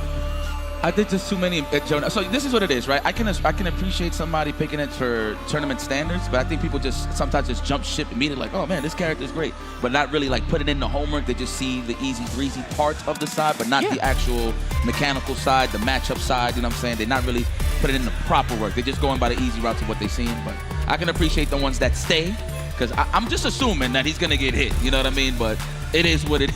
It is what it is. I'm not saying anything. I played him because Scissors was motion, and then I had my fun after a month. That's it, really. But that threw me off. Listen, we're having an absolute whale of a time here. It's been great out here, but hey, listen, we gotta give love to not only the people and you guys at home, but the sponsors as well that make the CPT possible. There you have it. Crush your cravings. As we have Yipes next to me as we look at Pagoda. And then you see level up your snack game as we all do. Hopefully you guys are actually snacking on some Pagoda now, especially the guys in the States as well. Big thanks to Pagoda for being one of our main sponsors for the Capcom Pro Tour this year. Man, a lot of killers out here being mobile, going everywhere around the world trying to qualify. But speaking of mobile, talk about this Street Fighter Duel, man. Street Fighter Duel is a mobile game that was released last year. If you haven't heard of it, it is an RPG based on the Ultra Street Fighter 4 series, featuring more than 40 familiar characters such as Ryu, Akuma, Chun-Li, Cammy, and Guile. It's a game that immerses fans in a unique way to enjoy the thrill of fighting that only mobile games can provide. Head over to your app store to download and play now. I definitely need to download that. And let us not forget, ladies and gentlemen, Street Fighter League. I've been talking about it, raving on about it with the players here in attendance. Most of the players from Street Fighter League Japan are here, and you can actually catch them in their online preliminary phases for Street Fighter League Japan. I believe they're going to be on episode 7 in the coming weeks after the super premiere in Japan. But you can see all your favorite stars: Gachiken, Nemo, Momochi, Itazan, Kakeru, Otani, Dogoro, Goichi, Aqua, Sako, Tokido as well. You get to see all the people there involved with Street Fighter League Japan. You don't want to miss it every Tuesday and Friday, I think it is. I can't remember the dates, but I'm sure Vicious or Saint Colo will message me and correct me, because shout out to those guys holding it down for the English rebroadcast. Yeah, man, of course. Back at home, a lot of drama's ensuing, and I'm loving it. It's all smiles now when you see this flyer, but I best believe when you watch it live, ain't nobody friends. Of course, every Wednesday, I think we just finished episode 1, so the next episode will be aired on October 23rd, 4 p.m. Pacific Standard Time, so please don't miss it out, of course.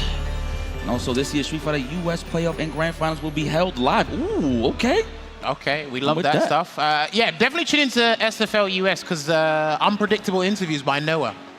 We don't like industry plants out here, apparently. But shout outs to everyone involved in SFL US. But speaking of which, another SFL that will be happening is SFL Europe, ladies and gentlemen. It will be coming back live from November 15th all the way throughout till November 26th. Teams and players will be announced very soon.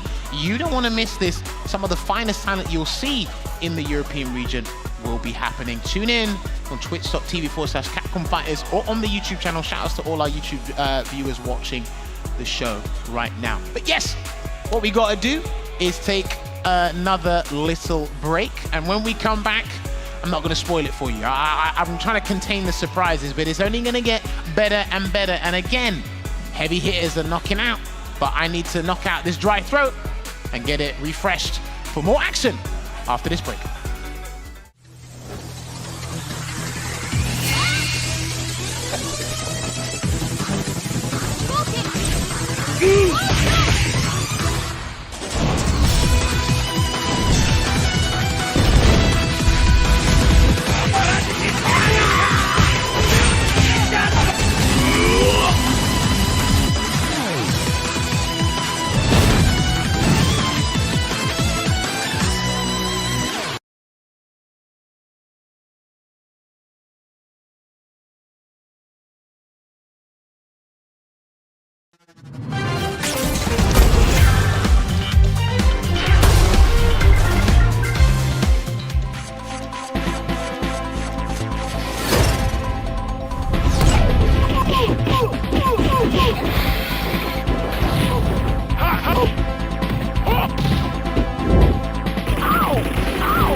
back to the Singapore Super Premiere here at one of the stops for the Capcom Cup Pro Tour. If you're not familiar, of course, 2 winners here, first and second. We'll be going to Capcom Cup 11, but it's only day 2, and we're here to guide you to all the wall shops getting hung dry. And of course, we are chilling, kicking back at the best seats of the house.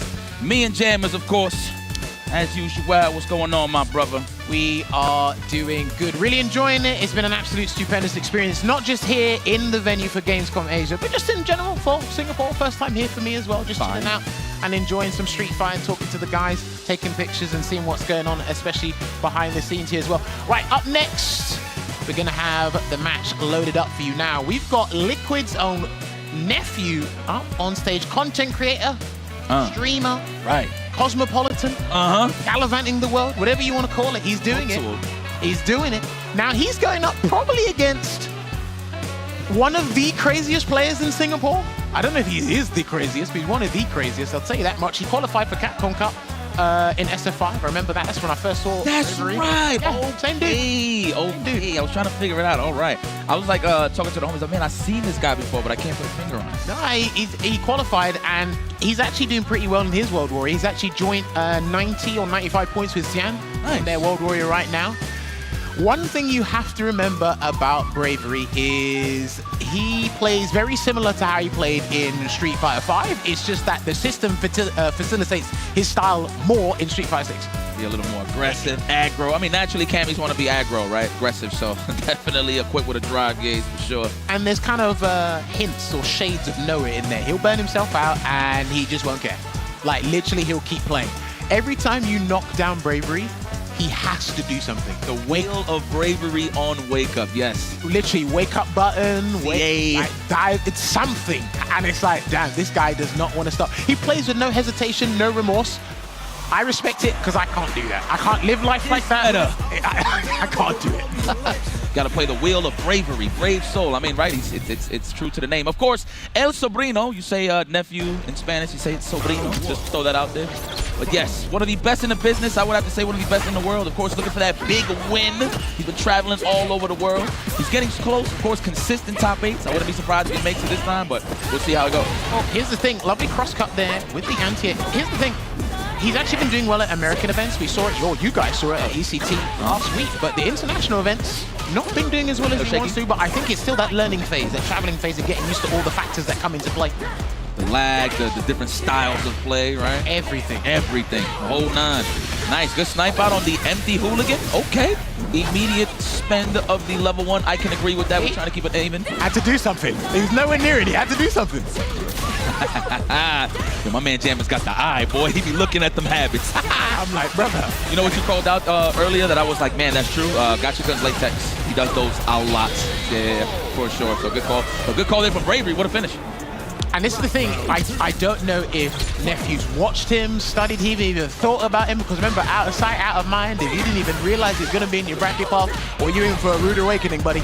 Yeah, man. And everybody plays different. You would think Nephew would play. Yeah, he definitely woke up with a parry. Yeah. He needs to wake up with something. The snooze button is not on. Yo, Jammers is tripping right now because it is true. He is calling it how he sees it. He does not want to block nothing. I had to watch like 2 or 3 of their World Warriors, and I said, this brother has not done, like, sat there. Like, he can't do it. Part of the mind game, right, in terms of the Yomi, right? Just maybe he does that the first game, and maybe he doesn't do it the second game, but you can confirm it with me, he does it all the time. All right, there it is. And look, he can still be in prime position to take the round here. Going to replenish some drive gauge and orchestrate the next situation here. Perfect parry right on cue. Right on the meaty. I love it. There we go. We're going to shade the overhead. Wasn't ready. I'm actually surprised he didn't do anything on block on wake up, but he was out of range, so it does make sense. He's taking a deep breath here. And literally just after he spent his level 3, so now drive gauge advantage is back in Nephew's favor. Delay jab. Oh, good block. Ready. The sequence fighter is equipped here, well equipped for Nephew. El Sobrino. We don't know who's his uncle yet. No, we know this time. He's seen it. He collected a bit of data there. And here's the thing, right? We spoke about this at UFA. If you steal a turn, you can steal some drive gauge. Just like everyone's entitled to their opinion, you're entitled to steal a turn in Street Fighter 6. The mechanics allow it, right? And the thing is as well, I love that he showed swift adaptation there. Really swift and incisive adaptation there from Nephew. And when you go up against someone who cycles through all the defensive options, you just have to pick. Memorize each and every one they do and the order, and then you pick. I like the layer of offense in terms of, well, I would say defense on Nephew's knockdowns. When he put people in Noki, he'll always stay out of that crouching jab range, especially against Bravery, because you don't know what the hell he's going to do on Wake Up. I'm learning this the hard way. I didn't know it was like that, Jammers. Do you know what? I played him in the first to 10, SF5 Poison versus Cammy, and my hairline went back. It really went back. Like, is this guy serious? Man, let's not talk about hairlines, please. Don't worry. I'm getting there. Oh, man, all right. Gonna do a delayed medium punch, perfect parry, but he's got to watch out for Nephew's perfect parries because they've been kind of on point today. They've been on point. Yeah, don't test the man's reactions. There's one thing I will highlight on El Sobrino. It is definitely his reaction. Oh, is that going to... It might be the last part. What he says? The last part. No, not even the little chip damage at the end. Because he does an extra 50 off for the next snap. Damn. Clipped him walking back. This say counter hit though, so I don't know if he tried to challenge maybe with a stand fierce or a jab himself. Oh, he was ready. The reactions, we was just highlighting that, Jammers. All right, listen, these two are going neck for neck with perfect parries, and it's always after these subsequent situations. Good patience there and discipline from Nephew, but he's going to have to bust out now, and he doesn't do it. That has to be the scariest way to condition somebody. Delay crouch fierce from Kemi White. It's looking nice. I'll give you a little bit of taste of your own medicine here, says Nephew. Had to do it to survive, though. Slowly wait for the dry gauge to come back here, but next hit, it has to be a heavy or something for Bravery, and he can take it. Right on time? Yes. What an anticipation on the dive kick. Good call out there, El Sobrino. Well, it said forced knockdown, so it might not have been... Oh! Sheesh. Did you think he was going to die, or was it? No. I knew he was going to lose. I'm just thinking it said forced knockdown. Oh, okay. I'm not sure if the level 3 gets... if you put the dive kick... No, you can. All right. Okay. Something else. Don't want to think of something else. Break it down, baby. We all learning. All right. He's nearly burnt out here. Nephew can take advantage of that. Let's go. Yeah, that low drive gauge. I would have done it too, right? Psych. Nah, I would have not done that. I ain't gonna lie. Burn out. He's going to do something as well. There you go, throw. Oh, he's done. Checkmate. He's holding up all day. All day he's holding up, yeah. He has no choice. Yeah. Man, I've been in that scenario plenty of times when you just know, well, you know what? I'm just going to bank that Nephew's going to mess this setup up. Maybe he ain't going to be meaty enough, but all in all, Nephew, great gameplay. He kind of sniped out this guy Panics on Wake Up, right? So that actually would change the tone, and you've seen Bravery kind of respecting him a little more. I mean, the YOLO level 3, it is what it is, but... Well, I mean, it's like you're at the tables and he'll just put down 10 and then 20 and then double the chips, then double down, and then the guy, like the house will just go, look, you've run out of cards. He's like, I'm gonna do it anyway. Like, just puts everything on 0-0 on the roulette table. And it's like, something's gonna happen. And it's, you know what? He believes in the gameplay. We're gonna actually take a look back at what happened here as well as we cycle through those options. It was getting a little bit perfect parry centric. Yes. It's definitely like that. And this is the interesting thing. Holla. If you perfect parry my sequence, I'm more than entitled to go and do, all right, let me have a go here. Let me try it, because people want to take advantage of a perfect parry and then go for like a meaty button, not necessarily a throw. Right. They don't try to like slowly build the momentum. They want to just maximize it like almost immediately, right? And that's what we kind of saw here. But these guys going back and forth. Respect to Nephew for quickly identifying the defensive choices and just saying, okay, I'm allowing you to hang yourself in situations and I'll capitalize off certain others. And then also I'll still enforce my will and not be deterred. Yeah, see, I was just about to highlight that. Look at that. It's always about conditioning the player, right? Even on defense, offense, whatever the case may be. But just to highlight what you said, yes, he did not get frustrated and finish the job. That is Nephew, man. You know, there wasn't many scenarios where I seen Bravery put him in throw situations, right? I mean, Nephew been to play solid throughout the whole neutral side of things, but... Well, here's my thing with Bravery's defensive choices, right? If you're gonna wake up and do something, go the whole 9 yards. Right. Do wake up, crouch, medium kick, drive, rush, cancel, wake up with a DI, wake up with a drive, rush, go the whole 9. Makes sense. Like, you're just doing jab, DP, super. You're keeping it simple. Yes. Let's let the flower blossom a little bit. There you go. Yeah, lack of the wake up low forward, and there was a lot of walk back situations too from Nephew, so it definitely would have worked out. You are correct on that. just go the whole 9 yards. But anyway, now perfect play from Nephew here as well. And again, goes deep into the bracket. He's been pretty consistent in most of the events he's been at as well. And sometimes he's actually had, I hate to put it like this, but he's had some monumental moments that have ended up in a loss. Because remember, we saw the EWC situation against Tachikawa. He had a really good situation against Big Bird, but unfortunately bowed out of the tournament. I think it was Big Bird at ECT. So we got to keep it moving. He's actually doing well, but 2 returning names back on the setup, yikes. Man, can these guys actually be favorites of the tournament? I wouldn't knock it. Man, I mean, we've stressed this before. The competition has been so dense, right? Can you really call who's going to win? I actually thought Gachikun was going to get washed yesterday. He lost that first game incredibly fast. I forgot exactly who it was. Man, I keep forgetting. So a lot of people's favorites are Gachikun, Lashar. Lashar, I forgot he was. Yeah, no, Lashar as well. Listen, a lot of people do. The engine starts a little bit slow. It's not an electric car. It's still, old manual. That's the engine. But no, it's for me with all the talent we see here under one roof. It's very difficult to, because someone goes, "Oh, who do you think's going to win the whole thing?" I said, come to me when it's top 16. I'll probably be able to have a better grasp on it. 350 guys where we have, unknown talent, dark horses, people showing up on the day. It's difficult to go, yeah, that guy's going to do it. But I can have a solid statistical pick with Gachikun because he won last year. Right. And that was when he was learning Rashid. Now it's season. There you go. Literally, there you go. Yeah. For sure. Well, Bonchan is going to have to bring home the bacon. Are we low on diapers? We don't know. We got healthy kids. I'm pretty sure the wife is watching. Shout out to the family out there for Bonchan. Still holding it down for us. We appreciate you. My brother still coming out here to represent the FGC. Shout outs. Of course, shout outs to you, DCQ. Listen, man, I can appreciate anybody that has passion at the end of the day, man. And these guys have a lot to prove to themselves, not even to anybody out there in the world, but to themselves mainly.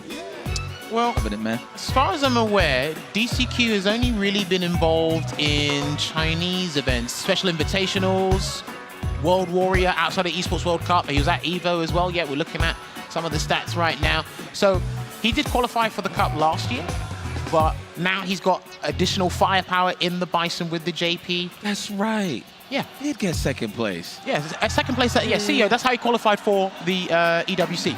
Yeah, I'm like, man, I seen him play like recently, but I forgot what tournament it was, and I was commentating the event. That's crazy. Now, I like that, yeah, he's going to stick with the Bison here because I personally think Akuma versus JP is kind of torrid for JP. I'm not sure about this version, but before, Akuma really caused him problems. And that's how you saw it at CEO. When Akuma shouts to Punk, it completely obliterated him. That was psychologically and physically, it just done something. But it's going to be another Bison and Akuma set here. No anti-air off rip, so let's get busy. Nice. Walk off that throw range.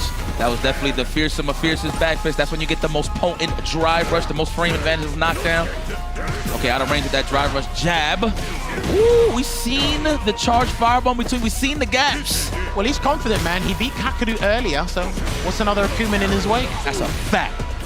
I mean, me personally, as a Bison player, I actually love this matchup. Just over the fact, of course, he is made out of glass, but mainly, you could just shut out a lot of those options, right? If you see those strings at the Demon Flip, Hell Attack is right there for you. Can't really throw fireballs. OD Psycho Crush is there. Well, no, I think EX Psycho Crusher just in general. When you see the Demon Flip, Psycho Crusher, Fireball, Psycho Crusher, Air Fireball, Psycho Crusher, I think it's got good utility. That's a fact, correct. In this matchup. And of course, what it does on block with the drive gauge and everything.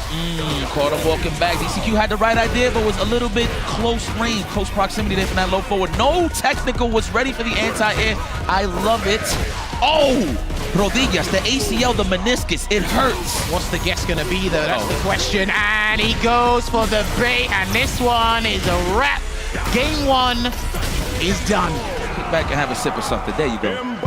Good God. And I'll tell you probably the most beautiful thing about Bison. Talk to me.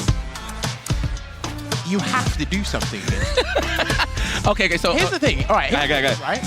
You think in a lot of situations doing a reversal is the craziest thing you can do. Guess what? The game sets it up for you. The game sets up you have to DP here or die. Yeah. Well, so the one thing I do want to highlight, so I don't use it myself, but I want to see it, but every time they score a knockdown with back fist and you do, or fierce back fist, and you do drive rush with short, it kind of does look a little bit like a throw animation. Yeah, of course, yeah. You catch pretty disgusting, I must admit. And it's been like an 8 out of 10 kind of thing. Even to watch the online events, you see a lot of people fall for that. But again, human error is a factor here. Pretty tough, so I do agree with you on that. You have to do something. Well, speaking of which, Bonchan got a healthy life lead at the moment here. Really trying to maintain this lead and strategize carefully. Good jump away from DCQ. The mobility he's been using with Bison thus far today, actually been pretty exceptional, I've got to say. You wanna go low? Oh my, the delay meniscus. The back roundhouse. Oh man, Jammers is laughing. Level 2? He loves it. Let's go. What you ate for breakfast today? You ate frog? Let me find out. It was scaly, wasn't it? Porridge? Purple porridge. I don't know, that looks like a stingray to me. Oh, Jammers. Oh, you're fishing in bars, my friend. Sorry, stingray. Inside joke between the two of us. Shit, though. Where's nice? Good, I'll take it. Here we go. Standing meter kick trying to set the tone. I like even on hit standing meter kick. He went for the drive rush anyway, maybe anticipating a backdash from Bison. But here's the thing. There's a lot of moves in the game where if they don't knock you down and give you slight frame advantage, take advantage with the drive rush. People do it. The distance is there for an unreactable drive rush for a lot of the time. That's true. Up to the play to react back, so at the end of the day. Nice. We sniped out the delay. That was good stuff there from Bonchan. Looking a little different here. Still jumping out of situations at DCQ, and unfortunately, too far. So that's going to be a massive punish here for Bonchan. And he's going to do the Sip of Calamity to actually put him at 0.5 drive gauge here. And if he wants to wake up with Super, he can, or he can get burnt out. Take your choice. Bison was like, remind me who I am with this punch. Oh, plus frames. Oh, you're done. Just pack it up. I respect that. All right, preserve the bar. Right. So we'll take that. It's a benefit too. Like, you know what, I'm washed, but at least I'm getting some meter. Well, he tried to safeguard his drive gauge, right? By taking the grab. And during the grab animation, it slowly replenished his dependent. So correct. That was a good choice there from DCQ. He is on set point, though. Does taste like shit. Random, I know. There we go, the OD scissors to set the tone. Back fist, drive rush. Wait. Yes, what a call out, because that's what I would have done. Wait a minute. Oh, he's dead. O-dash. Oh, you know what? He could have built the bar. Yes, with the forward dash, overhead, into the light back fist. Yes, he would have got the level 3. All right. Damn, I like that. Preserving some of his life, but the frame advantage is still there. Parry or not. Oh my God. Yeah, shake my hand. Do you know how, like, menacing and evil you have to be? It's like, in your head, you're like, right, I'm gonna do the back fist combo, I'm gonna drive rush, and I'm gonna wait. I'm sorry. This is comedy to me. You know why? It's not necessarily the character. It's just, I'm sure everybody's so focused in the neutral, right? And then once you get hit with that one solid hit, the first thing they do is just look at their life bar and go, man, I think it's time for me to get up. And that's what Bonchan did right there. So, unfortunate stuff. But we do have some highlights for those that missed out on the action. Man, what a matchup. Just like you said, did very well against Kakaru. So what's another Akuma, right? So this guy actually did. It's another Akuma, man. And do you know what? Do you know where Bonchan failed? He actually failed in similar situations to where Kakaru did. Delay tech against the evil knee. True. Couple of DPs that missed. So I think like DCQ's actually been on point as to where Akuma's kind of capitulate on defense here. And of course, it's little risk and all the reward. So why would you not even try and do that? One execution error with a counter hit, light jab into the low forward, into the EXD press, got blocked, whoop-de-damn-do. So you saw that situation right there, right? He hit him with the delay back roundhouse. That was all to set the tone for the last play in the last round, which is unfortunate. Of course, the drive rush into nothing. We're probably going to see this here in the highlights. Bonchan definitely just couldn't find his footing, if you will. Now, granted, it was going a little back and forth early on in terms of the damage output, but in terms of who really makes it count when it really matters the most, it is definitely Master Bison. You're talking about finding his foot. I'm trying to find his life bar. Where'd he go? Here we go. Right here. Block nothing. Wow. Where did we go? Oh, that was a nice frame kill, actually. I've never actually seen that. I might note that one down, practice that a little bit later. Yeah, me and Yikes were talking about this. I think he could have built the bar and then gone for a burnout into level 3, but I don't think he wanted to burn himself out. And again, another classic example of the more rounds he gets, the more damage he does, and the more like menacing he becomes. It's like, okay, I'm going to shrivel up, do things in hesitation. I'm not sure. I'm kind of stuck between a rock and a hard place as to what to do. What's the next move to make the comeback and equalize? Because remember, Bison gets the first game, you now got to equalize, and he's still going to run the gauntlet of mad combos and mad damage output.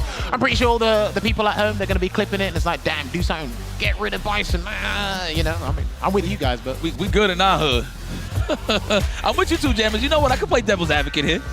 You could nerf, keep him the same, who knows? I'm still going to play the character regardless, but it is what it is. It is time to adapt. No, you know what? I know Logan has mentioned it several different times. I think it's just a scaling penalty with him. I think that's just it. It might be a scaling penalty across the boards, and they might give him some new toys similar to DJ. Who knows? If they can't make any substantial changes because the bomb plant's the bomb plant. You can't really like do much about it. So. Yeah. It's something that we're going to have to deal with for many years to come. That's definitely a main tool. But I'm with it. It is another Shadowloo boss on the stage. Jammers, please don't get sick. I see you regurgitating over here, I was friend. like, wait, what? It's okay. Another one. I said, wait, what? In the land of Asia. I'm cool with this. What would you rather have, the Luke army or this?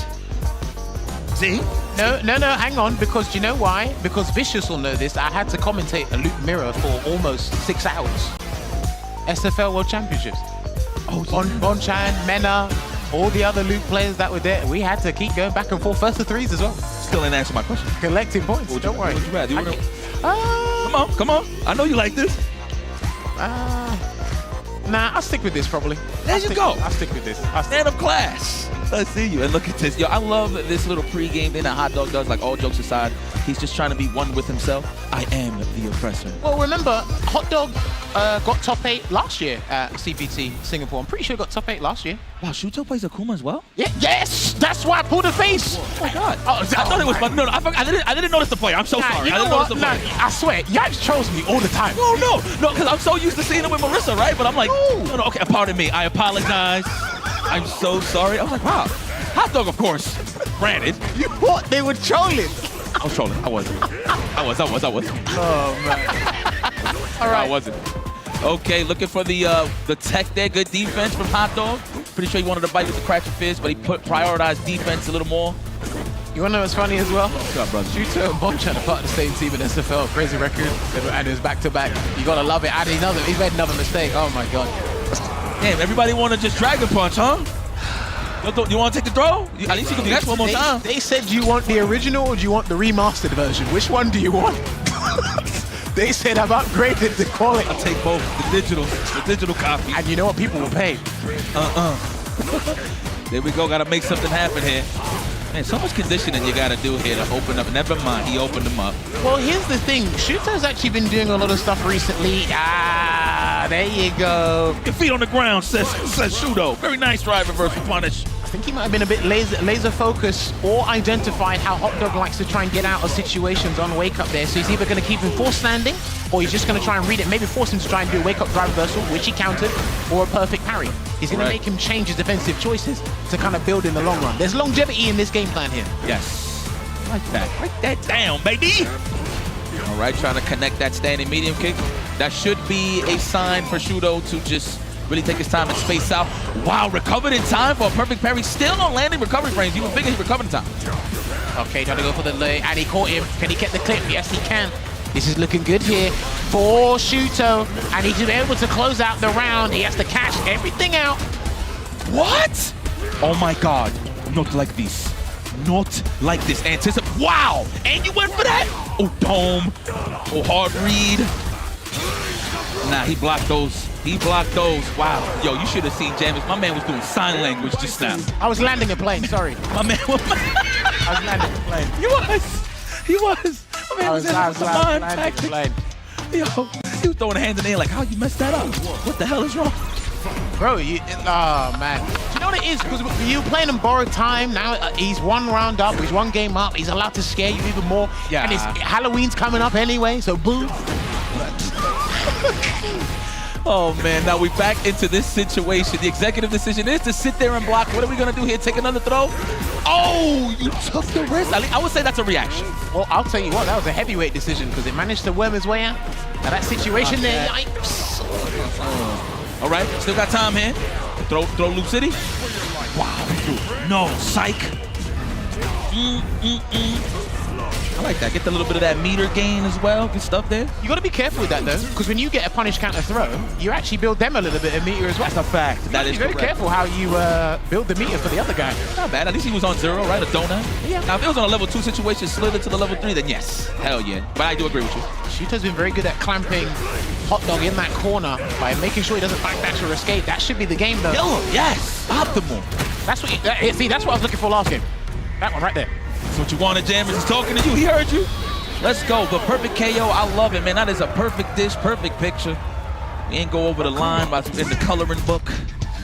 My goodness. Okay, Shuto. I like that. He was more of the aggressor. I feel like he smothered him a little more. You've seen a lot of spacing side of things from Hot Dog with a lot of standing medium kick. But once he got that one jump in, he just stuck on him white on rice. Very nice.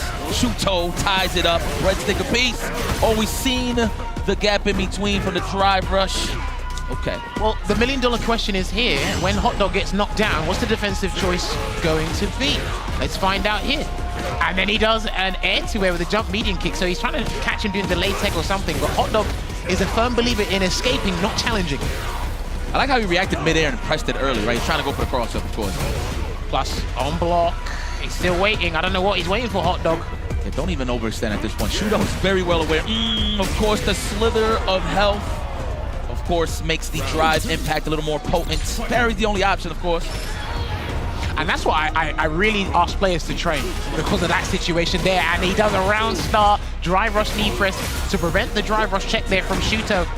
That's delayed anti-air. Oh my God, you could have suffered the consequence there. That was a neutral jump, buddy. Oh, speaking of which. Okay, we're really going past the speed limit here in this gameplay. Overhead, he's done. Oh, he's done. He's going to build the bar. My friend, you suffered the ramifications, and it's going to be a Super R3 to close it out. And it should book his place in the top 16 there for Shuto. Damn, that was absolutely wild. My goodness, yes. I'm pretty sure Shuto's like, let's put one on the board for Team Akuma. God, you guys were suffering throughout this whole tournament. So let's add one to the board for Team Akuma. Hot Dog is definitely, I wouldn't say disappointed himself. Looked like he could have done that a little better, for sure. But I like how Shuto set his plays. Hopefully we see these on the replays and the highlights. He did empty jump at one point. He did empty jump, land, perfect parry, which is pretty nice. I like it because those sequences right there is what slows down the opponent. It's like, man, is he really going to just let him rip like that? So it makes you think twice, man, on your offense. Well, as we take a look back and summarize what happened in this set here, again, completely different style to the match we just saw before, the aforementioned match between DCQ and Bonshan there. A little bit more ground-based. I think DCQ was a little bit more like, you know what, I'm gonna hit your goddamn life bar and you're gonna know about it. Like, I'm not playing you, I'm playing the life bar. That's what I'm after, not you. And he came at that with an absolute purpose there. Back and forth, because Hot Dog actually started really well, but he still believes in the defensive choices, still believes in what it takes to win around there. Now, this was a good redemption arc from what happened before. Shoot, listen, man, all I've seen is crimes. You know, Bison is known for that at the end of the day, so it's in lore, but at the end of the day, I always felt naturally Bison does great against Shotokans. But man, it's just the life ball difference in terms of one punish. It's kind of crazy, you know, you highlighted that you have to make a decision on wake up, and pretty much the option has been wake up reversal for most of the Akumas. Like I said, it's most fighting game players, they strive for control. They want to like establish their dominance, just to show that the hard work and the effort they put in to be sick at these games works out. But Street Fighter 6, in most given circumstances, you're like, you know what?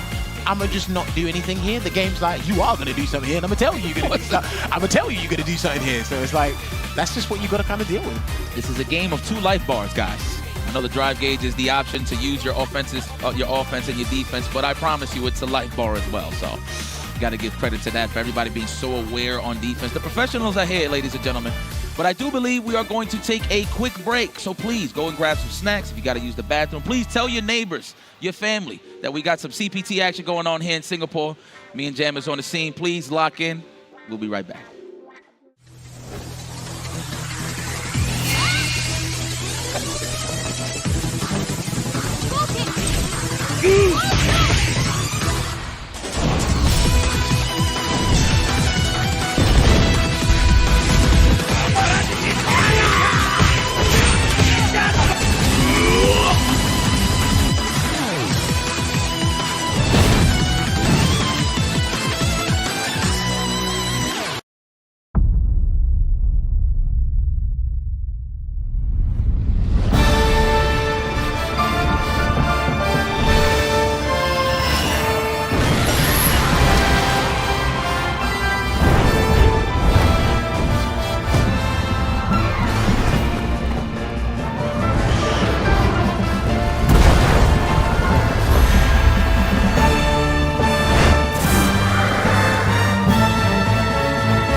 Our world is not headed for disaster, as you say.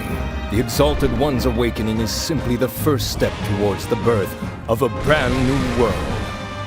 Everything will be destroyed to be born anew.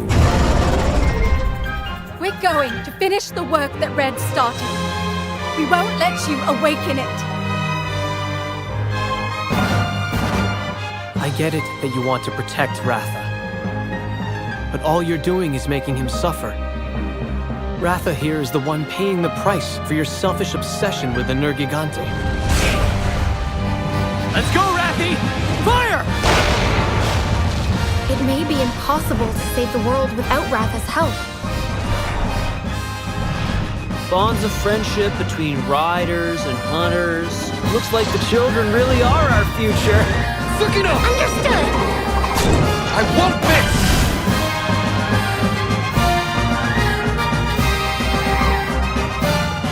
Time to put our kinship to the test!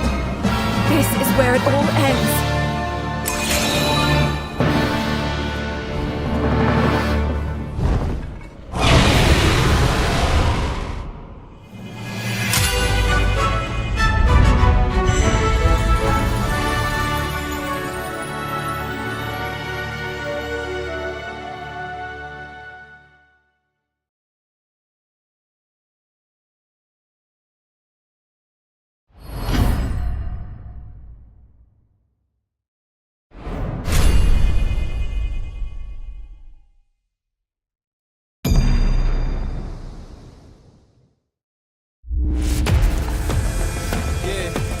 Y'all already know.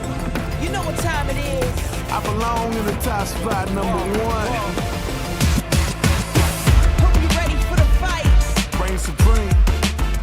Put 'em up, let's go.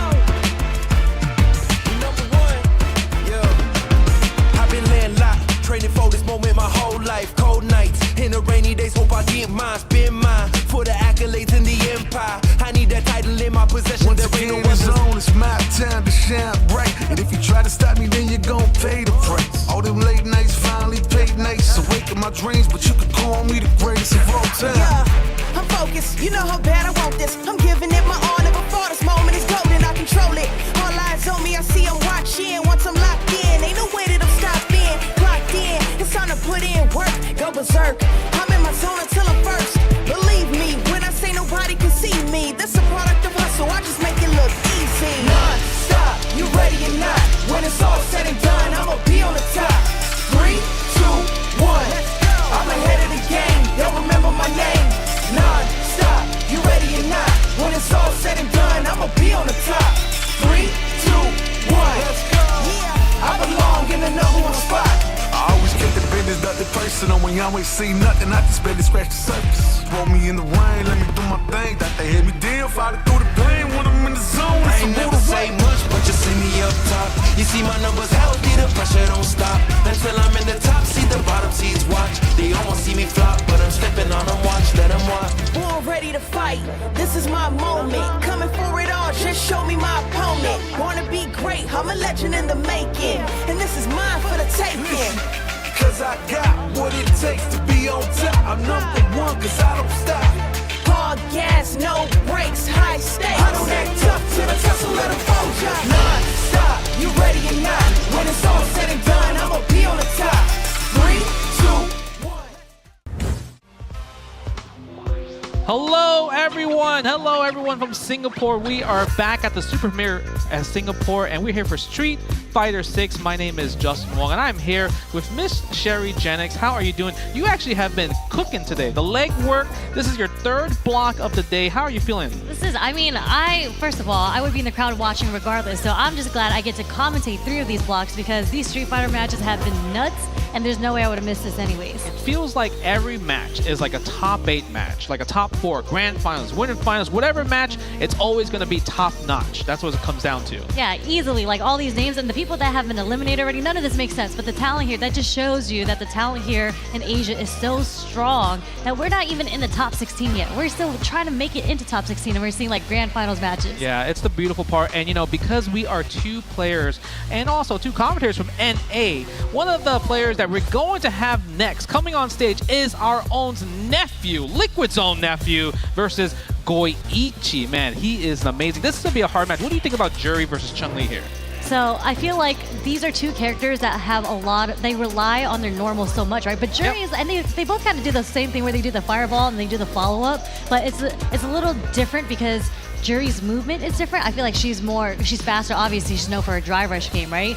Drive rush into stand medium kick, whatever it may be. So I feel like in this matchup, it's really going to be up to Nephew to see if he can get past the wall of Chun in neutral. Oh, look at this meter, though. Remember, guys, if you guys want Nephew to win, press number 1 in the chat. I mean, if you guys want Goichi to win, and he is having He's a already demand winning. lead, press number 2. And you talked about the fireball game. The best part about that, they both have fireballs, and they both can't really clash with each other. So they kind of have to respect each other's fireball game actually one-on-one, because Jury's kind of got the ground one. Chun-Li is more of like the air-based one. So it's going to be an interesting approach, and you mentioned with the normals, that's going to be really huge. But I would say that when it comes to characters doing wake-up defensive decisions, Chun-Li is usually the character that will let it rip with OD Tensho kicks. But I feel like Nephew, I mean, he probably played this matchup a good amount, I would say, right, when it comes to back at home in America. But in Goichi, I really want to see what he has, because I remember in Street Fighter 5, he had one of the most dominating Menat, especially in Season 2. So it's going to be interesting to see. Okay, I like the points low going up with Nephew. Okay, fist bumps here. Because I know the Americans are out there watching right now, so it's like it's 4 a.m. in the East Coast, but it is 1 a.m. in the West Coast. And Big Neff has a lot of support in the West Coast, so I do see some people out there voting for him. Yeah, and when you think about the USA representation, I think there was only, 2 players, right? Nephew and Jace the Ace. You know, no one probably remember that Jace the Ace was a person, but his Crimson Viper 4 was amazing. No, Jace is ridiculous, but he's a Ken player now, so we don't talk about him. Okay, start with the fireball. Going for the Feng Shui right there automatically. The Fuha Jin Stott. Oh, nice anti-air there. So ready for it. And man, they are playing aggressive from the get-go. They are. You know, Nephew didn't want to take the plus frames there. I mean, the plus frames, the meter, nice perfect parry right there for that awesome punish. I tried to do it again. And what was that wake-up? Was that the up kicks? Yeah, it might have been. But the thing is, sometimes it's, ooh, caught him reaching. Nephew's teaching. You know, he comes from, I would say, the school of Punk. Shimmy, shimmy, shimmy all day. Nephew has one of the best shimmies. Also, Jury really complements the shimmy game a lot. Yeah, especially that spacing with the normals that she has, especially when she has you in the corner. Yes. That she was up so well to get shimmied or just to get whip punished in general. Yeah, I know. When you see Chun-Li, the way Goichi played, the thing that really makes him so amazing is his charge. The spinning bird kick charge from blowing jab and trying to strong. But the thing is, it does not matter that overhead, the pesky overhead from Jury right there. The reset too, because he had that hit, but he's like, nah, I'm going for the full damage of the reset. Man, that is greedy right there, you know? I mean, I heard Americans are kind of greedy in the streets. Just a little bit. But let's see. I mean, Chun-Li, Goichi could do the same thing if he wants to. And I like the little backdash right there. You can't jump against Nephew. Cross cut, whatever. He will get that uppercut out. Yeah, and something that these 2 players have been doing really well is getting the perfect parry on these fireballs and kind of stopping the drive rush follow-up right after that. They get the counter hit and just take their turn. Yep, take the turn there. That was almost a drive rush with punish. I feel like a lot of Asia players have been doing that, and I see that Nephew's trying to incorporate it in his own during the tournament. That's like the level up when you go into a tournament, like, oh, that's a new tech. Let me try to add that too. That's what I'm saying. That's something that Nephew is so good at, is when he sees a new tech, like just Goichi answering with his own overhead, right? But Nephew would see tech and he'd be able to execute in a lot of high-level matches. Okay, here we go. We're going to go for that. Ooh, look at that. That was an interesting setup in the Serenity stance. Going for the punch version. Nice. And Nephew's so good. Like, it's one of those, like, Hail Marys, but it's like once in a blue moon as well, too, using that Jury dive kick. Spending level 3 there because he's burnt out, and he wants to cause the burn on Goichi's side, but I think it's just barely. Goichi might still have a little bit. And a pixel left, too. But oh, no! Does have the level 1. That's not going to work, yeah. No projectile invisibility frame, so that meaty fireball is going to work. Yeah, that was completely perfect on Nephew. Like, literally, because even if he blocked the fireball, he still has to worry about the plus frames during burnout and also the chip sequence because, you know, in that situation, he doesn't have enough life to afford chip. Yeah. I'm wondering how Goichi's going to kind of approach this matchup differently now, because I feel like they were both so aggressive, and it was the first game, so you're kind of really feeling each other out and what options you guys tend to do. We saw a lot of wake-up reversals from both sides. They were up there, a lot of that. I think for Goichi, in my personal opinion, using more of the Serenity stance. I mean, every time he landed Serenity stance into the overhead, into the low, it just worked out. Okay, goes for the combo right here. Nice, perfect. Not perfect parry. Parry. Yeah. Went for the perfect parry. He tries to go for the perfect parry. The tap parry. See, the dive kick is so good. And it's just really hard because it's like, Tencho kicks is already a awkward motion to do, pressing down, down, right? So maybe if Goichi wants to adapt against the dive kick, maybe using standing heavy kick, just because it has more active frames and it lasts longer in the air as well. Yeah, I mean, if you do, so he's been so consistent with the Tencho kicks, but if he ends up blocking one of these and baiting out that dive kick, that is a huge punish on his end as well. It is. Oh, nice. Using a standing heavy punch. That is a great punch just to throw out. Okay, I'm coming for you. And that's going to be enough. Just like that from Goichi, putting one round on the board in the second game. I feel like Chun has one of the longest low forwards in the game too, so it checks you all the time. I mean, both these characters have great crouch medium kicks, but definitely for sure, I would say Chun-Li that's kind of the button that she was known for since Street Fighter 2. Okay, like the throw right there. And Goichi's landing a lot of throws because maybe if you do research, Nephew is a person that is willing to take the throw. That's kind of like the NA way, just take the throw, right? I actually feel like Japan is pretty prominent at just taking the throw. You've seen Daigo get thrown 5 times in a row, and on the very last decision is when they decide to switch it up sometimes. Yeah, you see that right there, getting the punish counter throw. And again, like I said, Nephew can't jump against Nephew, but grabs the drive rush overhead, but gets his own overhead. Straight into level 2. Yeah, this is going to be a corner carry. Are we going to get an empty jump throw?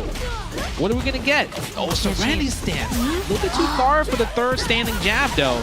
There's that low 4 that connects, just catching him standing up or just walking back. Yeah, spending that level 1. You know, that's one of those, I love what Street Fighter 6 does, where they're like making these moves that they see, the developers, they see that people are not using these moves. They're like, well, I want to make this move useful, right? And that's kind of one of the juries, the target combo into level 1. That's really nice.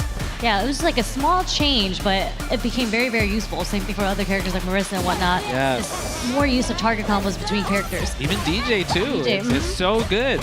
But look at this. Let's see what Chun-Li has to offer. There we go. The heavy punch Kiko show. That's really good. Look at the damage on that. Into the corner carry too. Ooh, can't reach it. He's going to get level 3 here if he can get the full combo. And he does, using the Light Kazanchu. Goes to level 3. He's going to a 1-1 Sherry. Man, that just the awareness of the meter usage there, or meter build is what I mean, just to build that level 3. Yeah, that was the very last hit. That was really good because I think most players from that situation using just a standing medium punch in the back tiers, they probably will go into Serenity Stance in the light kick. But Goichi went for light kick Kazanchu because it just gives you a chunk. That was amazing, brilliant. Yeah, smart I mean, these are some smart players that we have up here, both of these. I mean, yeah, Goichi did win a premiere back in the day, you know, so he has the champion mentality. Okay, nice little combo right there. Drive rush, you know, even though you might be one of the GOATs, sometimes just checking the drive rush is hard for everybody. Definitely hard for everybody, especially against juries, because she definitely has one of the best drive rushes in the game. Yep. Okay, again, that standing medium punch right there, plus frames all day. Throw a little fireball. Chun-Li got to walk back, and look at that Nephew with the recognition right there. Yeah, just trying to keep Goichi in the corner. Unfortunately, Goichi is able to escape just with a jump forward. Yeah, couldn't get the punish counter throw because she got a floaty jump. So, you know, worked out a little bit for Nephew. If it was like a regular character, like Ryu or Ken, he would have got that punish counter throw on the landing. Nice, forward heavy punch. It's a walk-up throw. Oh, there's what a shimmy. Yeah, I think he was like walking up throw because maybe Nephew's been doing a lot of tap parry. But the thing is, Nephew's doing such a great job at masking it. What a catch right there. That was so good. Forces the burnout. You're going to take this chip damage all day. Beautiful, beautiful sequence from Nephew. Match point. Yep, spending all that meter just to chip away with that OD fireball from coming from Jury. What a check. Yeah, great check. Gets the counter hit combo. Goes in the back heavy punch drive rush. Level 1 recognition from Nephew. Young man reactions. No overhead this time. Yep. Oh, answers with his own, but Goichi does block it in time. They want these overheads. They have been going ham with them. They have been going. There's this anti-air actually works this time on against dive kick. Unfortunately, Goichi burns out because of that. So we're going to see if Nephew can take advantage. Tries it right there. Goichi able to dodge right there. Again, but the plus frames on the burnout. Really smart from Nephew there. He loves doing that instant jump medium punch just to escape throw attempts. Yes, look at this. Good check right there. Chun-Li's standing light punch is amazing for checking everything. Get off of me, Nephew says. What a risk. Oh, this is going to be a big punish, and we're going to go to a final round. Just like that. And Goichi's going to have a little bit of the advantage. Never mind, had to spend 2 bars, and now they're both going to the final round with 2 bars each. And we haven't seen Nephew go into Feng Shui yet. No, not yet. He's been using this meter pretty well just to get damage off of level 1 or go for the burnout against Goichi. Yeah. And as we mentioned, once Goichi starts recognizing that Nephew likes going for these dive kicks to beat the anti-airs, he might start blocking and start punishing them, and that's what we saw from the last round. Yep, exactly. Good call out right there. Nice cross cut with the DP again. Tries to go for a shimmy. Nobody's bite. I think people are going to be willing to take the throw in this final round. Good What a whip punish. Are we spending level 2? No. Not yet. He wants the damage for the level 3. Oh, Nephew, that was risky. That we have to spend a level 3. Good buffer right there. Okay, we're going to be in a very favorable position. Life lead, drive gauge is dire for Goichi right now. Look at that. Burnt out. Nephew with 4 bars. Goichi has to react. Really stuck in the corner, and this is a hard position to be in too. The shimmy ain't gonna work this time. Okay, Nephew, one of the only Americans in this tournament getting top 16 winners. Look at that, sending Goichi all the way down to the losers bracket, and that was an amazing. And I feel like the recognition from Nephew, just able to just like landing so many shimmies. I feel like maybe it was like 3-4 shimmies that he was able to land, and it was just consistent. So I'm kind of curious to see what the replays have to say. Did you guys catch all those shimmies right there? I'm curious. I mean, again, we mentioned how Jury is one of those characters who has the best shimmies in the game, right? But okay, look at that. Big combo right there, spending all 3 Fuhaja, go for the cheeky reset like you mentioned earlier. Oh, but there's that overhead. A lot of overhead. They both went for so many drive rush overheads, and I think towards the end, they started, either reversing it or ending up blocking it. Yeah, even Nephew did that one time where, he saw Goichi go for the overhead, go for the level 1 reactions and everything like that. This match could have definitely went either way, I would feel. Yeah, it was actually very close. Yeah, it was really, really close. And I think what really sealed the deal between Nephew versus Goichi is probably the meter management. I think Goichi went burnout a few times, and also Nephew was able to land way more level 3s, way more damaging supers compared to Goichi. Goichi was kind of using his meter for the level 2, for the corner carry, but this is also, don't forget, Chun-Li in Season 2, I would say, doesn't really have the best level 2 now compared to the meter building from Season 1. So you have to use meter way more efficient, and you see right here, nice little combo and everything, but maybe if level 3 could have definitely sealed the deal in that situation right there. Yeah, I think that was like a decision-making kind of last minute. Didn't want to spend a level 3 if it wasn't going to kill. Yeah. So. Look at that nice little combo right there, using the stand medium punch for the pressure. And that was the beautiful one, like you called out. Building the meter, the recognition with the light kick Hazanshu, just to be able to build that chunk. Because if you went for Serena stance light kick into lightning legs, you probably wouldn't have built that level 3 meter. So it was really, really good. Nephew, look at that, walking down, because you can't really clash with a fireball. After he saw the first fireball, went for the OD, and you saw that. Like, gets the shimmy as well, too. And just that catch on the air-to-air, too. So good coming from Nephew there. Yeah, because, I think Goichi was just kind of probably scared. Like, if he blocked that OD fireball, he would have been burnt out, right? So Nephew covering both options, air to ground, amazing.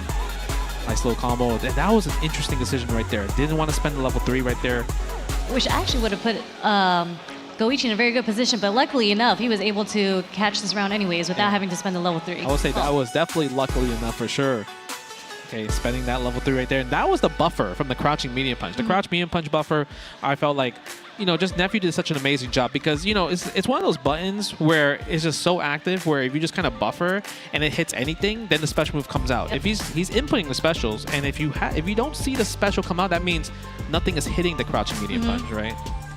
And it catches a lot of people trying to walk forward on you, especially after that sequence. So, Nephew was able to recognize and, as you said, just buffered strong. So now let's talk about the next matchup we're going to get. Like I said, these are all banger matchups in general. We have Higuchi representing that Guile, right? And also Fen Riddy representing that Blanca. Guile versus Blanca, that's also a match we've seen a lot, right? With like Nakdu versus Meta RD. So now we're obviously seeing it in Asia as well too, right? So what do you think about that matchup? I mean, I'm surprised there's still a Blanca that made it that far. I forgot that Fenrir's still in the game playing, so shout out to him representing the Blanca. We haven't, I think he's been the only Blanca so far. It was like, I think Nemo, Fenriddy, I think they're still believing in Blanca because they used to play JP. Yeah. right? They used to be originally a JP main, but I feel like Blanca is such a, especially the level 2, Lightning Beast. Lightning Beast is so creative, right? And I think for players like Fenritti and Nemo, they do such a great job. But Higuchi, though, I feel like so impressive, right? Just because I remember just Momochi picking him up and just like teaching him Street Fighter and everyone else in his group. And he's one of those players that really just came out. Yeah. Rising star from Japan, you know, representing. So make sure you guys vote 1 for Higuchi, vote 2 for Fenritti. Look how close it is. It's going back and forth. It's saying a little at Fenrich right now for player 2 voting, but it's going to be a close match, I feel. But I do think Blanca has a bit more movement. I say Blanca has some ways to get around Sonic Boom, so it's going to be really up to Higuchi to be a wall, or he can choose the other option of kind of playing like Cabo, where you play a bit more aggressive and you don't really let Blanca get his game started. I think he's gonna probably play, I feel like, aggressive until he gets a huge life lead, and then play more the defensive game, where it's like causing Blanca to kind of make decisions, and he's gonna counter, which is flash kick, crouching heavy punch, air throws, or just checking, right, with just like crouching jab and the drive rush. So it really depends, because I would say Blanca definitely has his little slide down for a heavy punch to go under Sonic Booms. But the thing is, it's not like frame 1 active. You kind of have to like really react and read. It's like, I would say it's a read reaction for that one. And it's a huge risk. Like on block, it doesn't really matter what your spacing is. You are going to get punish counters for doing that if it is a failed read. Exactly. So let's see right here. Guile versus Blanca. Since Street Fighter 2, throwing the OD boom already. Very classic Street Fighter matchup here. Nice blocks. Yeah, a little bit too far for the punish right there. Blanca's one of those characters that doesn't really have a far range, like 4 frame, 5 frame normal. So it's kind of really hard for him to kind of like stop against that target combo. Yeah, but what a check coming from Fenrich right now. Just checking the drive wish, already putting Higuchi into the corner. Look at that. Nice anti with the back medium kick. Tries to use the crouch medium punch. Look at that. Sonic boom. Pressure. Bazooka knee. You know the thing about bazooka knee? It's like, at worst, it's 0 on block. And then it's just really hard to tell, because obviously if it's 0 on block, you can trade both of you with 4 frame buttons. But the thing is, it's so hard to tell when it's +1. Yeah. Right? It's all about the distance. And look at that. Fenritti already in burnout right here. This is definitely where Higuchi can make the comeback. Yeah, but Fenritti's kind of staying at the range. Look at that, how many crouching strongs he's thrown out so far. Ooh, nice little. Gonna go for the side switch. Is he gonna bet on the drive impact? No. Drive impact? Oh no, gets a combo! He's gonna get the full conversion off the punish counter from that. That's level 1, just like that. Gao, one of the kings of corner combos, that's for sure. And nice pickup from Higuchi there, just recognizing that no, that super is not gonna work, and I am gonna get the punish counter off of it for the conversion. Crouching medium punch, whip punch against the back heavy. Ooh, you know, it's one of those things where like if you bet on an OD flash kick, the round could be over. Look at that, he is attacking that drive gauge. Nice tech from Higuchi's side, hold on. Yeah, and we do see Fenrich sitting on 2 bars. Like, are we gonna be able to see the Lightning Beast come out this round? Let's see. Because right now Fenritti has to get in. Using the crouching heavy punch, that's really nice of it. But using back heavy punch again, attacking the drive gauge with these heavy normals right here. Overhead! Level 3, that is enough. Look at that chunk of damage gone. Yeah, barely any scaling on that too. Ooh. What a disrespectful kick. Blanca, his eyes was closed. Why was his eyes closed there? He didn't want to see what was going to happen next. Yeah, I felt like in that you mentioned the Lightning Beast. We did not see it at all in those rounds. He didn't get a chance, really. He didn't get a chance because, you know, these overheads have been hitting. Bison's overheads, Jury's, Chun-Li's, and now we got Gao's overheads hitting.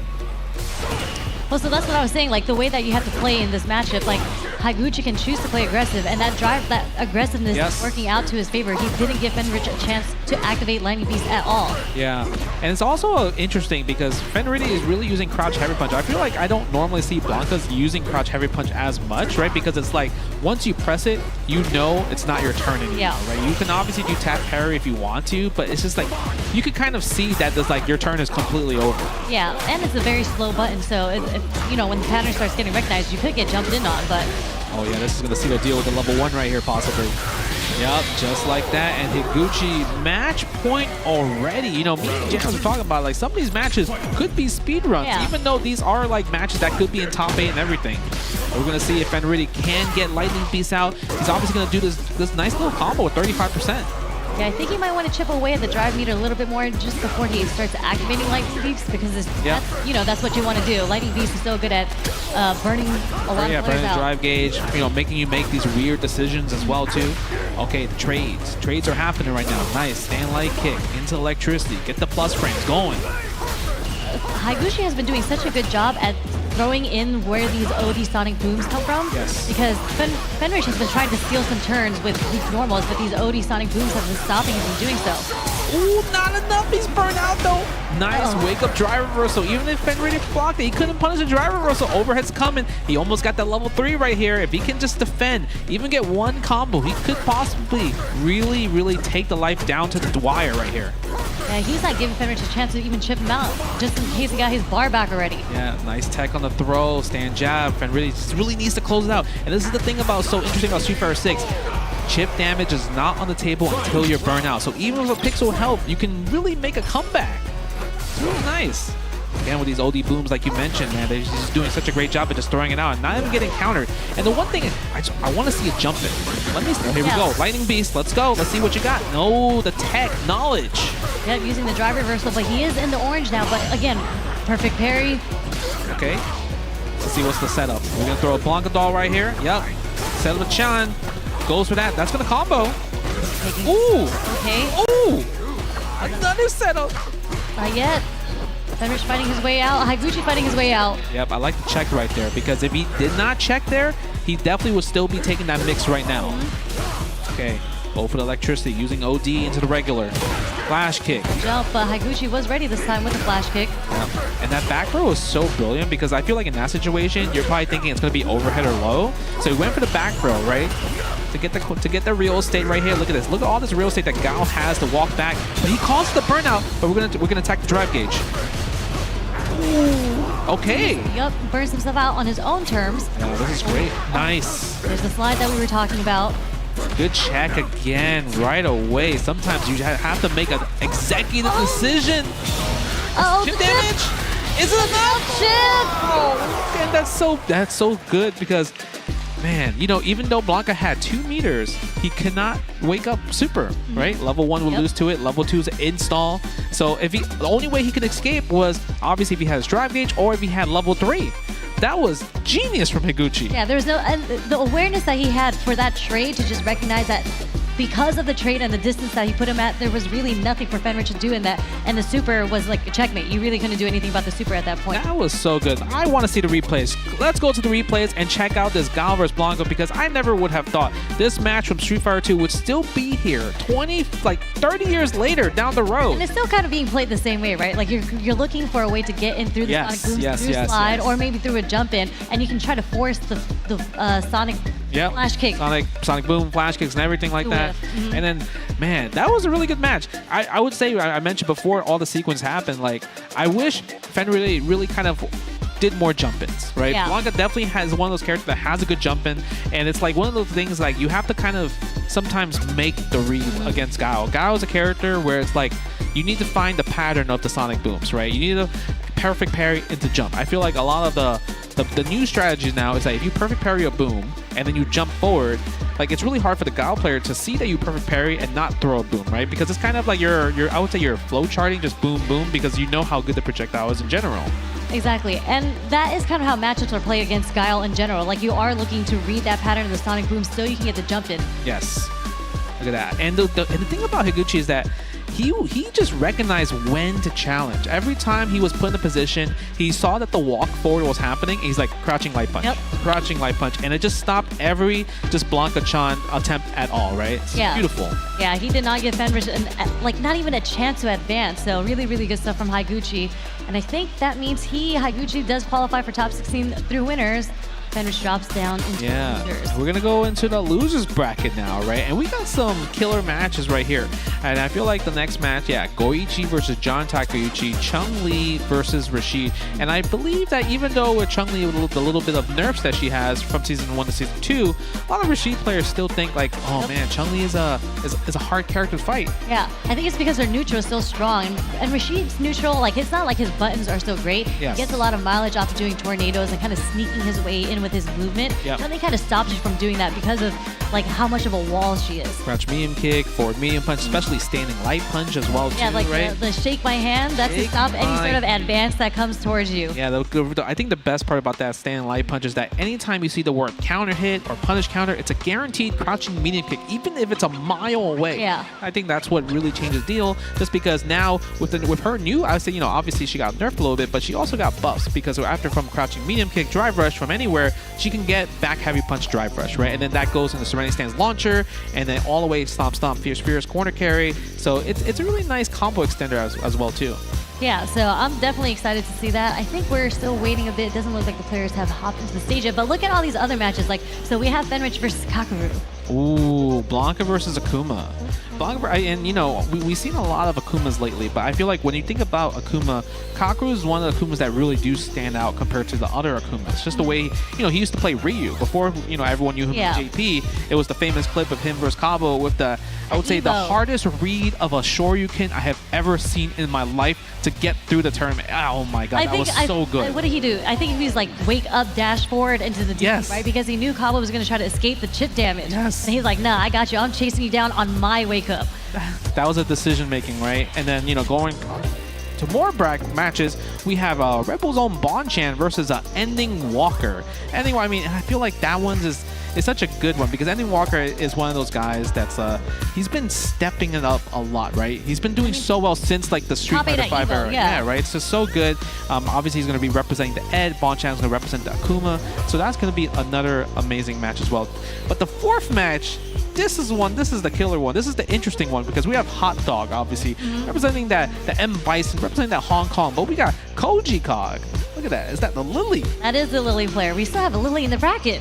Yeah, but he's old school because, like, it makes sense he plays Lily because he's the famous T-Hawk player that played in Street Fighter 4. I remember. You played him? I remember because he showed me why I hate T-Hawk so much, especially as a C-Viper player in Street Fighter 4. And then I remember nobody in the US was really playing T-Hawk like that. And then you see Koji just kind of dominating here with T-Hawk. And then all of a sudden you go to the arcade, literally everyone is playing T-Hawk. I played him in tournament and I won in the most funniest way possible. I think they made the rule because of me. Were you playing Rufus? I was playing Rufus. Okay. And then I was up 2-1. And it was we have one round apiece, and it was a double KO. Wait, so how did that go? So you guys have to play again? I won the tournament. From a double KO? Yeah.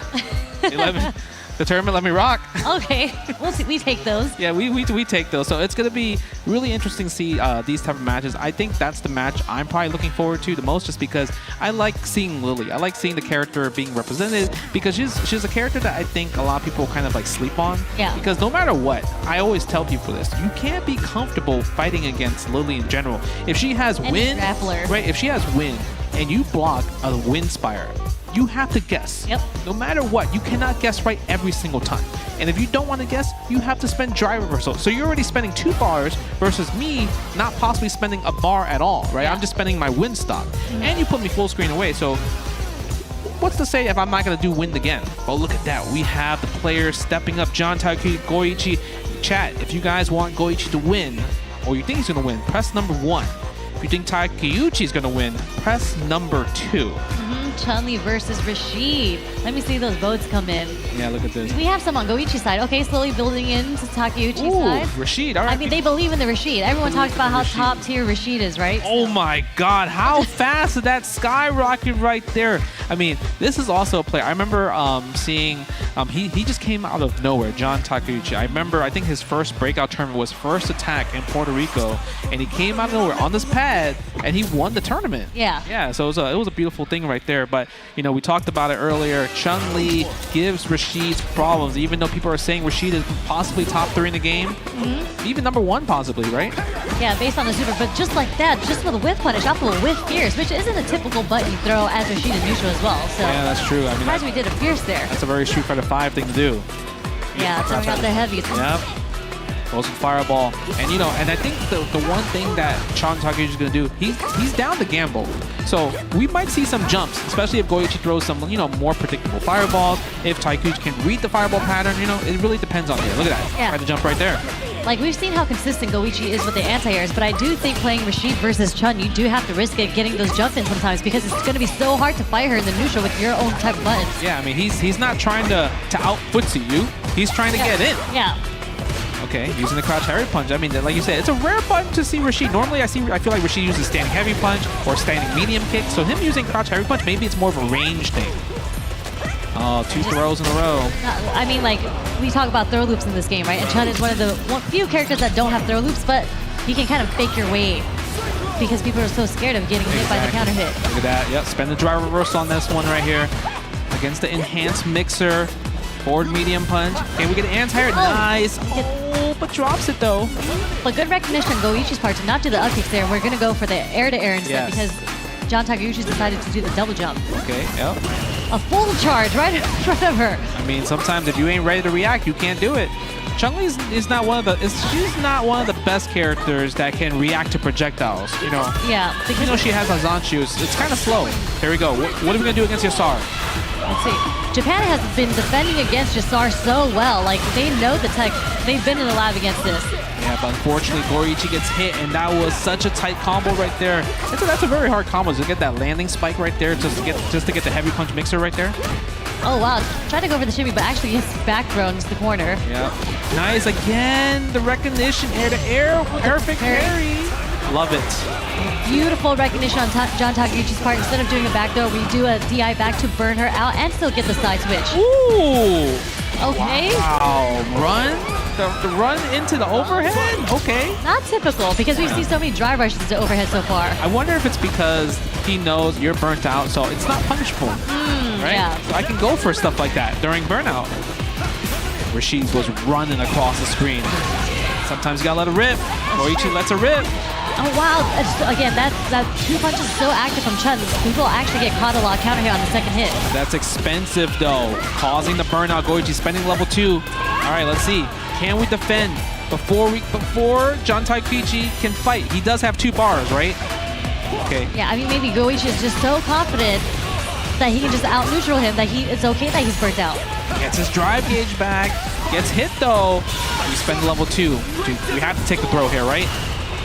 No! Yes, we're taking a hero. Not punish counter, though. Not punish. Then we're going to throw the win. Down and out.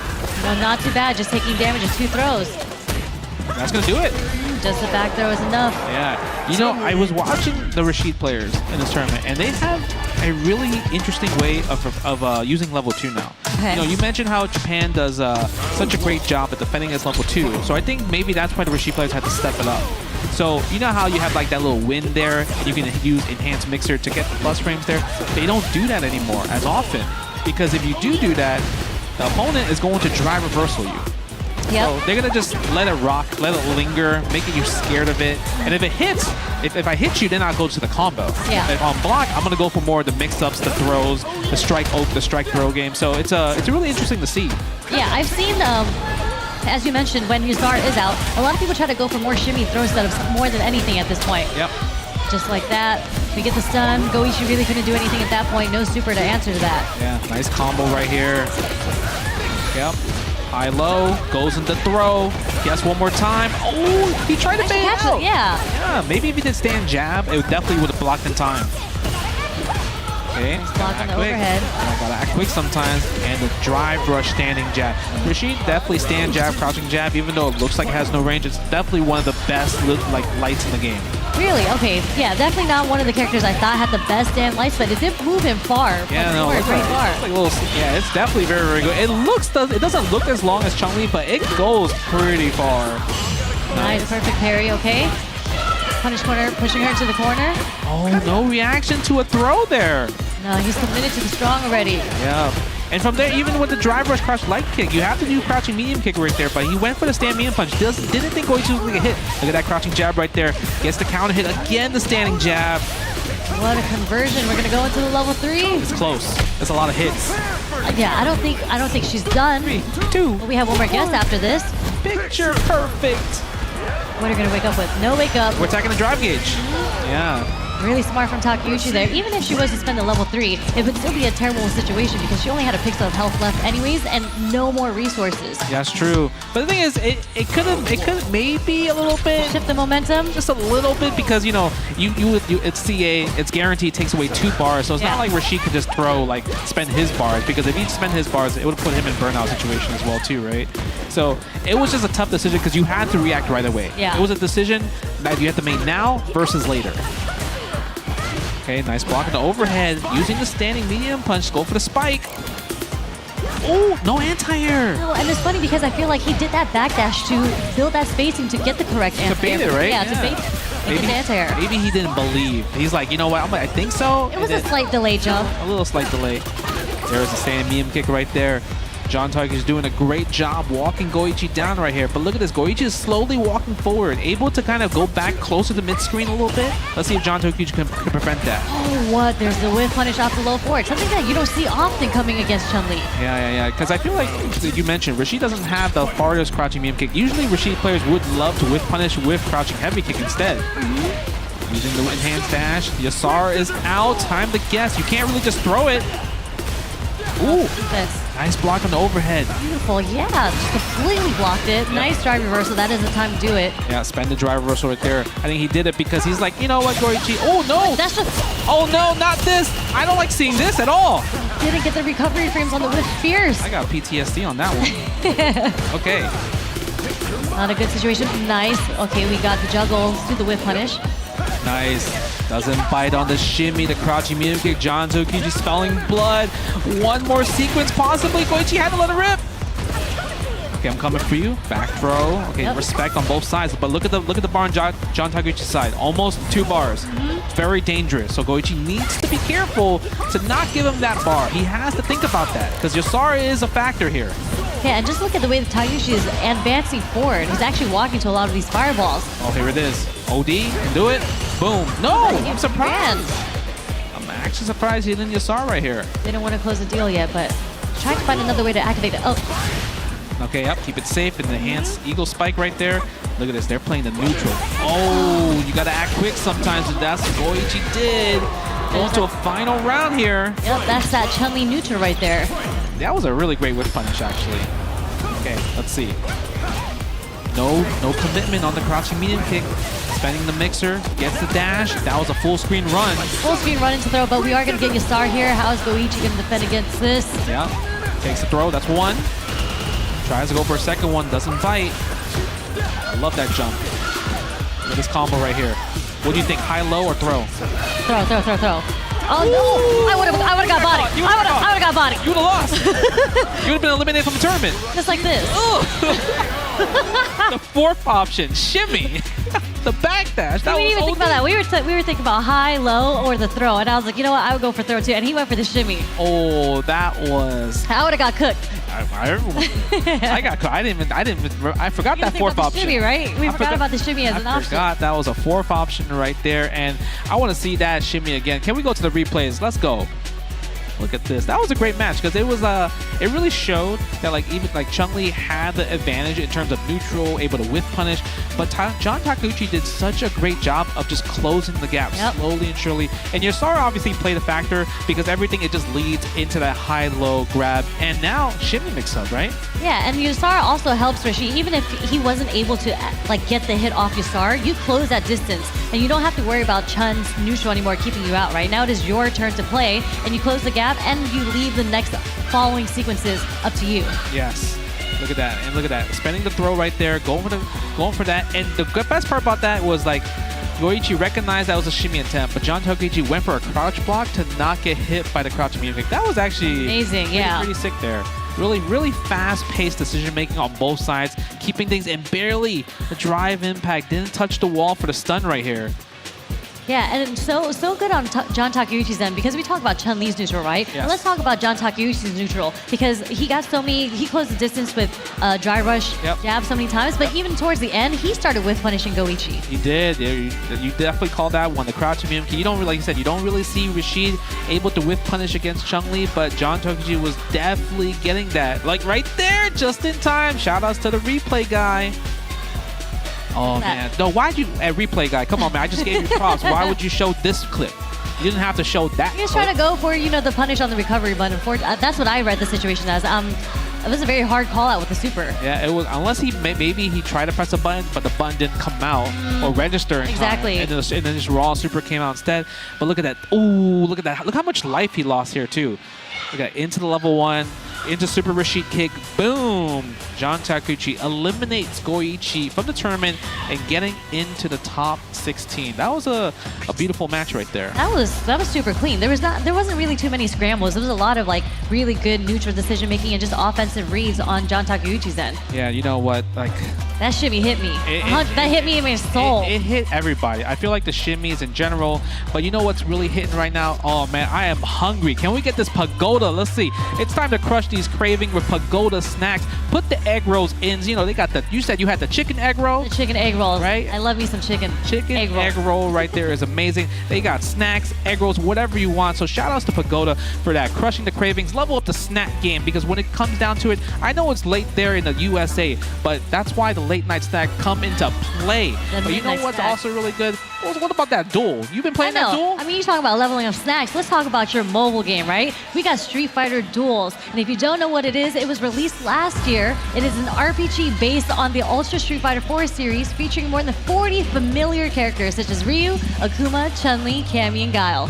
So it's a game that immerses fans in a unique way to enjoy the thrill of fighting that only mobile games can provide. So, you know what to do. Head over to your app store to download and play now. Well, that's one of the only games that you can play because, Viper's not in 6, so you can play Viper in Street Fighter Duel. But we also got to give a big shout out to Maskaways. The Storm Collectibles has brought classic and iconic gaming characters back to life. Look at these high-quality collection action figures. You have to check out their Street Fighter figures on their website. Oh my god, look at that. How many you got? Akuma, you got Shin Akuma, Zangief, Guile, Honda. Oh, look at that jury over there. Bison looking good too. That Cammy is looking really good. Cammy, Fei Long. Oh my god. Guys, come on, man. I know I'm reading this for you guys, but I want this now because I am a collector when it comes to these Storm Collectibles. You probably have all these at home already. I wish I do. I might have to invest in some of these figures right here. Look at that. Beautiful figures right there. Shout outs to the Storm Collectibles. Shout outs to Maskaway for all this stuff. Look at that. Street Fighter 6 new products. Luke and Ryu. Scan that barcode if you guys are in the chat. Ultra Street Fighter 2. Fei Long and Blanca. Okay. I do miss some Fei Long, I'm not going to lie. I do like some chicken wings. The chicken wing was a good move. That was an incredible Went move. through projectiles. That move cooked Viper. Did it? Yeah. Okay. All Just right. chicken wing through size bows. What's neutral? For me, it was more the Rekkas. The Rekkas also cooked Viper, I'm not going to lie. The Rekkas was cooked. But the chicken wings are iconic. Yes, chicken wings are iconic. But, I think the coolest part about that is that obviously we got the support from Pagoda, Street Fighter Duel, and Maskaway, so shout outs to all of you guys, is that we have so many amazing matches. And I know you guys are loving these amazing matches, but don't go away. We are going to take a quick break, and we're going to get more of that Street Fighter 6 action coming to you. So stay tuned and see you soon.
Yeah, every day I do this, never feel loose. And when I get up in the game, y'all be improved. A real problem, but I solve them all facts proof. And if you think I'm gon' fold, then you talking fool.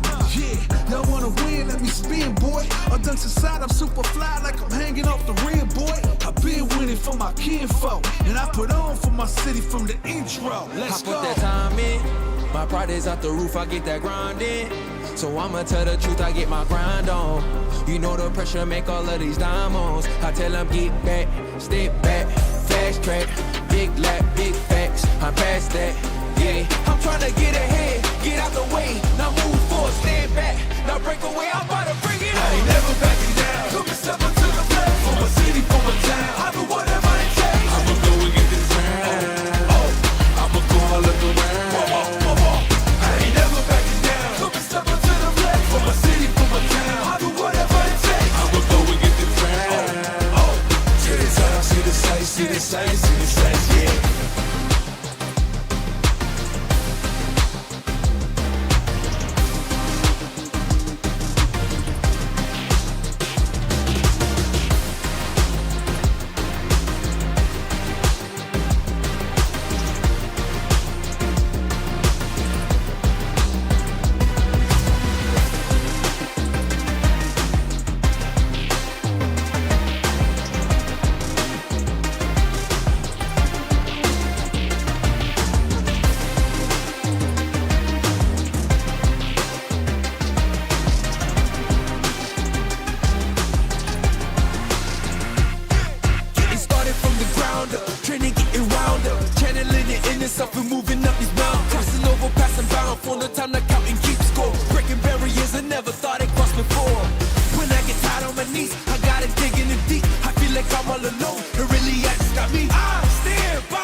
I'm Hollywood, Rob TV, and I'm joined here with Team Ninja in Pajamas, Phenom, and this is what you do. Phenom, I do not ask this question to too many people. You actually are the first and might be the only. I'm lying, but please, will you touch my egg roll? I'll be honored. Come on, brother. Let's see what you think for. It's very good. It tastes like Phenom approved? Tastes like chicken. The chicken flavor tastes like chicken. Yeah. That's the best review that you can get. No artificial flavor or nothing like that. Yeah. Real chicken. Okay, we'll get back to those, but. Okay, so in Street Fighter 5 and now in Street Fighter 6, you are consistently you're one of the best players. You're one of the most consistent players. How have you been so consistent in these games, Phenom? I don't know, actually. I think I think every year I play, I'm like, yeah, man, am I gonna qualify this year for something or whatnot? And I end up keep doing it. So I don't know. Every year I kind of surprise myself a little bit sometimes. But you know what I wonder? Yeah. Is there really just like you're always so like chill, right? Yeah. Is there really like do you have an ego at all when it comes to competing? Like, do you actually feel like, man, I'm that guy? Like, you know, I'm the they can't mess with me. I don't know. Maybe I just repress it. I don't know. But I think it's more that I don't put others so highly, rather than I don't put myself so. Okay. You know what I mean? I kind of look at everyone the same as I would look at myself. So you never go up against anybody and like, oh yeah, this is the right now. If you were to play against Minna, who's like one of the hottest players right now, you aren't like, oh man, he's cooking right now. It's just like the same as playing a. Yeah, exactly. So I think that's kind of I think that's a better, more healthier mentality. Out of all the down players across the land, yeah, you are the #1. I mean, people label me a down player. We label you. I'm a truth speaker. Well, first of all, okay. But I am being labeled a down player by, there's forces in play on Twitter that are like working against me, or working against the ministry, we call it. So, but yeah, like it's really the truth. Like the top 5 right now, I think Akuma's better, Guile is better, Zangief is better, Rashid is better. And number 5, you could put Bison number 5. You could put Chun-Li number 5. There's a lot of. But whoever it is at 5, it ain't Ken. No. It's not Ken. Ken, I can give you top 8. Phenom, it's been a pleasure talking to you. Before I let you go, I do have to ask you one very important thing. Yeah. What makes you hungry for success? I think for me, I want to be able to do this. I really like to compete. I want to become the best I can be, and what makes me hungry is to just try to get better each and every tournament and do this for a living, basically. I think that's what kind of drives me. I think before I was very more money driven before. Yeah. But I think now I'm more rich. Maybe. Ladies and gentlemen, you heard it right here. Phenom is getting to the bag. Phenom, appreciate you always, man. Been a pleasure talking to you. I've been Big Hollywood Rob TV. This has been Phenom. And most importantly, this has been What Fuels You. And what is up, guys? Welcome back to day 2 of the Super Premiere here in Singapore. We are going through top 96. We're actually done through most of them. There's only 3 losers matches left, so that means we have most of top 16 solidified. But I am here with my man, Justin Wong. I'm sure everyone knows who he is. Who's that? Who's that? Nobody knows. I think there's a whole bunch of people wearing Justin Wong shirts. I'm here to talk on the mic. And, I'm here to watch the sweaty games because I love seeing some high-level Street Fighter 6. And I feel like this whole stream, even from yesterday to today and probably moving forward tomorrow, it's all been high-level matches in general. But look at that. Look who we have coming up. Ooh, Fenrich versus Kakaru. And we were just talking about who Kakaru plays, right? I was surprised that when you said that he was playing Akuma because I remember him playing Bison. But as you mentioned, you just informed me that he actually still goes through and cycles through a couple of these characters, just depending on the matchup. That is a professional right there. He will counter pick because I feel like, even though we see that he's going to play Akuma, I think I could see an M. Bison pick here because I think M. Bison versus Blanca, even though he doesn't have a reverse or anything, it's just really hard for Blanca to kind of deal with scissor kicks, I would say. And guys, chat, press 1 if you want to bet ready to win, or press 2 for Kakaru. Let's see who you guys believe in. I can't believe you could do takebacks. I never noticed that you could do takebacks. Wait, I guess you can. I mean, if you press 1 in the chat and you go 2. Oh, it's a percentage of the votes. I personally wish it was takebacks because that's actually more hilarious, actually. If you take your vote back from the other player and give it to the others, that's kind of disrespectful. Yeah. I mean, we're going to see here. I'm curious to see what characters we're going to see right here. We see Blanca a little bit. Where's the other character? He is invisible. That's Akuma. Here's Akuma. He just comes down from the bottom. Out of nowhere. He was invisible the whole entire time. All right, we're going to get Akuma versus Blanca.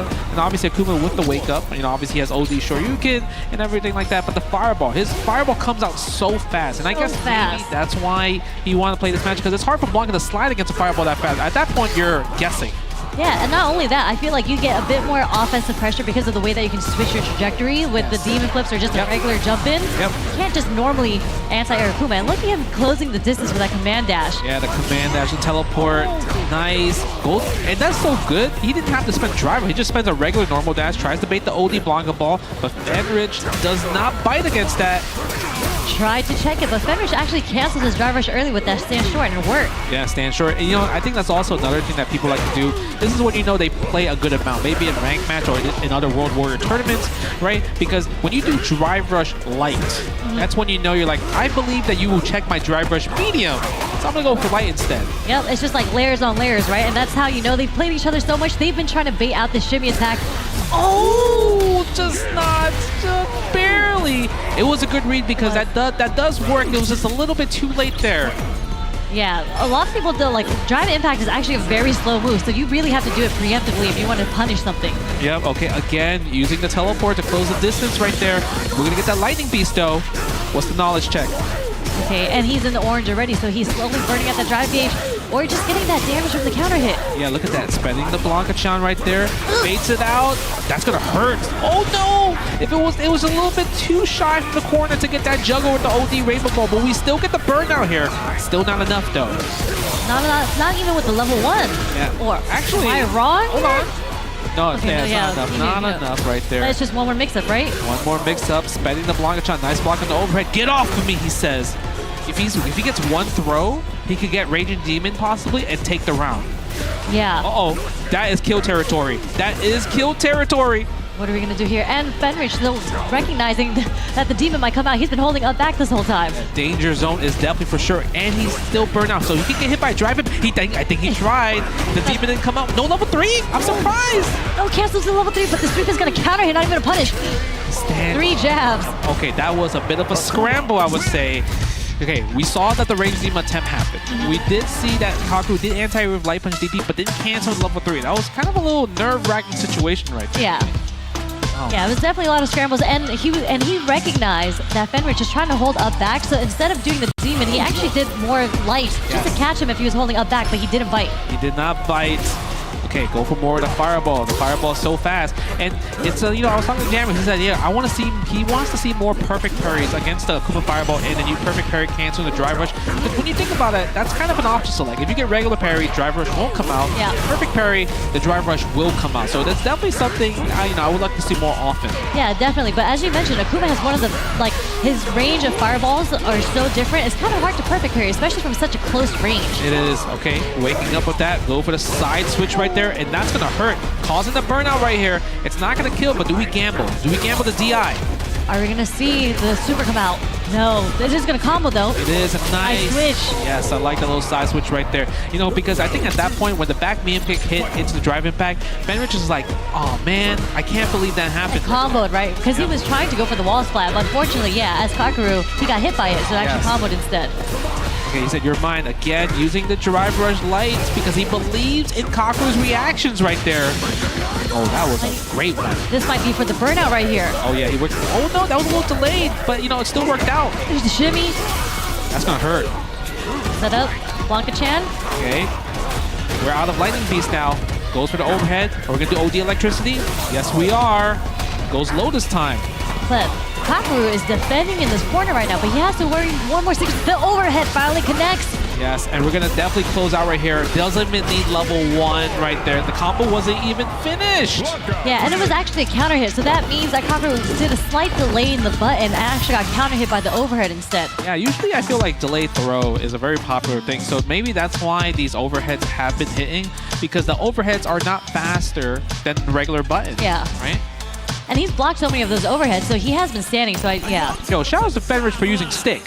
That's what I'm saying, classic players. Let's go. That's a true classic player right there. And he's playing Blanca. That's how you know he's a true OG Street Fighter player right there. Yeah, I like the fact that, man, it's interesting. He's thinking, okay, I did win the first game of Akuma. But second game, it was more convincing, I would say, for Fenrich's side. Because the first game, Fenrich definitely could have won that game as well, too. So is he going to switch to M. Bison, or we're going to switch with Akuma the whole entire time? Because I do think Bison would be a better pick personally, but it's also not his main character. Yeah, you also have to choose the character that you're most comfortable with at this point. And it's not like it was so convincing that he should have switched from Akuma. Yes. He just needs to switch up the strategy a little bit. Okay, let's see what's going to happen here. Okay, throw the fireball. I feel like the start of the round is always fireball in your face, and it's really hard to stop. And I think maybe that's why Fenrich is trying to use crouching heavy punch right there. Yeah, but we've seen Kakaru use so much OD meter, like drive meter, using OD fireball, even dry rush, leaving him with only 1 bar left, and he's gotten burnt out so many times in these rounds already. Yeah, and it's so dangerous because you're Akuma and you're taking more chip damage. Your life, you don't have that much health to work with, so it's like you have to be careful. Nice.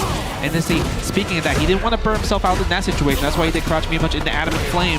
Yep, but that block was going to burn him out. Yep, now he's going to have to take this chip sequence, or he's going to have to worry about getting DI. What? Ooh! Aaron. Look at the reactions too! He was ready for that DI with the super. Yeah, that was really, really good. It was both great plays from both sides, and Kakaru just came out on top instead. Yeah. Okay, let's see. Again, the fireball in the face. This is really hard to stop. And the thing about Fenrich, I mean, he hasn't really just done any jumps at all. Just trying to jump against the fireballs. Like, it's such a good tool because Blanca has a really fast just jump in general. But we caused the burnout during Lightning Beast. Again, same situation from the last game. So much recovery on that, actually. I felt like that was such a late shimmy, but it still got the punish counter. Yeah, it did. Again, goes for a throw. Another throw, possibly? Such a scary situation because... How many times? Nope, the overhead's gonna hit this time, just like the other round. Yeah, and we're going to match points for both players in here. Who is going home and who's gonna come back tomorrow? Fireball. Yeah, look at Fenrir just staying a little bit farther, so now he doesn't take the fireball in the face. Walking forward. No fear at all. Okay. Nice little combo right there. Good little check to stand light kick. Goes to command dash. I love that. Good awareness from Kakeru. That's the mana RD right there. Yeah, drive rush hop. That was true bait just to get the OD DP to come out. Oh my god, look at the drive gauge. Oh Guaranteed. no. Okay, Kakeru forces it on his own terms. But the thing is, he has to defend. No anti-air. You were charging the whole entire time. Everyone go level 3. We're going to be burned out together, he says. With no bar on both ends. No, we're just going to have some sort of... No, still has a little bit. I mean, he can do a chip sequence at this point. Okay, that was a good bait. Great bait right there. He could block this out because anytime he's blocking, he's going to get more drive gauge back. And that's why. He's willing to take the blocks, willing to take the throw, because he's going to get drive gauge back first. The airball actually does connect. And then he's starting to get his drive bar back right here. Almost got a counter hit dive kick right there. And now we're back. This is anyone's game right here. It's the next hit. Who's going to dump their meter out? Yes, yes, yes. Okay, you're mine. Nice block on the overhead. Can we see Akuma doing overhead? Maybe. We haven't seen that once yet from Kakeru. Yeah, are we going to see a low forward drive rush? Burn yourself out for the overhead. Oh, there's overhead and it connects again. Is it enough? No, it is enough. Wow, Akuma. That's Akuma health right there. Oh my god, that did a chunk. Even I think everybody in the crowd was like surprised that kill. Even Kakeru was surprised. He's you know, he's trying to, you know. I mean, all those times you got hit by the overhead, you really have to sit there and think about it like, man. I didn't think that was going to kill. I really didn't either, but that up ball did so much damage. Replays, show me why that killed, because I can't believe it at all. There's no way that up ball, that light kick up ball killed right there. I guess there was very like minimal scaling at that point from the overhead. It was overhead. It was a lot though. Man, that's Akuma health right there. That is, I mean, you know, Akuma's one of those characters, one of the best characters in the game, one of the most freestyle characters in the game that can just do any combo, everything just works. But obviously, his downside is his health. Is that when other characters can take 3-4 guesses, you really only have 2 if they're depending on how much meter your opponent has. Yeah, this is the first game where the scramble is happening right here. Even then, he couldn't even do chip damage right there, bitch, because Fenrir got all his drive gauge back. Yep. Look at that. Looking confident as well, too, man. Stressed, blocking the level 2, getting shimmied, blocking overhead is like left, right. Yeah, I mean, you mentioned a lot that Kakeru just put himself in burnout, and I think that's where Fenrir really capitalized. Look at that. That Blanca-chan doll was just there. Every time he was burnt out, he was just there, and has to take all this mix. Yeah, so it's just like you really have to be concerned on like wary on when you decide to use your drive meter on OD moves, because again, like you said, he against a character like Blanca who has Lightning Beast. Lightning Beast has put him into burnout so many times. So many times. Look at that good sequence, and that was such a great sequence from Kakeru with a good response time with that wake up level 1 right here. Look at this again, where all the replays is just him being burned out during Lightning Beast, during Blanca-chan's, during the corner. That's how well Fenrich just used his drive gauge management. The drive gauge management was definitely S tier on Fenrich's side the whole entire time right here. Yeah, I mean, just break, and he was defending for so long, but when you really have no meter and you don't have to worry about an OD reverse or anything like that, you really just have to take what the mix-up is coming. Yeah, look at that. The drive rush hop. Shoutouts to Mena RD with this one. And look at this. This is the combo, right? Right here. This is the next hit. I think it's a drive rush overhead. Yep. Boom, boom. Look at that. Come on. Look at that chunk that came from just a jab. Even he was surprised. I thought he had a pixel left right there, but clearly, that's why that's one of Akuma's weakness. We mentioned his health. Yeah, Akuma says differently. He's like, you don't think it's going to kill me? It's going to kill me. It's going to kill. But you know what? That was a great match. Unfortunately, Kakeru is eliminated from the tournament, not making top 16, 17th place. And we have 2 more matches remaining, and we have a banger on this one. Bon-chan versus Ending Walker. What do you think about this match right here? Insane. I mean, like Bon-chan playing Akuma, we're seeing the Ed. This is one of the remaining Eds still left in the bracket, and Ending Walker has like definitely one of the best Eds, and he still plays in his own style. Because obviously, Japan, they have Momochi, but the way that Momochi plays Ed is so much differently than how Ending Walker would play Ed. So really, really interested to see how Bonchan approaches this matchup. You know, it's one of those things that we saw that Ending Walker just kind of like a breakout, especially in Street Fighter V, right, with his Ed. So him having Ed back in Street Fighter 6, this is kind of, I would say, his spirit character, the character that he's known for. Like, let's say if you have Viper coming back, you would 100% switch to Viper automatically, right? Exactly. And that's what I feel like Ending Walker is. Anytime he sees Ed in the game, that's my character. Bonchan, however, like, you know, obviously he's known for his Sagat. He's known for just being that fireball player, and that's why Akuma exists. It's the perfect character, I would say, for Bonchan, because obviously in Season 1, he did play Luke, right? But now once Akuma came out, and he realized, wow, that fireball, that kind of reminds me of somebody. So that's the perfect part. Look at Bonchan. Look at all those votes on his side. We're going to see that Akuma versus Ed. I'm kind of curious to see who's going to strike first blood, who's going to get hit by Shimmy first, and just right away, both goes with Drive Rush, and both of them got checked at the same time almost. That means they're both so wary right now of what they want to do. And I've seen this matchup earlier, right? And I was explaining how the neutral has to be played so differently just because of the range that Ed excels in. Yeah. They play at such a further range, and I feel like as an Akuma player, in order to close that gap in, you're either going to have to do Drive Rush in neutral, or you're going to have to sneak in those demon flips. Sneak in demon flips, sneak in jump, because yeah, like you mentioned, Ed loves this range right here. But even though Akuma has the fireball, Ed has the flickers, right? So we're gonna see. But look, Bonchan's walking him down, not throwing too many fireballs in a row because he's kind of scared of just Ending Walker trying to react to something. Just there, the snatcher, double snatcher right there. Look at the combo right there. All from a Drive Rush. You try to check it, but that's a young man reaction right there. Ending Walker, first round right here. Yeah, and you just have to recognize that Ending Walker is so active on defense that he's willing to check in between your strings with these buttons, and he gets a lot of these counter hits from that. Yeah, look at that. I love that Drive Rush right there. Ooh, whiff punish. Where are you reaching? Don't whiff on me. Okay.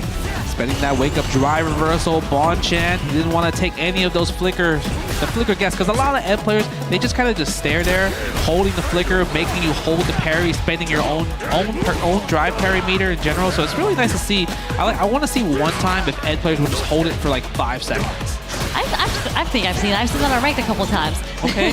But we saw Bonchan with the answer, right? We had the DI and neutral. If you decide to keep on throwing flicker or snatcher, DI is an answer for that, but it's very preemptive. Yeah, that was a nice OD fireball right there. Did a lot of scaling with the forward heavy kick, but you know what? We got the life lead and we got a guest standing jab. And you're scared of the throw. Yeah, and you saw that it was counter hit, right? So we recognize how much Ending Walker likes poking back after blocking one normal. Yep. You saw how Bonchan staggered his life just to get that second counter hit. I mean, that's the difference between chains and links.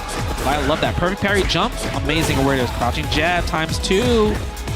Okay, what are we going to get? Again, pressing these buttons. The challenge, like you mentioned, Ending Walker, I mean, his reactions are on point right now. Anytime he sees that, oh, unfortunate. He had the right read, the right reaction, but just a little, the distance wasn't there. Yeah, which, see, so when Akuma starts switching up his jumping range and what's he doing with the demon flips and whatnot, it's going to make it harder for you to anti-air, and you get hits like those. Yeah, this is a guess for game for both sides. Any hit right here. Look at that. Bonchan's not taking a bite. No cancel to level 3. There's the level 3. Oh. Look at that. It's over. Never underestimate me.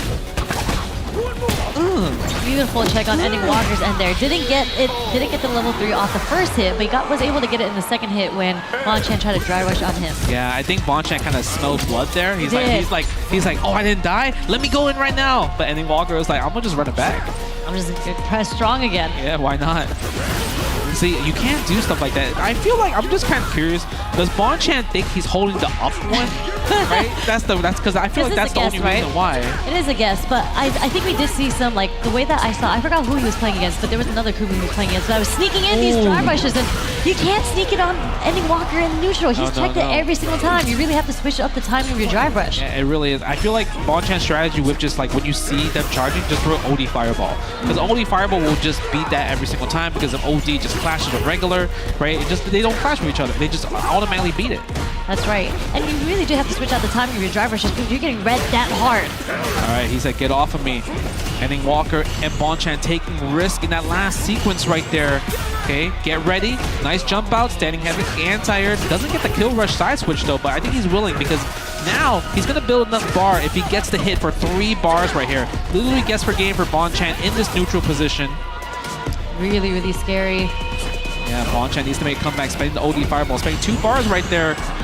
Perfect parries on both sides. And this, you know, we talked about the difference between Ed. We haven't even seen the level 2 from Ending Walker at all. He's just been playing this game, and that's going to be level 2? No, we're going to go for level 3. I mean, we're just going to go for the kill. Why even risk the level 2 at this point? Just cash it all out. Because every Ed player likes to go for the combo. Every player. But you know what? Ending Walker, he's a professional, and that's why he eliminates Bonchan, moves to top 16. You're going to see him tomorrow.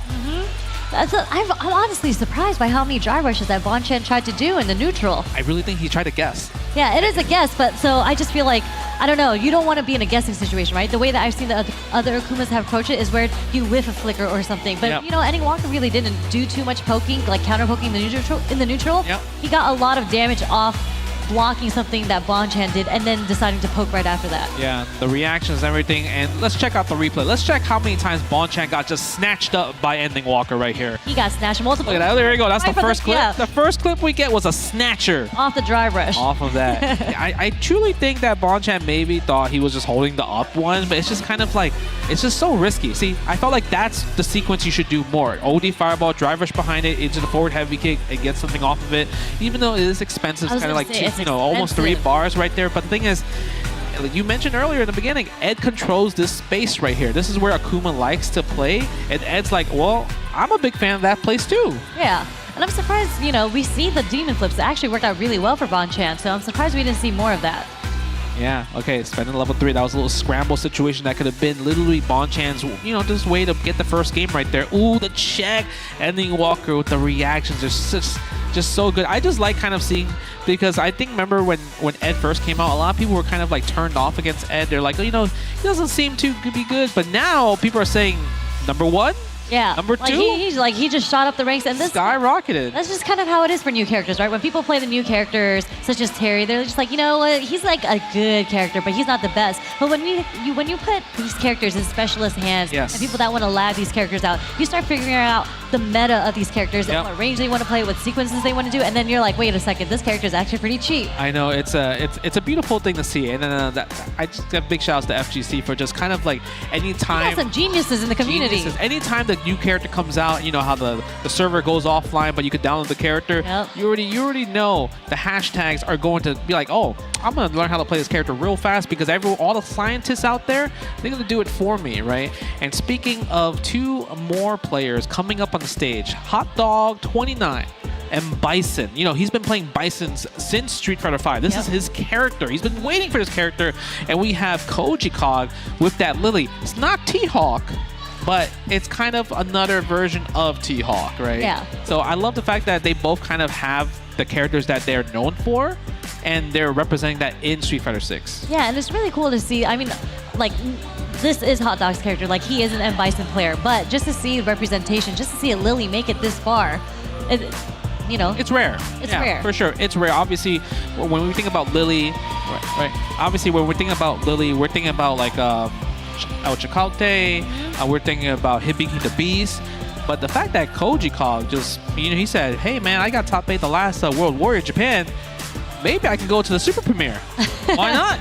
And here we are, trying to fight for the top 16 spot in losers right now. You know, top 16 spot right here. Look at that. I love the fact. And just, I remember when Hot Dog, he came out to that one tournament in Vegas, and he won, right? He won that, I would say, that premiere in Vegas, I remember. It was a big tournament with M. Bison in Street Fighter V. So I think that really shot him up in terms of like, notice me, right? Yeah. And that's where everyone's like, okay, look at that. He's taking a breather. He knows what's on the line. He's like, I gotta guess. I mean, he's a seasoned professional at this point. Like, all the way from Hong Kong, he's been repping Hong Kong for so long now. And I remember when it was like Human Bomb and all that, and they passed it down the generations. He's not even the youngest generation anymore. Yeah. I just think he's worried that he has to guess after Windspire. I mean, you don't have a reversal. You know what I'm saying? You got drive reversal. Besides drive reversal. So that is going to be really interesting to see how Hot Dog manages his drive meter. But you don't really have like an OD reversal outside of Super, right? So I feel like Hot Dog needs to react faster because he can use Psycho Pressure to anti-air the Windspire, right? Because it's airborne. So we're gonna see there. Oh, but look at that. He has to take that though. If it's a block string, you gotta take that one. And straight into the command grab already. Yep. Over the crouch heavy punch again. The wind spire on deck. We got 2 wins. That means we go for the slide. That is a bite. Only Bison players can get away with that. Real Bison players, they can get away with that slide. And then we're already in, and this is where Bison shines, right? Like the back roundhouse, those are plus frames. One of the very few characters in Street Fighter 6 that gets plus frames off heavy. That's true right there.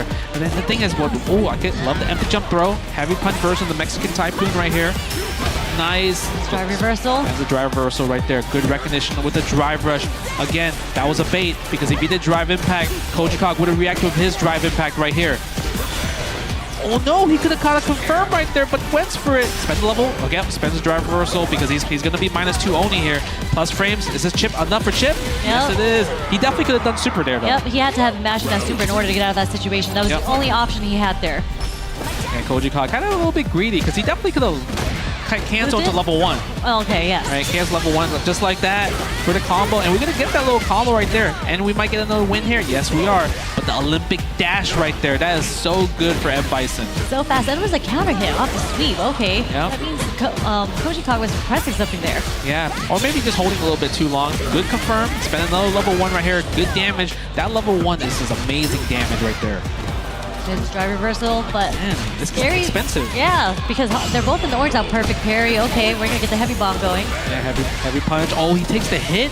I wonder if he tried to do something. Plus frames on the explosion. There's the back roundhouse. Okay, perfect parry on the shimmy attempt too. So this is a delayed parry. Yeah, it's not gonna be enough. So he's gonna just charge up, build 2 bars right here. 2 win stocks available. Yep, OD spends 1. And we have another one. I dare you to wake up. I dare you to do drive reversal again. That's why you see him just jumping and jumping. He's kind of scared. He doesn't want to take it. Spends it again. Expensive. And it's unfortunate for Bison because once you do the drive reversal and you push the lead so far away, you don't really have a follow-up after that unless you want to spend your drive bar. OD, yeah, that's 3 hits. Can't do that. We could do chip damage is on the table though for both sides. Yep. Level 3. That's oh no! Oh, he tried, but he was.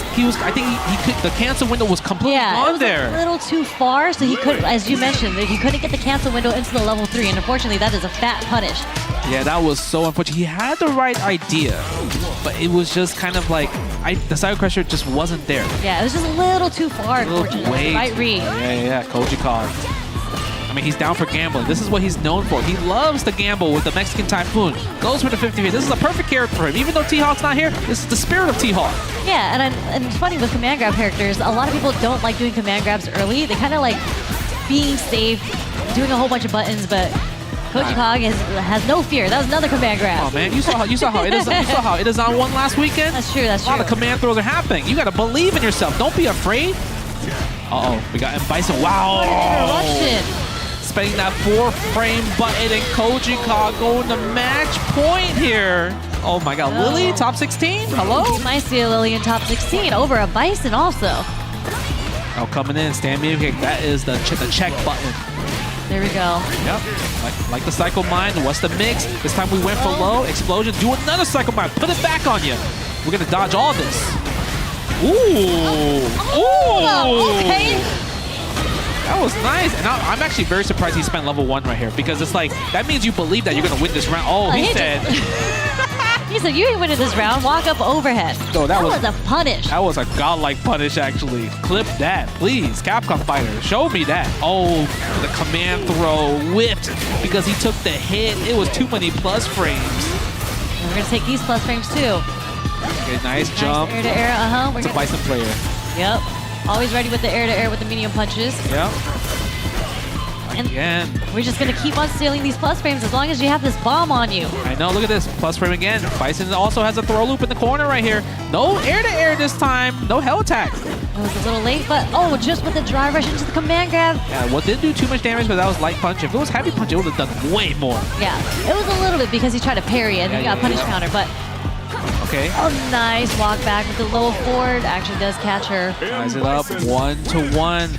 I don't know what Hot Dog really did to make it different. It just seems like he just guessed right a lot of the times. It could, well, he avoided the command throws, really. He did avoid the command throws, but I feel like he's way more active on offense. So he was a little more movement instead of kind of waiting to see what Koji Cog wanted to do with drive reversal. He actually started going on the offense a bit more, added in the doubles reverse. Yep. Nice, neutral jump. One of the things that you want to do against M. Bison, especially if you don't have a good way to stop Suzu Kick, is the neutral jump. Neutral jump is amazing, but you gotta be careful because Bison can just check with the hell attack or drive rush crouch heavy punch. So it's definitely just a gamble. Wake up super again. How many times have we seen this Lily level 1 in a first to 2 sets? I mean, you know, oh, He's there it is. dead. He is dead. He tried to tap parry because he saw green, and it did not work out against a command throw character. Match point again for Koji Kog. It's happened a couple times, and yeah, the standing medium kick has actually been working really well against Koji Kog. Yeah, but the thing is, Koji Kog is willing to take all those hits because they don't lead into anything. Go forth, drive reversal back. We're on that caution. Nice. There's a hell attack air to air, and we're gonna go into bomb. This plus frames, that was such a delayed overhead also. Oh, look at that damage, and that combo was not even done. Match point for both players now. Who's gonna take it? Who's gonna top 16? Bison or Lily? Oh, wow. Really? You just start the round off like that? No fear right now. 3? We're getting some stocks. Oh, we have stocks on deck. Okay, spend the drive rush, counter hit combo. Doesn't go for the cycle mine, goes for the mix up instead, and it worked out. Yep, no bomb, but yeah, let's see. We're starting to sprinkle in a bit more Devil's Reverse just to get those plus frames in there, but you know, it is Koji Kog's turn. Punch, Mexican Typhoon, that's a chunk of damage right there. Doesn't spend drive rolls, takes the guess. And this is okay because Koji Kog, I mean, he doesn't have level 3, so he can't cash out for the kill yet. But and Bison, Hot Dog can kill based off here. One hell attack, one anything. Level 3 will kill. That's it. That's it. We're spinning on the bar. It. Into the level 3 up, and that was it, just off the low. Look at that. Ooh, what a comeback. I feel like, man, that was a tough match because they could have went either way. I feel like those when you fight against two characters that don't have reversal on both sides, you're like, all right, I'm gonna go completely ham with my offense. Yeah. Literally either way. Whoever gets the offense better is gonna be the winner, right? And let's check out those replays right there. I want to see how many level 1s were there. There were a lot of level 1s. There were a lot of command grabs, but somehow, you know, Hot Dog was able to make it through all of that and just, I don't know, get the damage that Bison typically does. Yeah, look at that. This one was a steal right here. Yeah. Because you definitely, if you were matching level 1 definitely would work right here. And that's another thing. Scissor Kick is just really hard for Lily to deal with. And that was another unfortunate situation. Hot Dog had the right idea with the chip damage, but, you know, it's just a little bit too far for that one. Look at that, the bombs and everything. And that check, too. Just a little staggered after the back roundhouse. So. Yeah. A little bit staggered. That punish, that combo was OD. That, we didn't get to see the full punish, but that was godlike. Yeah, I love that combo right there. And with the walk-up overhead, too? That was disrespectful right there. This was also disrespectful. He's just throwing win right in front of him like it's a big recovery move. Yeah, but I mean, you wouldn't really expect it, right? Because, yeah, again, why would you just do that in front of my face? I can just sweep you, I can slide. Grappler mind. It's hard to read a grappler mind. Yeah, grappler mind. That's what it comes down to. But Hot Dog, I mean, he did such a great job. You mentioned, like, you know, he just had more confidence. He realized, okay, this is your game plan. Then I'm going to do mine. I'm going to do the Bison things. I'm going to do what Bison does best is just maul you, put the bomb on you, and just go ham, right? That's the best part about it. And then just loop the bomb over and over again, so you really have to take up the mix-up. There was a sequence where he just took so many plus frames, and Koji Kog was just sitting in the corner the whole time because he can't do anything about it. He really can't. I mean, that's why we saw lots of wake-up level 1s. Even though they were successful, they're still risky, and they're still reads. And you're spending the bar. And you're spending a bar. So it's just a very, very dangerous thing. But you know what? I want to hear what some of what the people have to say. Let's throw it to Z because I want to see interviews and see the fan favorites. Let me see. Let's go to Z right here. Speaking of the fan favorites, this man to the right of me needs no introduction. We've got Singapore's very own Sien. How are you doing, my man? I'm doing good, and I think it's a good day for me today. Speaking of a good day, this is an incredibly stacked tournament, and we are just down to 2 representatives from Singapore still in this very difficult tournament. What do you think the chances are between you and fellow comrade Bravery in getting that coveted top 8 and then that top 2 spot? I think we are on the home ground because it's our country. So I think whether we can make it or not depends on how the crowd support us. Do you hear that, crowd? Yes, we need your spirit bomb today and tomorrow. We want you to root for the local champs, Speaking of Singapore, this is a super premiere. This isn't a small local or even just a regular premiere, a super premiere here in Singapore. What does it mean for the country to host such a prestigious, very difficult tournament here at home? I think Singapore is a very good place to hold because, like, as you can see, everybody is coming down. You know, it's a fantastic place to visit, and they can have fun in the tournament as well. So I hope that Singapore, you know, deserves the spot, and every year we'll have it. You know. Okay. Besides yourself in this super stacked premiere, which player has been playing really well that you think has a great chance at taking those top 2 spots and a ticket to Capcom Cup 11? I think Lesha, Gachikun or DCQ has been really impressive. You know, they have quite a wild ride, you know, so they are probably the favorites. All right, there was an amazing thing that you did today in your match against Yamaguchi. It was a near death. I thought it was a checkmate situation. And you did this incredible thing. Tell us what was going on in your mind, the superhuman powers that were unlocked in such a desperate situation. I don't think I've ever done that before. I think it's just survivor instinct, just at that one moment. So I'm glad it worked out. So I hope my luck continues to bring it on to tomorrow. That supernatural instinct was amazing to see. What message do you have to any of the players or the viewers out there that might be watching at home? They see the tournament and maybe they're interested in coming out. Any message for those that could take it, you know, and actually enjoy the fighting game community? I think if you like fighting games, just don't stay on the stream anymore. If you're in Singapore, just come out to support. It's actually really hype. And shout outs to my sponsor, Gaming Gladiator, for all the support. If not, I can't be here today. You love to see it. We love you on the keyboards as well, but even better in person, you can meet awesome players such as Cien and so many international superstars here at the Super Premiere. Let's take a look at the fan favorites because we get to see the popularity contest of who, oh my goodness, it looks like the US has woken up with Nephew there, Kawano, Lashar, you talked about. What do you think about being number 4 in the fan favorite poll? I think I can be higher because it's my country. Okay, you heard the man, folks. Get on your mobile phone, get on your keyboards, vote GG Cien up. He's currently in 4th place. He only needs 4 more votes to jump to number 2. I don't know if you could catch Nephew. You've got Oil King there from Taiwan, Gachikun, Higuchi, and Fenridge. All right, let's see if this is a real-time update.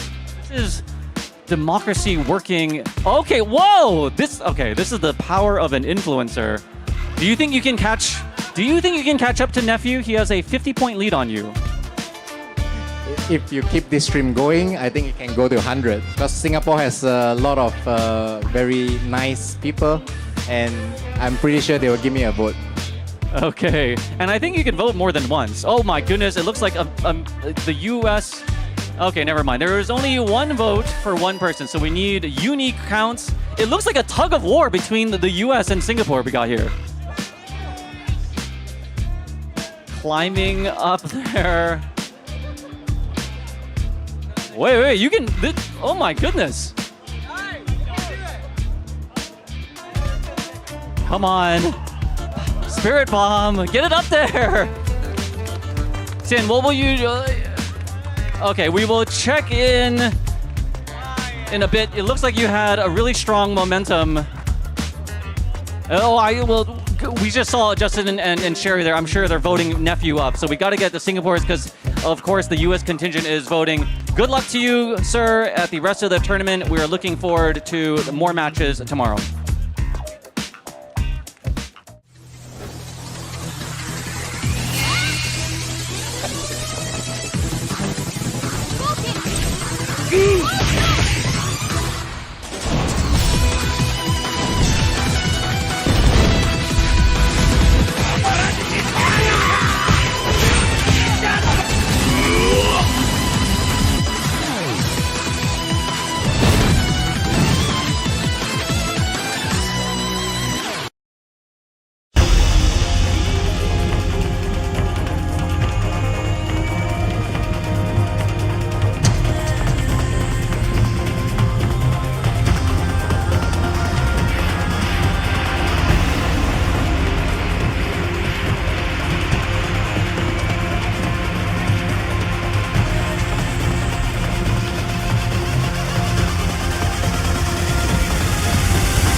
time it is. I belong in the top spot, number one. Hope you ready for the fight.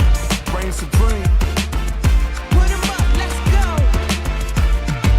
Number one, yeah. I've been laying locked, training for this moment my whole life. Cold nights, in the rainy days, hope I get mine. Spin mine for the accolades in the empire. I need that title in my possession. Once There ain't again, no it's others. on, it's my time to shine bright. And if you try to stop me, then you're gon' pay the price. All them late nights finally paid nights. Awake in my dreams, but you could call me the greatest of all time. Yeah, I'm focused. You know how bad I want this. I'm giving it my all. Never before this moment is golden. I control it. All eyes on me. I see I'm watching. Once I'm locked in, ain't no way that I'm stopping. Clocked in. It's time to put in work. Go berserk. I'm in my zone until I'm first. Believe me when I say nobody can see me. This a product of hustle. I just make it look easy. Non-stop, you ready or not? When it's all said and done, I'ma be on the top. 3, 2, 1. I'm ahead of the game. They'll remember my name. Non-stop, you ready or not? When it's all said and done, I'ma be on the top. 3, 2, 1. Let's go. I belong in the number one spot. I always keep the business, nothing personal. When you always see nothing, I just barely scratch the surface. Throw me in the rain, let me do my thing. That they hit me down, fight through the pain when I'm in the zone. I ain't never say much, but you see me up top. You see my numbers healthy, the pressure don't stop. Until I'm in the top, see the bottom seeds watch. They almost see me flop, but I'm stepping on them, watch, let them watch. Born ready to fight. This is my moment. Coming for it all, just show me my opponent. Wanna be great, I'm a legend in the making. And this is mine for the taking. Cause I got what it takes to be on top. I'm number one, cause I don't stop. Hard gas, no brakes, high stakes. I don't act tough to the tussle, let them fold ya. Non-stop, you ready or not? When it's all said and done, I'ma be on the top. 3, 2, 1. I'm ahead of the game, they'll remember my name. Non-stop, you ready or not? When it's all said and done, I'ma be on the top. 3, 2, 1. Let's go. I belong in the number one spot.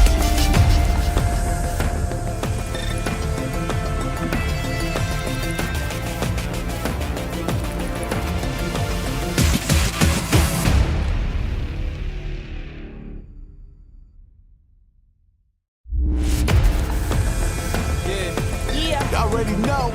you know what time it is. I belong in the top spot, number one. Hope you ready for the fight. Reign supreme. Put 'em up, let's go.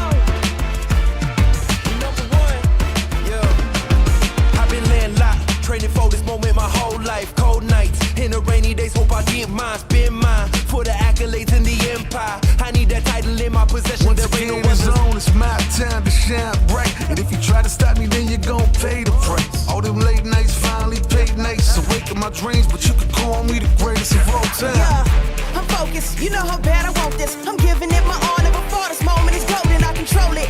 All eyes on me. I see I'm watching. Once I'm locked in, ain't no way that I'm stopping. Clocked in.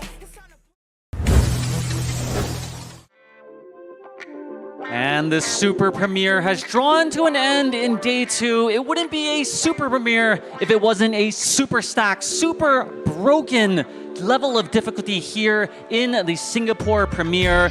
Let's take a look at our top 16 bracket as the challengers have shaken off. A lot of upsets, a lot of tears, both happy and sad. At the top, we've got Gachikun from Japan. His opponent, Jen. Of course, so good. Singapore Sien, the local favorite. We just saw him against the genius Lashar, all the way from Korea. Rounding it out, we have China's DCQ and Shuto, all the way from Japan. And give it up for US Liquid Nephew, the lone representative of the US of A, and his opponent, all the way from Japan, Higuchi. And that is going to the winner's side. Let's take a look at the lower bracket. Down below, we've got Kawano and Nauman, both from Japan.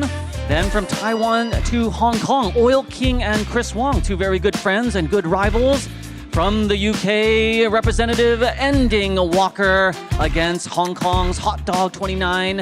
And the final match down there is going to be John Takeuchi versus Fenridy.